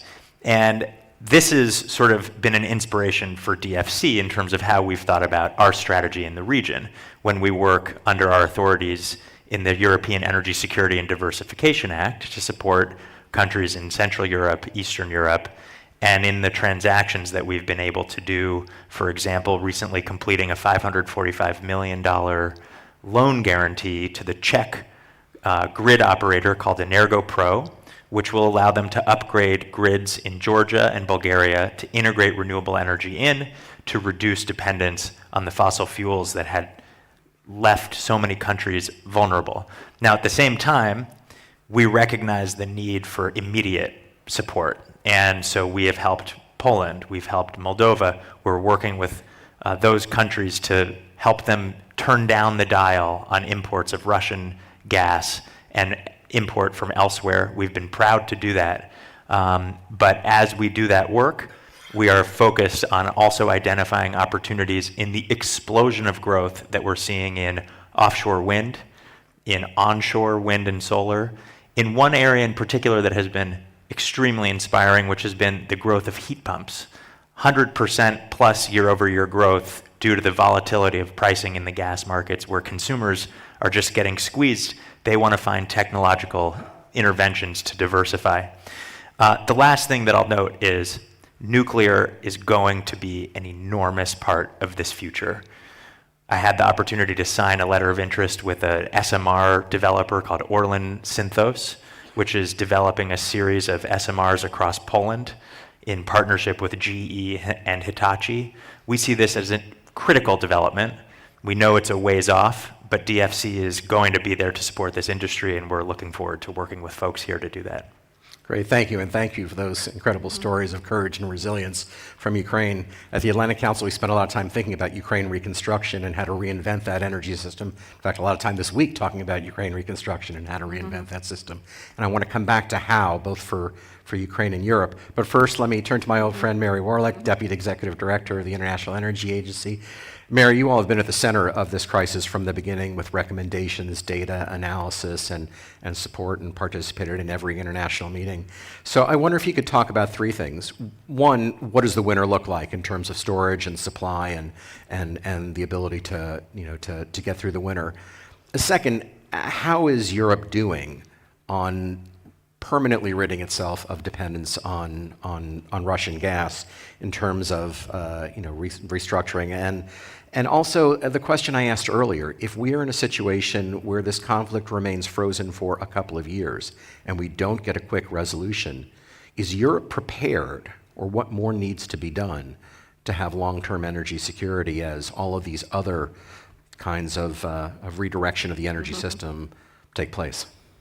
Well, thank you so much for the opportunity to be with you today. It's a real pleasure to be here and to hear from everyone on this panel. I regret I didn't have an opportunity to be here for more of your discussions earlier this week, but thank you so much for including me. I really want to pick up on the Vice Minister's remarks a little bit to just really acknowledge how much hard and important work that Europe has done over the past year and a half. We're getting on 2 years now, to tell you the truth.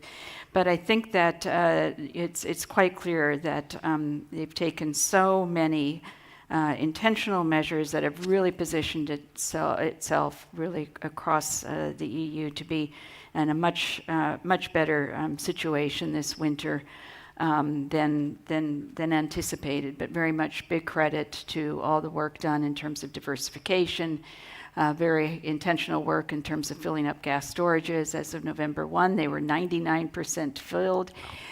This doesn't just happen without real planning. And the kinds of things that were mentioned with regard to additional connections and so on has also played an important role. There's no question that the events of February of 2022 were really quite a wake-up call in terms of diversification, and that's a lesson I think that Europe has taken incredibly seriously. And in that regard has really stepped up its investments in renewables, taken very strong measures in terms of energy efficiency. Just a couple of statistics on the demand side. Natural gas consumption across Europe fell by 13% in 2022, 70 BCM, the biggest decline in history. And for the first 9 months of 2023, we're also seeing a further decline of 9%. Overall, globally, we're expecting fairly flat demand, so not necessarily a big shift. Despite these gains being made in Europe, there's still strong demand in parts of Asia, as you will know, and with China making a big contribution. But on the diversification front, of course, the very strong efforts to move towards LNG and to reduce dependence on Russian gas has also been really significant as well. So by our accounting, Russian gas exports to the EU fell by almost a half in 2022. We're seeing further declines. It's being halved further. So since Russia's invasion, the EU has reduced reliance on Russian gas by 70%. Really very important on the diversification side. And as I said, I think the biggest and maybe most important gain has been the effort to really double down in terms of investments in clean energy. And that's going to continue to be just so important in terms of completely reducing dependence on Russian gas, but also really addressing the broader energy security issues going forward. So we think that it's a very good story that Europe has to tell. It hasn't happened without a lot of intentionality, for sure. But I think kind of the commonality of effort here has really been very important. And largely because of a lot of the progress we've seen in Europe, we can point to 2022, and we've done this quite consistently and seen positive gains globally in terms of the increases in clean energy investment, increase in demand for heat pumps that was just mentioned, increase in energy efficiency gains, and also in such things as electrolyzers and electric vehicle sales as well. So yes, these trends really need to go along much further.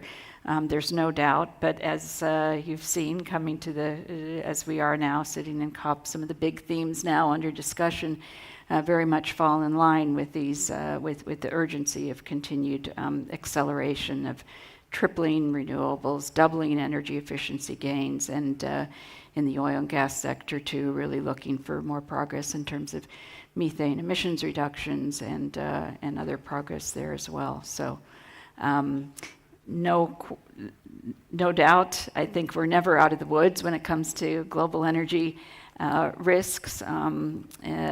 Who would have predicted exactly where we ended up, almost 2 years ago? And we, of course, at the IEA continue to follow the markets very closely. And we'll continue to do so going forward. But I think, circling back to Europe, you're about as well positioned as you could. That's good news. I want to talk a little bit about cost inflation because we've got a lot of aspiration in the United States and other places, but the reality right now is clean energy projects are facing some very serious headwinds. Interest rates are high and labor is short, and just the entire supply chain of the parts needed is slow, and that costs money. And even in the oil and gas space, I think some of these delays of projects are trying to deal with market uncertainties. So in order to move fast, I think we've got to look at some new tools. So I guess I want to start with Grant, with you and Alan. From an investor point of view, what do you need from governments in terms of government support, framework, or incentives to be able to move more quickly? And then I want to ask our colleagues, starting with the Vice Minister and then Mary, in terms of of what you think governments can do or are planning to do. What's the framework look like to accelerate deployment of clean energy and encourage investment? Grant, do you want to start? Yeah, happy to do that. When our industry has not escaped any of the inflationary challenges or project development challenges that other industries have dealt with. So I won't dwell on that because I think everybody's familiar with it. But let's talk about the things that have plagued nuclear in the past. And so from a cost point of view, when you think about deploying the technology, it all begins with scope. Nuclear reactor designs have to be locked down before you start procuring and before you start building. And if you don't believe that story, just ask the folks at Southern Companies with respect to the Vogtle plant. That was not a great example of project delivery, but the good news is the industry is learning from these examples, locking down these designs, and hopefully accelerating that transition from first of a kind to nth of a kind. In the nuclear space, it's a rush to be second. Nobody wants to build the first one. They want someone else to build the first one, and then you follow, and you be a very fast follower and try to do it on a marginal cost basis while somebody else has to pay all the average costs. So the industry is poised to kind of deal with that upfront challenge of, well, we let the industry go dormant for several decades. And then all of a sudden we turned around and said, well, where are the nuclear engineers and where are the people that can build this industry out? So get the scope right first, then get the benefits of scale and start not building, a first of a kind every time, but start benefiting from the scale. And this is happening. You don't have to go very far down the road in the UAE and see the Baraka plants. I was there a number of years ago when, the first one was 75% complete and the second one was 50 and then 25 and then the fourth one was just starting, and now of course the fourth one's going to be added to the grid very shortly. So the industry has kind of figured that piece out, hopefully, in a way that really plagued it in the past. From a regulatory point of view, the only thing I would observe is regulators have come to understand that they play a really important role in this too, by just thinking about a reactor as a product, not a project, right? A reactor, a light water reactor is just a kettle. All it does is boil water. I mean, that's essentially what it is. And what we did was we regulated them as though the one that you're going to build right here has never been built before anywhere on the planet. And what regulators are saying is if we're going to play a really instrumental role in this, we need to regulate a reactor as a product, and then when that product is deployed, we regulate the specific issues with respect to that site it's being deployed at, but we don't go back to square one with the product and the project and layer all that burden on it. So there are some regulatory improvements, there's some project improvements. You know, the industry has to deliver, and so watch those two items. That's great. Alan, I know the Williams companies are not in Europe, but you can probably extrapolate to the kinds of things which enable projects to get done more quickly. What's your short wish list? Yeah, you know, this is such a big issue actually in the U.S., both in terms of our ability to utilize natural gas to reduce emissions. We're still burning a lot of coal in the U.S.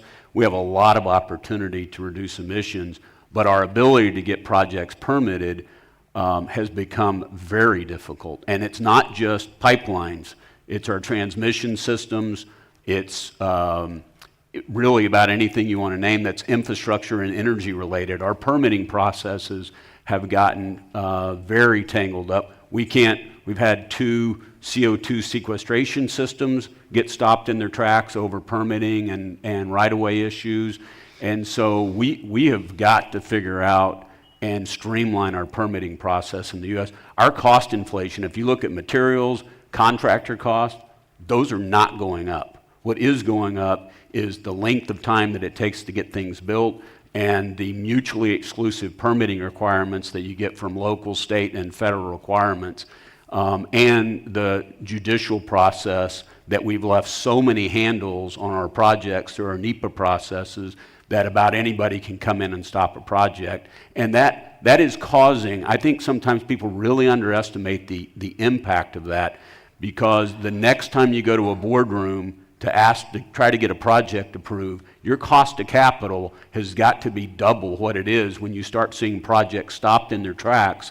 It's costing billions of dollars and getting stopped. You're no longer building projects for a 12% return when you've got dry hole risk in the billions of dollars for projects. And that is mounting in the U.S. in terms of the cost of capital behind these projects and the timeline that it takes to get them completed. So we have a lot to offer in the U.S., but we've really got to work to streamline our judicial processes in the U.S. so that it's not so easy to stop projects in their tracks. Great. Vice Minister, they do things a little bit differently in Europe, and sometimes they're pre-clearing areas. It's not quite as laborious as in the U.S., but if you could comment in terms of just the framework for encouraging clean energy and other deployment, what sort of strategies is Lithuania or the European Union using to expedite investment?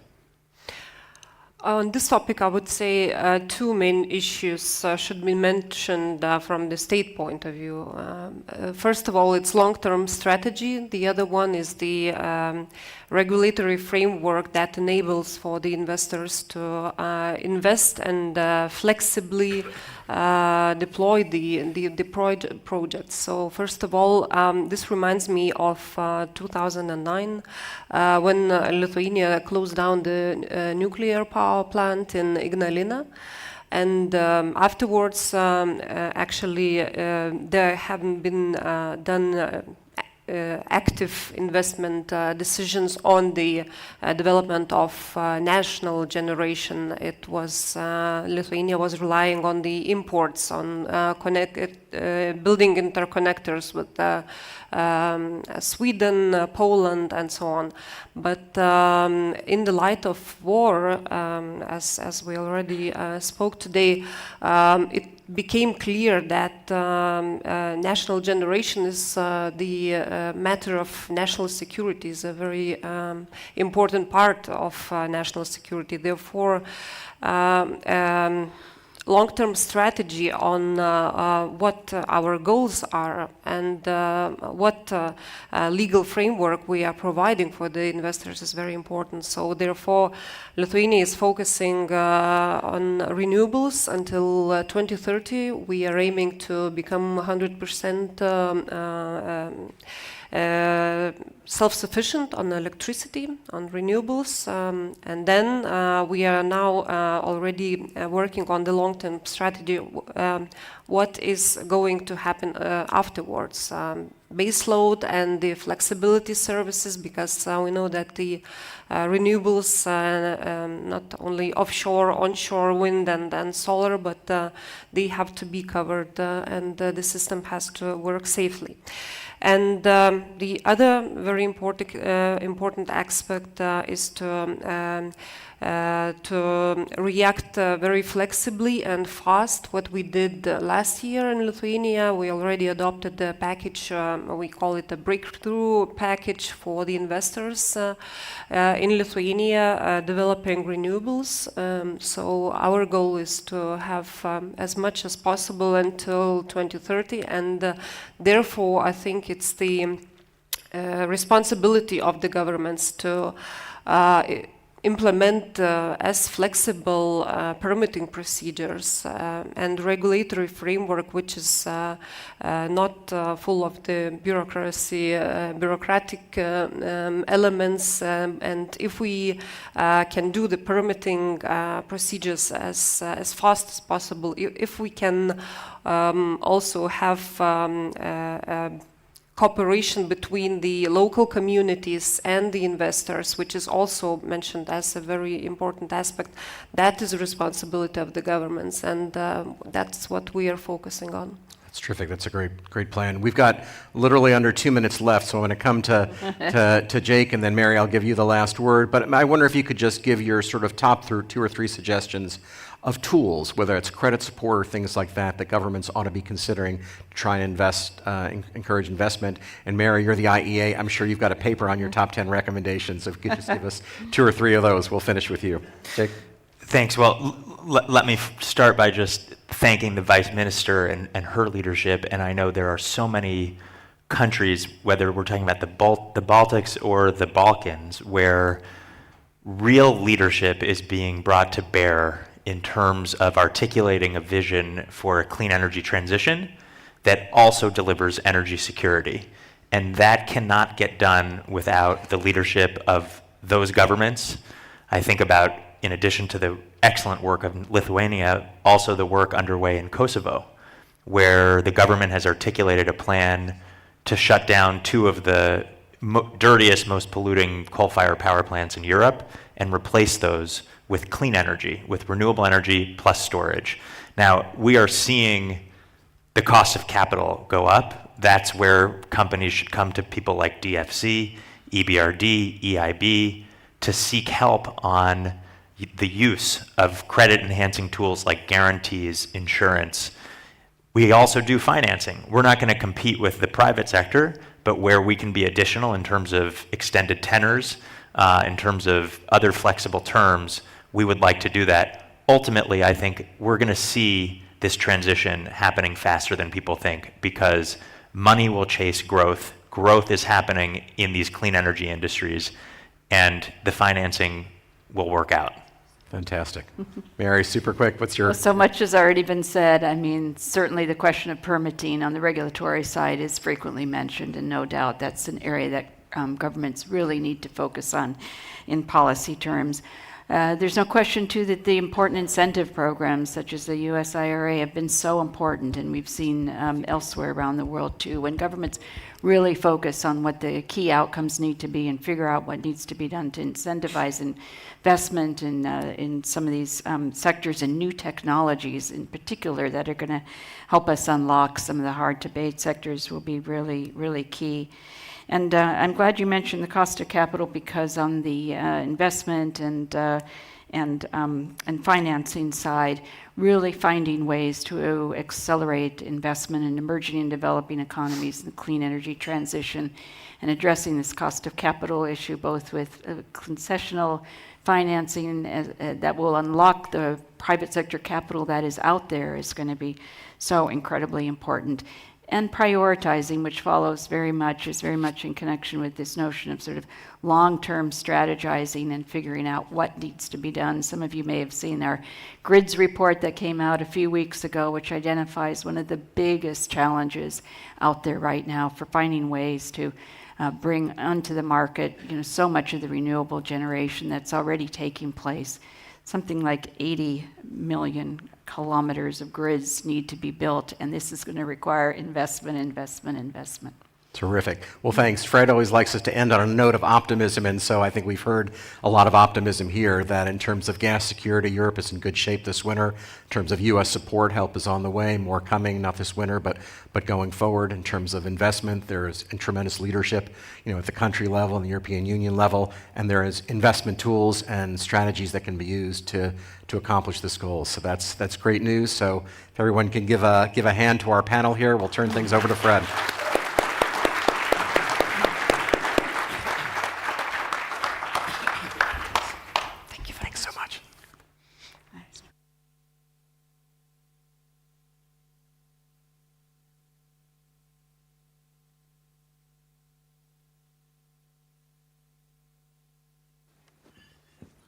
Ladies and gentlemen, I'm really happy to be joined and bring a full arc to this year. In January, we actually done 2 of these global energy forums. My first global energy forum as a member of the Atlantic Council Global Energy Center, I brought Reed Blakemore on stage. So I'd like to introduce Reed one more time, the second time in 1 year. Reed is now our Director for Strategy and Programs, so we're very excited to turn the floor over to you one moment as we wrap up today. Well, thanks, Landon, and thank you for spoiling the fact that I was the voice of God early on in this forum. I've always found it more fortunate that was a well-kept secret at the Atlantic Council, but now it's out. So we'll have to find somebody else to take on that role. Yeah, I'm diversifying my skill set.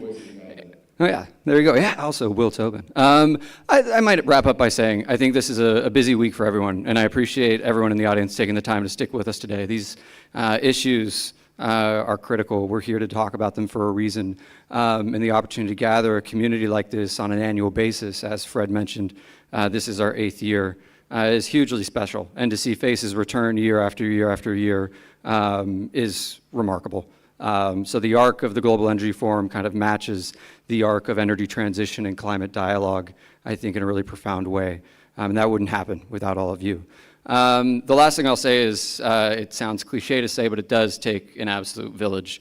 I frankly find most folks surprised at how small not just the Global Energy Center team, but the Atlantic Council team is, who pulls this all together.